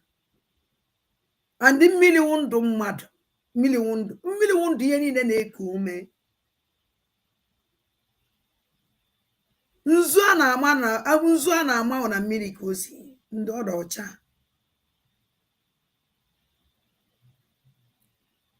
Eze nwanyị wa anyanwụ, wụlụ ife, wụlụ ọnwa, wụlụ kpakpando. achọrọ m ịkọwara gị something today. And ka m na-akọwara gị ka m na-akọwara ya ndị ọzọ bụ eze nwaanyị. Awụọkwa m eze nwaanyị o, mana awụ m onye karịrị eze nwaanyị. Yes. Judith Osozua, upon ihe niile ime, because of na isi na iwe eze nwaanyị, isi na mmiri were bịa ụwa, and ime na-eme ihe mmiri, and gị na ihe ọcha dị na mma, I forgive to you. So we jee your Ngozi Olabeze. Because Ngozi Olabeze lays a curse on you, which in the 100% sure. Only a serious curse with tears. Only a curse on you with anya mmiri. Or walk on a back by no. I remember me kino na no we like curse with anya mmiri apple monanya if Ngozi Olabeze come again. Where's we go and beg her so that go withdraw the courses back. Always open a magwa no let course. Man, I'm when I quit to go say, J your Ngozi. Mammy angel say, J your no matter what on a mana image of mother say sorry. No matter who that person is for you. Mon a meta mona a meta. Man, I can't image of good ye, your nyama bala, jitere ogun for. What is very important. Instead, go with me. Ibia na agbara m ọtọ na social media. Gbagidere m ọtọ, na-ele course every day. N'isi Adandigbo, I smile. I didn't return that course on you. Because I'm on that now. More in a course n'isi onwe gị. Judith. Nwanne m na-akpọ n'ichere ka m kwucha for 2 minutes. Gbachi gị azụ. Judith Osozua, ịma ife ime because na iwezi nwaanyị kpuru isi. God bless you with a highly talent. Chineke ji wee gọzie gị. With a nwa mmiri ewu. Ọ gọzie gị with one thing. Judith Osozua, ọwụ na ị na-afụ ụzọ. Ị kwesịrị ịma gị nwe isi ihe chụpụtara gị na brigi. Akala ịchọpụta gị. Because he dị confused. Because n'aka gị adịrọ ọcha. Because na ịdịrọ genuine. Because na mgbe ị mere ife imele na that coat of arm ka m gwa gị sị gị na imetụ na mmụọ nwee Biafra. Ịgbapụ. Gbajekwu Ngozi Olabeze. Mgbe m nọ with Ngozi, you didn't see picture Ngozi on my platform. The only way you have a picture Ngozi on our Nigeria na rise. I don't take somebody's picture. No, so kwanya wolo. I didn't make my profile. I know the reason why. Ihe nwere n'ime mmụọ gbasara gị, ihe nwere n'ime mmụọ gbasara gị. Enid ime bịa gosiwe ka iwe mana nwere ihe mkpe n'ime mmụọ. Because most of ndị na-eji mmadụ eme fake. Ka ha were the person wee cover the mpụ fa na-eme. If you na ha hey I love ka onye man that know the worst enemy of that person onye ji picture we made that thing.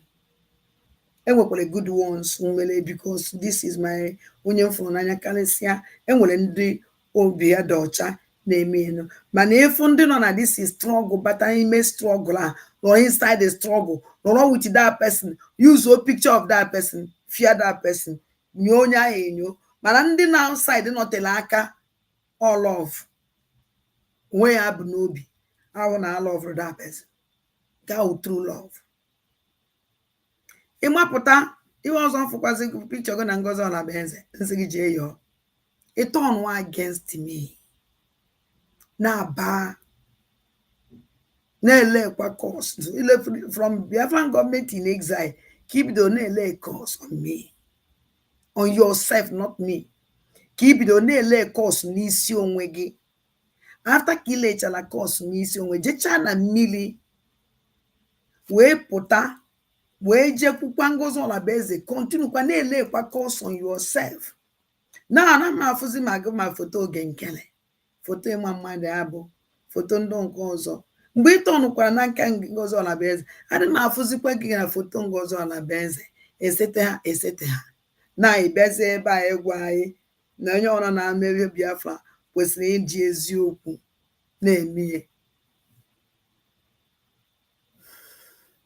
Now you have destroyed your life back.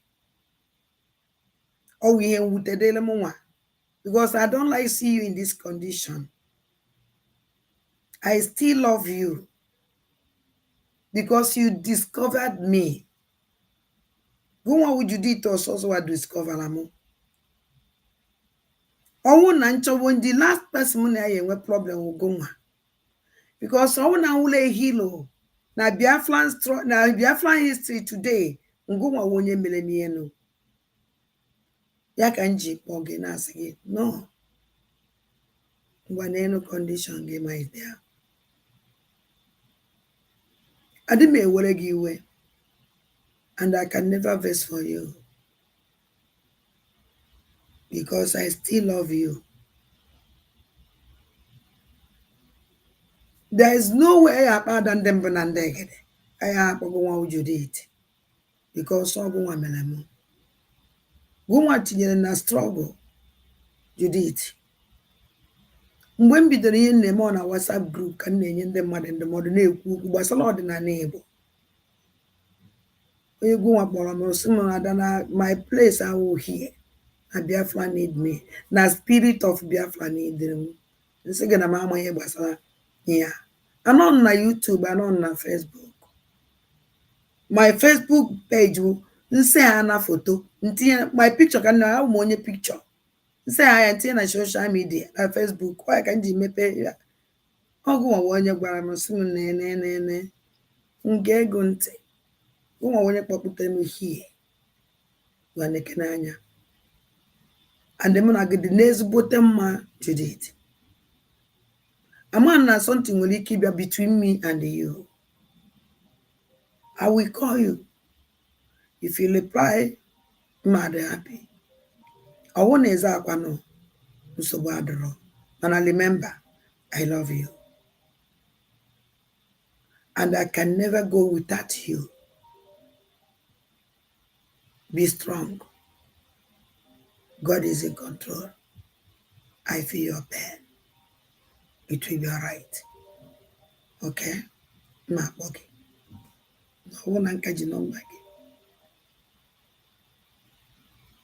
Hello? Ada, na-abịakwa m ọzọ biko ka m jike na pụtara okwu kene ya ajụjụ n'ebe ọ sị na ọ dị ka na ya pụtara na Ngozi Ọnabueze na ihe ọ na-eme ọ na-emete ya biko nwoke m na-ajụ gị since akwụ na-egbu ndị be anyị na ihe amụfu magama na-emete ya ọfụma ka ihe mere na o jiri ọ naghị etiwe eti ọ na-ebupụta ọ na-ekwu maka ya ma ndị gara protest ọ na-emete side nke ọ chọrọ na nke fevọrọ ya ka ọ na-emete o nwere ike ọgwụ so ọ na-emete ebe ya ọ na-enyere ha ohere ebe Ngozi mba n'ebe ife ọ na-emete ya n'ebe ọsọ na-emete ebe na-emete ya ka ihe mere jiri jide ọbata obie 5 months na ọ nwere otu o siri ma arrange ka emere ọbata obie 6 months 5 months ka declare Biafra 6 months ka eji ọbata obie enwere otu o siri ma arrange ka emere test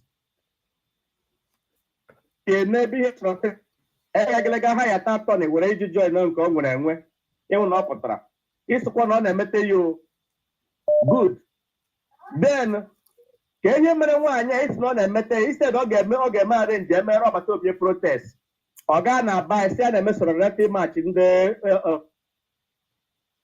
maka gịnị hapụzi onye nọ na nga n'ebe isi ọ na-emete ya kwa isi ọ na-emete ya so our men on ground ya na-decentralize abị na-enweghị ebe a na-eme n'ụwa niile ọsọsọ nyanwa na ebe ihe onye a nwere all commanders are equal onye tishi ebe agba akụmazi daba ya agba n'ebe ọ na-emete ya kwesịrị ọ na-emete n'ihe niile ka ị fụchara this man this woman ya madam ọ na-emete ya nwoke na iwe onye arụrụ maala iwudo ezigbo mmadụ oge ọbata obie na-eme eme ha n'etiti mpam ihe etighe protest isi ọ na-emete ya mbọsị onye ndu gara court madam ngotu witere ya okwuru okwu ya now after the court this ọ na-emete ya mana ọgbata obi na-eme before Nnamdị na-aga court ọ ga-abịa kwuo okwu ka elu ote ndị anyị siri were arụrụ ala ọnụ were arụrụ ala na-arụgide ọnwụ ọnụ ọ na-echekwala enwerekwa onye nneme kwara staịlụ o jiri bịa ọgbata madam nkere and madam nkere kekeke come out plainly ka ịpụta gị ịgwa anyị na ị na-eso madam must bow anyị mara ebe anyị mara ka tọnda na-enwede brek mara ebe ọ ga-esi agbanụ ele ote ndị anyị na-esi eme ha ga-ahụ arụ n'ihe nwaanyị a na-ekwu a ga-atụ ya ọnụ na trash gị hụsa ihe niile gị sị na ọ na-emeta ya na nwafọ ya marakwa m ụdị Biafra ị na-eso nwaanyị achọ na ọbata obie sọsọ only one thing alone ọwụrụ na ọbata obie ka na nwaanyị a ka ejiri ọbata obie ka ya akpọgịle for protest emere protest ake ha ndị agatara na diwe ka isi na nwaanyị ọ na-emete ya ka m jikene nwoke m since akwụrụ m edise Biafra something ọkwa na-eziga ego ndị maka men on ground ma ndị ESN elote data ego isi aga enwere idea ya nwere nke ebupụtara na social media emere nke emego Islamic bank ka ejiri mepe akaụntụ a ga na-akwụnyere ha ụgwọ emegile ya open before gị si na ọ na-emeta ya ihe ọwa arụ kpụọ ihe ọjọọ Chineke akpọ ọnwa ọkụ ka m jidere ị na-esi n'otileti ga nri onye ada nwoke a bịara ji ihe na-esiri ike tinye nri so ihe niile ị hụrụ nwaanyị ada gị n'ịhụcha ya pile na ọ na-emete ya nna arụsokwe mpi ọkpọdoro onye ahụ ọ na-eme deputi ọkpọhọrọ ya protest ya ga-eme protest 80 million n'ala Igbo o ji eme gịnị nna biko na ihe nke that is amakwa m na ndị be anyị dị like this so amakwa m na person ndị mmadụ ga-ahụ arụ ha ga-ekweta na ihe ewe arụ ka akpọkọdo nwaanyị a kwesịrị ịkpọ protest ka ọ bata obi ya ga-akpọ protest ọ kwesịrị ịkpọta atọ na nye ya sị were helpọ ya kpọgodo madam m ka ebe ka were abat ọ bata obi ka kọndishọn ya ka ọmalụ ya even the worst part of it ọmada atọ ya ọbata obi ọmada onye ọgwụ na finalize aka m end enu so that ọzọ ma m mezi ekwu people dị arụrụ m ala people dị arụrụ m ala I don't know why ị ga-ahụ ihe ọjọọ n'ọdịkwa egwu nwanne m nwaanyị ngwa jisi ike anyị abịa life n'ibe Ngozi Alabueze kwuru ma na ọ dị necessary ka ọ na ọ dị necessary na our land that's all. Okay. Thank you. Na wa onye ọhụụ na kulu dano kulu onye ọhụụ na kulu nu dano azụ ụmụnne m gbara n'ojiji kulu emesịa taa ihe niile ga-adịrị anyị mma. Abịa Judith pụọ nna be anyị ndewo program nke taa ọsọfụnye m nwere contribute ụlọ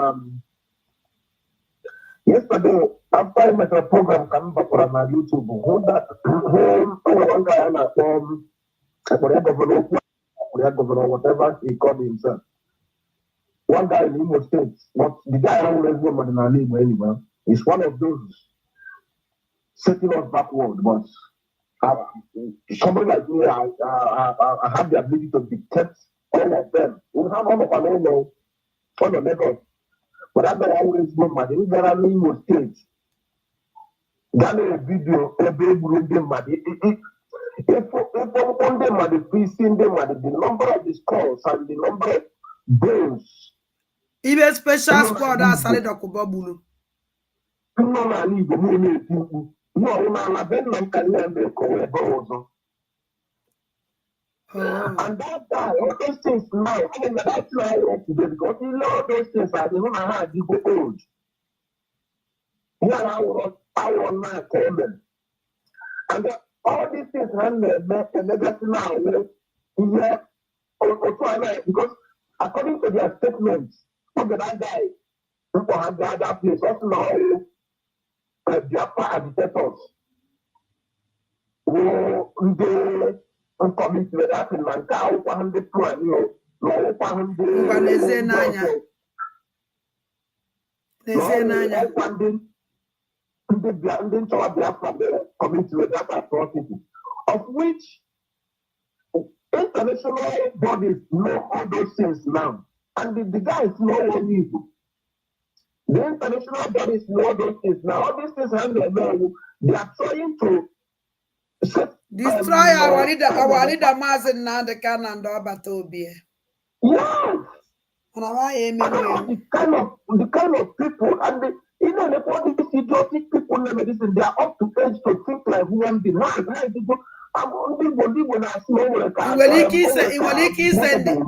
In Waliki send him the program. I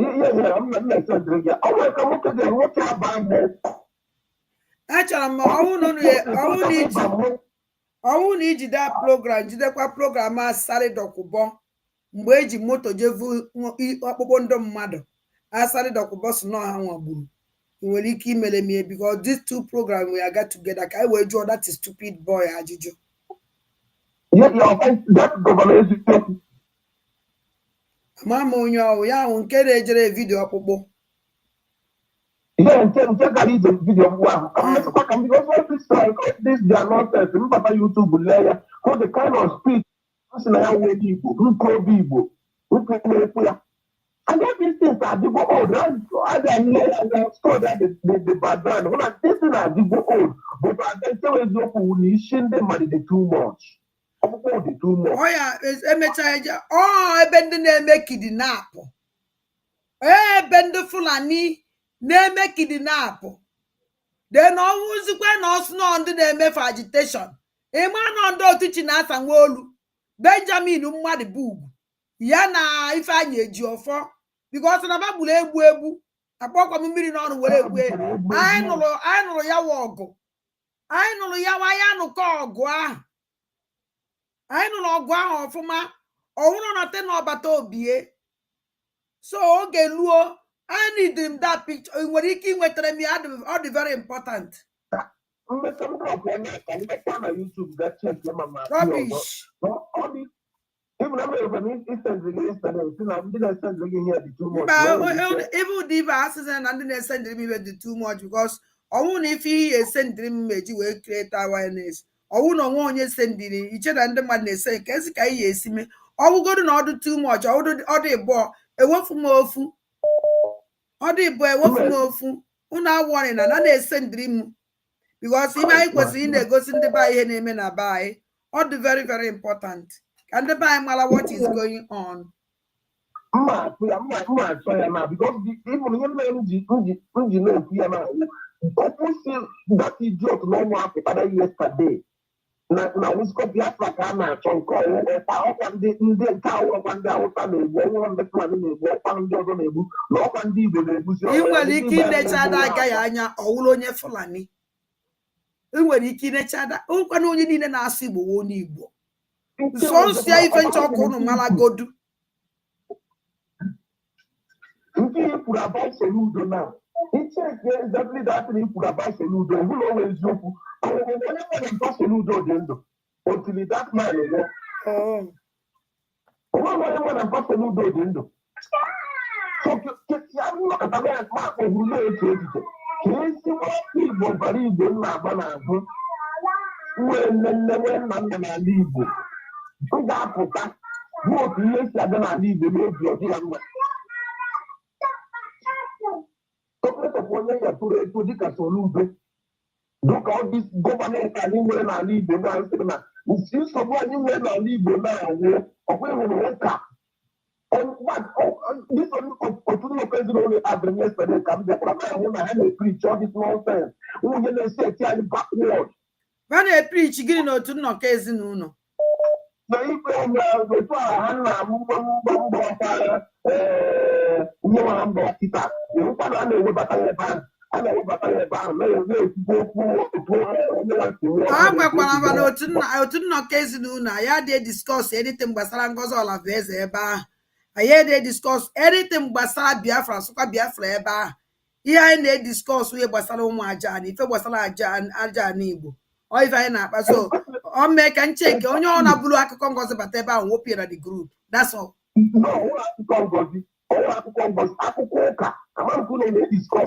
anyị na otu nnọkọ ezinụlọ a na-akpa maka ụka na-akpa maka ọdịnala because ndị ụka ibe otu nnọkọ ezinụlọ ahụ ọsọnsọ ndị ọdịnala nọ ya ibe nọ n'otu nnọkọ ezinụlọ ụmụ aja na ma ndị na-eje ụka ma ndị na-agọ mmụọ ma ibe ọsọ ọgọ n'aka ya ọ gbasagha anyị mana iwu dị n'otu nnọkọ ezinụlọ ndị ọdịnala ya kọndem ndị ụka ya kọndem ndị ọdịnala ya apụtasị anyị na nke gị ka mma kama nọ abịazie onye ọbụla ọ na-adaba a na-anọkọta kwesịkwele ya okwu because anaghị ekwu etu the extent eji ejisa okwu maka icheke ihe mere n'ala Igbo na icheke ihe mere n'ala Igbo na ka ịhụ na this guy a na-akpọ Fada Mbaka nọgị ụlọ benefit Fada Mbaka emegbu n'ala Igbo onye ndere ga-asị n'ọnwa otu asị enwere ike na-asị na otu nnọkọ na enwere ike diskọs ndị ọdịnala ba na-ekwu ibe na-eme n'ala Igbo ọ na-nwe otu ibe ahụ ọ maka na na-ekwu ibe ji ndị ọdịnala jikwa ndị ụka anaghị ekwu ibe na-eme n'ala Igbo ọdịnala na onwe bebe eji nwee smartphone ọkwebe nwere smartphone ba vidio dị na ya vidio ba kpofugodoro naanị ọnwụkwa eziokwu na majority ndị na-eji kamera ekwu ndị niile na-ekwu na ụfọdụ sị na ha anaghị eje ụka mana ụfọdụ n'ime ha na-eje ụka mana ibe na-ekwu for that one ndị nwere congregation like Sonu Fada Mbaka o nwere congregation Ebuka o nwere congregation all these churches Catholic ndị Catholic ndị any church ọra ma ndị ọdịnala kwa aka na ndị agha kwa hụ ndị ụka aha ndị ọdịnala ofutu imi ofutu anụ ọdara na ada n'ọkụ ndị ụka na n'ọkụ n'ibe gbasara ndị be na-eme kịta so everybody kwesịrị iweki up ebe ọsụkwa gị ụlọ I don't care ihe a niile ekwu ihe na-agwa ndị Igbo ịmara ihe a na-ekwu okwu ya ahụ ndị ire anyị agbago na ndị Igbo na-agbakọ ebe ụbọchị ụka niile n'ala Igbo ị ga-echebụrụ egwuregwu na icheke the number of people na-agbakọ na direction Mbaka agbakọ na nke Ebuka Obi agbakọ na nke ndị anaghị agwa ha na-ekwu ma ọkụ na-ele ele nwere no experience of this nonsense all of them will experience because ndị niile a na-ekidnap na-ahapụkwa ụkwa ndị ụka and ha nche niile pụtakwa ha ekwukwa ka ha si je mana still a na-ezu ya ndị Igbo na-eburu isi na every Sunday ị ga na direction thousands of people na-anọkọta ofu ebe ndị Fulani anyị na-ezozi eze anya ndị mma mgbe ha ga-abịa ha dịkọtazie n'ebe ahụ ha gbakọrọ mepee ebe ha ọwụzie na ụmụ anụkọtara eburu ala Igbo anyị ahụ ihe kwesịrị ịmụ maka anya ihe nke ụmụ ndị nna nna anyị hapụ ndị ahapụrụ mba mma ebido kịta kọl wa dị ane one after the other because time na-elu onye mgbe time na anyị nọ kịta anyị ebido kpazi ma na-enwe akpa Ebuka Obi ọnwụ na Ebuka Obi ama denja dị n'ala Igbo anyị emene ka ọ mara anyị akpa Mbaka kpọọ all these churches one after the other na-emenube ka ha marakwa arụ mpụ na-eme na be anyị ọ na ba amarọ because I na-eje with security then go with security a na-eje with security gosi na a na-eje with security gosiri ama mpụ na arụla na na-eme na be anyị why can't they not to speak up ka ndị be anyị mara ife chere ebe ahụ mara ka fa si eje ije na nke Ebuka Obi otu anyị tata ụka ista ha nwa ije ebe ahụ number of people and their daguna otu aka okay mgbasa eyi echeta ofu ụmụ ya plant ebe ahụ bụ ndị abata n'ike egburu beta ọrụba nna thank you very much ndị onye mma mgbe ọ ga-abịa ndị nke bụ eziokwu bụ na ndị amabụ na anaghị na-agbapụta etu ebe ihe awatụ agụ nọ n'ala Igbo this energy ndị a ndụ agbapụ this their powder again, Achille. No, thank you. Finalizer, because I met you. There's way can relax and my voice more before. Yeah. And don't now bye. Network is okay. Connection not bad. Hello? Now because 1 minute, 1 minute, 1 minute. 1 minute is too much. I couldn't okay, man. I mean, Rosaline, he's here. Hey, oh no, yesterday, not today. Kita yesterday, what's up? You can take it, what's up, okay? Oh no, here. Yesterday, onye brought phone, I hope you can GP in that was, and I can, guess you have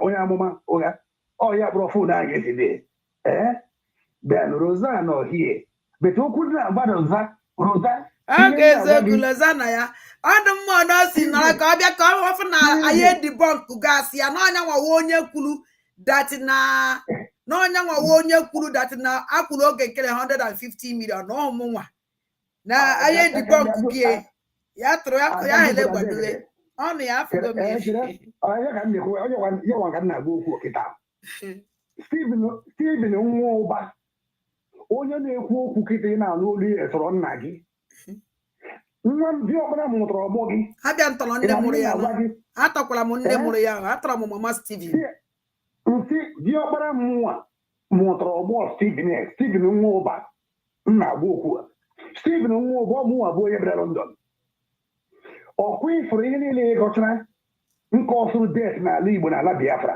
ị ga-eji isi gị wee buru ihe okenye apụta gị ije Stephen ị na-anụ ihe m na-ekwu ihe sokwa gị kwuo today go elu go ala anyị ji didi ibere program ahụ the first minute anyị bere on the load maybe na ọfụ ya anyị nwere ike play kwara ya anyị nwere ike play na gosi na yes ka m play ka anyị play Loza chelen ka anyị play Loza ka ọfụ na critic analysis ji eme program na ọmụnwa kwuru ya chere ka anyị play na Loza because all the very important. Thank you na all right then ka anyị chọọ anya ka anyị play na because na anaghị ekpughawa ime aka Rosaline ị na-achụ m ị na-ada is a promise mmụọ ị na-achụ ada mmụọ ị na-ada I tell you agwa gaga agwa na mmadụ ejili ngo ogu na ọfọ no matter na ị delete na your platform before you delete na your platform o nwere ebe eji eme program ada ndị mba na ndị gị na ụlọ nwaanyị a na-achụ Zlatan pour l'argent. Attention, investir comporte des risques de perte d'argent et peut ne pas vous convenir. Putain, merde. Hello, beautiful family. How are you all doing? Thank you for the massive love and the support. So, my beautiful people, today I want to share with you. Back. There's this. Okay. Ebe Rosaline no ya. Ka Loza gezie jizie ntị ya n'ozie n'ọnụ ya onosi wee kọwa anya. Loza, over to you. News flying all over the social media that Ogenkere has spoken to the Prime Minister. Ogenkere spoke to the Prime Minister via the lawyer, which is a bloody lie. Disregard that information is completely lie. Ogenkere never spoke to her, never saw or spoke to our Prime Minister at any point in time. Nobody spoke to our Prime Minister to communicate to Ogenkere. No one. Now, Enugu State Governor and Ogenkere versus Nigerian government. That is there is news flying in social media that Ogenkere have spoken with our Prime Minister. Guma the bon konya no lie that Ogenkere did not speak with our Prime Minister. Oh, that's a evil woman, very evil, worse than evil. I don't know. You never know me. After Kikuze now, like the details about to Gentekeno, even signal on web war. to discuss. So the Nigerian government have $150 million to pay to Biafran government accounts in US via the finance minister for act of terrorism. That was why our prime minister was flagged down. That was what happened, that our prime minister was invited by the Finnish authority in collaboration. Rosa, ijinti gumeroche, mungwanya would detail, makana mama this detail. The only thing 150 million. Okay, well, stop war declaration on this iku. Onansi ku onisi we kuonya. Magun we just delete here na your platform. Puta wele zenke mwa kulu. We me program. We size no mo. Kisi we no ya. Mubeze na suku wote prove. Rosa ifele megi. Go waginte. With Bianco Juku's petition. Now, Ogen Kerry and Enugu, you know when Enugu State Governor was bragging, that's Oluwole Mba that forged his NYSC certificate to become a governor. He was shouting, we have enough evidence. We have enough evidence. The evidence is fraudulent. They paid $150 million and Nigerians are hungry. They paid $150 million to bring down Simon Ekpa and Nigerians are going on the street of Lagos, the street of Abuja for protest, for hunger. Can you see, are you connecting the dot of the wickedness I'm saying that Nigerian government is? This Nigerian terrorist government, they have up to $150 million to use and bring a man that is fighting for freedom, for justice, for equity, for love in Nigeria, in Biafran land. They have $150 million to bring a man down that is fighting for the freedom of his people. Then they paid that money to the finance minister. Okay, now, when Prime Minister was asking this guy, let us see the account, bring the account, let us monitor what is there, bring the documentation of the account. This guy refuses because he knows what was coming. No wonder Peter Mba was bragging.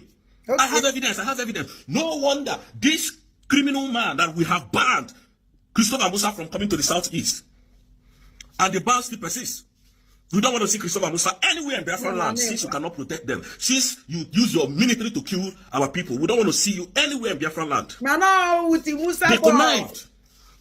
Paid $150 million. Mano with the Musa boy collide with the Musa boy kunuji werebu one gentle. Kon efulia. Efula the picture, efula the video. Efula mbo ikengu ulu agukuriye. $.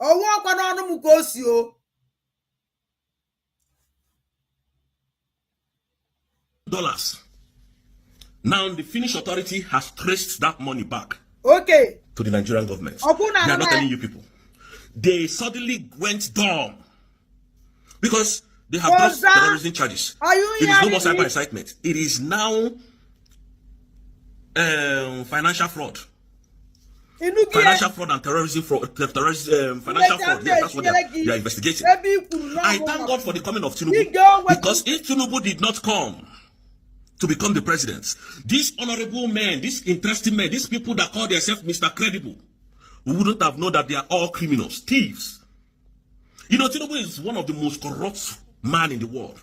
A thief, a drug lord. That is who Tinubu is. Tinubu is, I keep telling people, I keep telling Nigerians that anybody that walks around, anybody that is in the cabinet of Tinubu, I consider that person a thief, a criminal, because there's nothing these people cannot do to enrich themselves.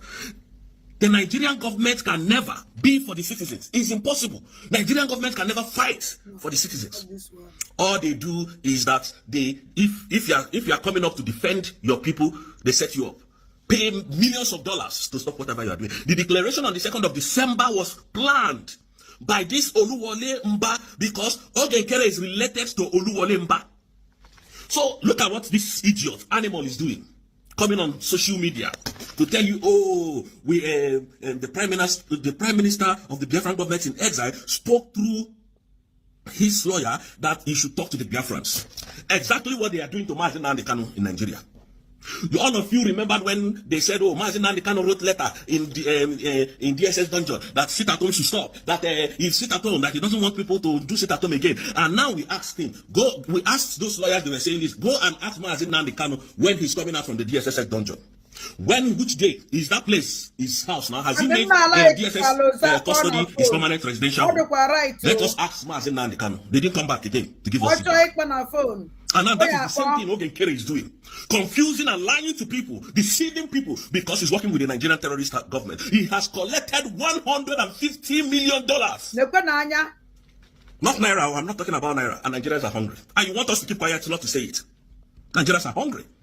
100 money that when you share in each community, pay it into people's accounts to uplift them. Nigeria can never grow. And that is why we tell you that Nigeria was built for some certain people to enrich themselves. Nigeria can never be one. Nigeria can never do anything that will favor the citizens. Look at what is happening in Congo as an example.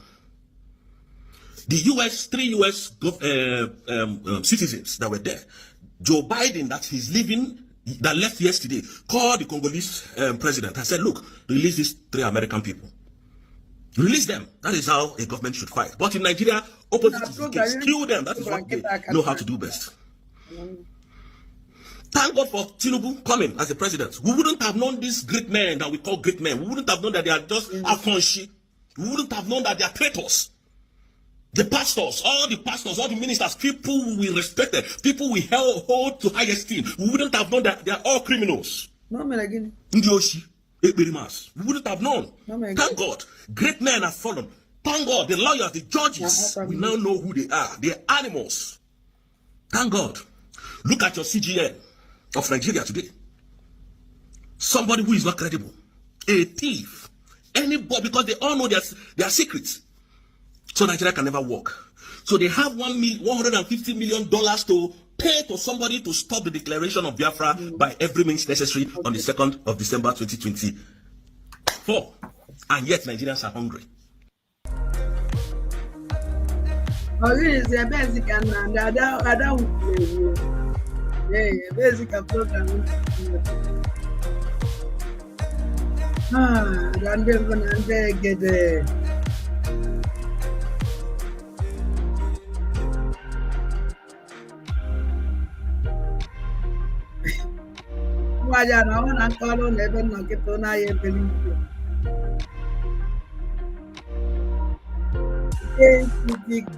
Analyze wow, mancano,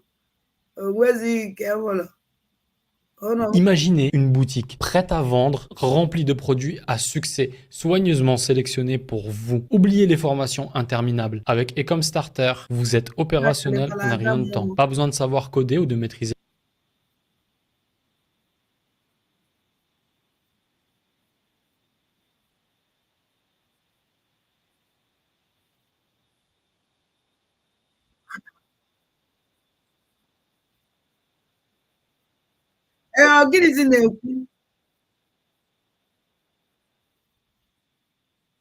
Partenaire Shopify lorsque vous faites des ventes et que vous gagnez de l'argent.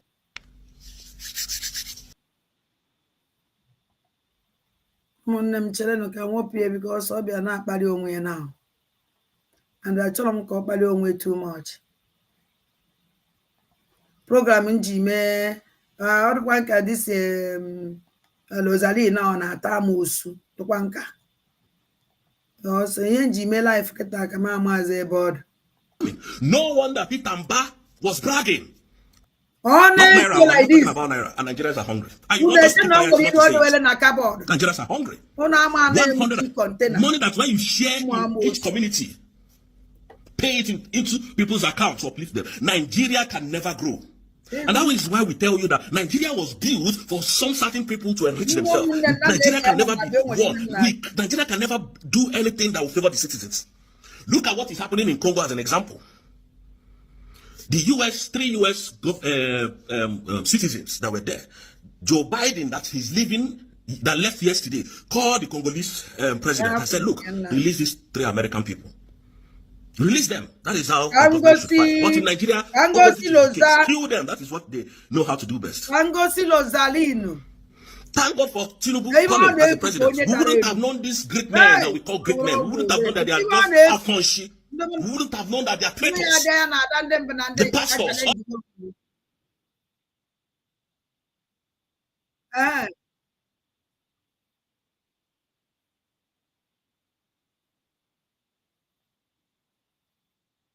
oge nkele maka o si nye mana time is coming. I just want why Ogenkere was set up, and I'm going to play this video from Adade Oramma, and you are going to listen to this video. Now, in a jiffy, I want you to understand that Adade Oramma, she is not a human being. This woman is a devil. Watch and listen to what Adade Oramma has to say. I'm going to come back to continue my video. Thank you. 150 million. Kenya Ogenkele. Iji wee stop. But who no stop Hana? Iji wee stop Biafran declaration. You are a liar. You see, this woman is watching my program. You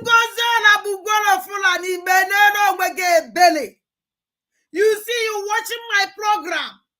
You see, you always following me around. Because I'm on your the signature. Oh, you just fire fear. Papaya fear. Oh, natural can go on a base sign, no? Ngozo la base fire here. Oh, yeah, fire here. Ebunu ya fire we bendi. Oh, when the rebel sign at the first time. The when I near Bengals all a base back there, I didn't sign or sign a job, fire fear. I don't you call it here for a bear for ya. Goes all a base to you, Kumona. Kumona. You see, this woman is watching. She's watching. And don't want to do they stop, they should stop following me. Oh, want to then you should stop following me. Oh, want to then you should stop following me. Let me check something. Then you should stop following me. Adandibuo. How to see? Okay.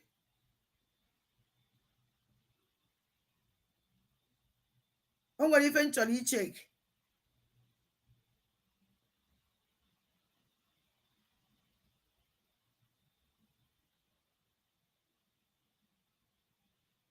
Ngozi Olabeze. Ngozi mele onwe gị ebele. I don't want to continue to expose you because you're a woman like me. I want to talk. I got through this signature he sent it now. Yeah, for na me make it one now. Una friend na one yan on be a balance here. Now watch. Ozigbo. O send the enya. Go see na one sign on the signature. You see, Juzie Ngozi Olabeze kedita no sign on the signature. And on email ungu we sign. On your hotel room kino we sign. He sign on we blows on our sign. Do you remember? Because I won't sign on mwe sign on. Yeah, for na camera ya capture ge. Camera will capture you. Guma was able no way sign on ya. And that man happy in Asia ko his sign.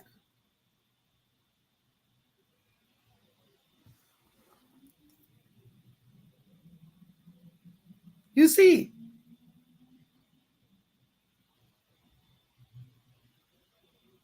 You see? Oh no nanya unu yafu.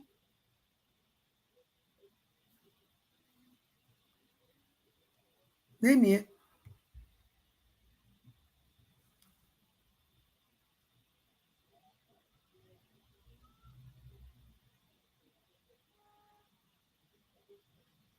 Akwa ewa weputara. Nene. I'm happy that in our watch the Queen.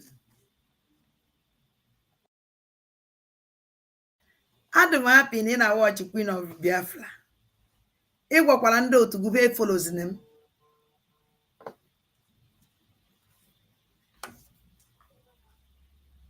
You know?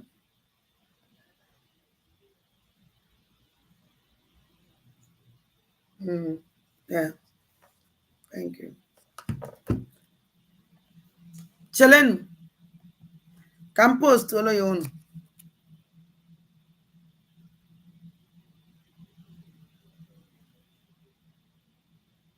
Continue na destin. Wonderful.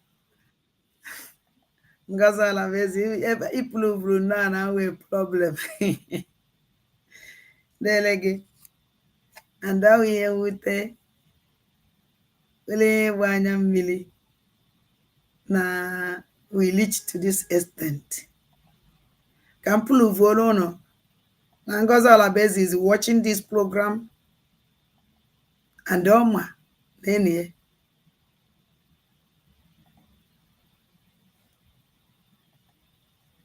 the signature. Oh, puta. Nebo tinyela afia here. Then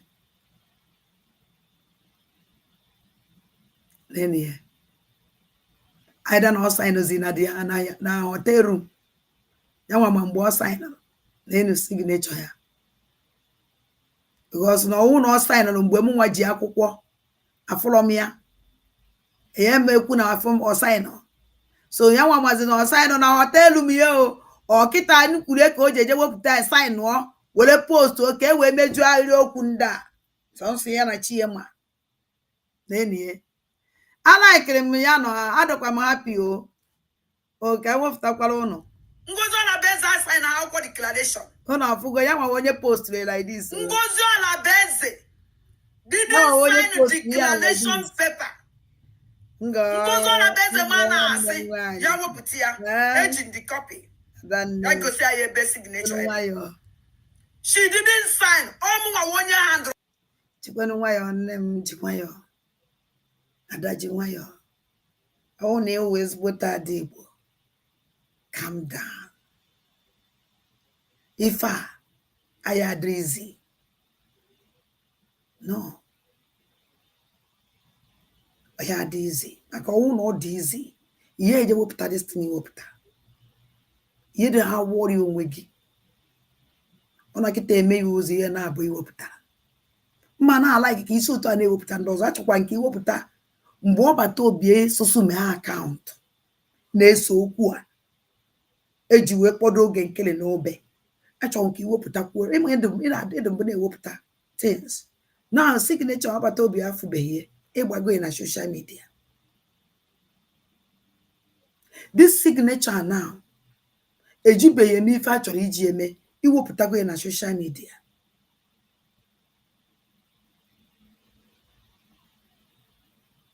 Owo kwa ji ife o maka ọ dị na social o kwesịrị ịdị na social media. But he will put a feed you na this woman were a very big problem. I'm very sorry for you. Very sorry. At least he goes in that you're watching me. So thank you. Welcome. And I watch Adajane. Upon very like what you like social media. Can wait time and I watch you. Mbodaki ya biafu gari mo no kwikuru na yawo na ka ibe me ana rice if you kuru no. Ka ije na Rosaline ko no fun how evil Rosaline de okwo ogego nke okwulu nezienu nke okwu na this declaration na imere we very big issue yaw onwu na enwe ike Biafrans let us let us now I'm about Biafran government you people should sit up because that now I break her into two 200 million. We go and kill a con with the Nigerian government. Yama Makoya and the CJ. All these 20 million and with the okay, Kelly. Okay, Kelly Makosi name and a time is coming. And you put everything. I just hope that. All right, I have to stop the video there. Now you can see and you heard when this woman said the Nigerian government paid Ogenkere 150 million. Today, that same Adadi Orama is now the best friend of Ogenkere, defending Ogenkere. Why? If money has not changed hand. How did Adadi or Rama got to know that Ogenkere was paid 150 million? Because you told These are the me. people asking me to bring evidence to come and prove. These are the people telling Biafrans as if videos has forgotten, as if internet will always forget. When people like them forget. These are the people fighting for the liberation of our people. These are the people who set and sold Obato up. La solution à tes douleurs se trouve dans une prière mystérieuse.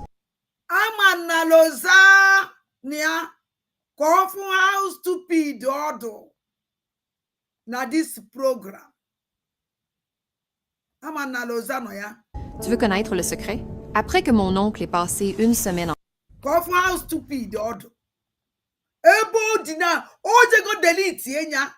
na platform ya and onye kita nwere ike ịgwa this our sister ya delete kwuonya mana ọ dugo late because ejigo m eme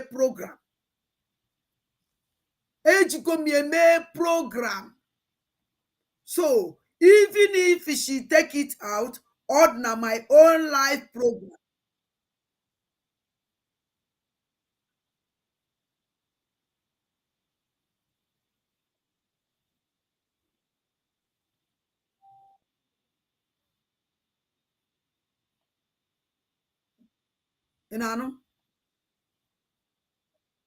Of Nigeria today. Somebody who is not credible. Actually, a thief. Anybody, because they all know their secrets. So Nigeria can never work. So they have $150 million to pay for somebody to stop the declaration of Biafra by every means necessary on the 2nd of December 2020. What could this idiot actually will be? I channel mad. I am that no tolo. Empty mpiko. Boom, boom, boom, boom. You don't really the anime. A man that no empty, even breeze out or there. Nothing. Nane gente. Kai pocha zienya kanjide the complete program. And yet Nigerians are hungry.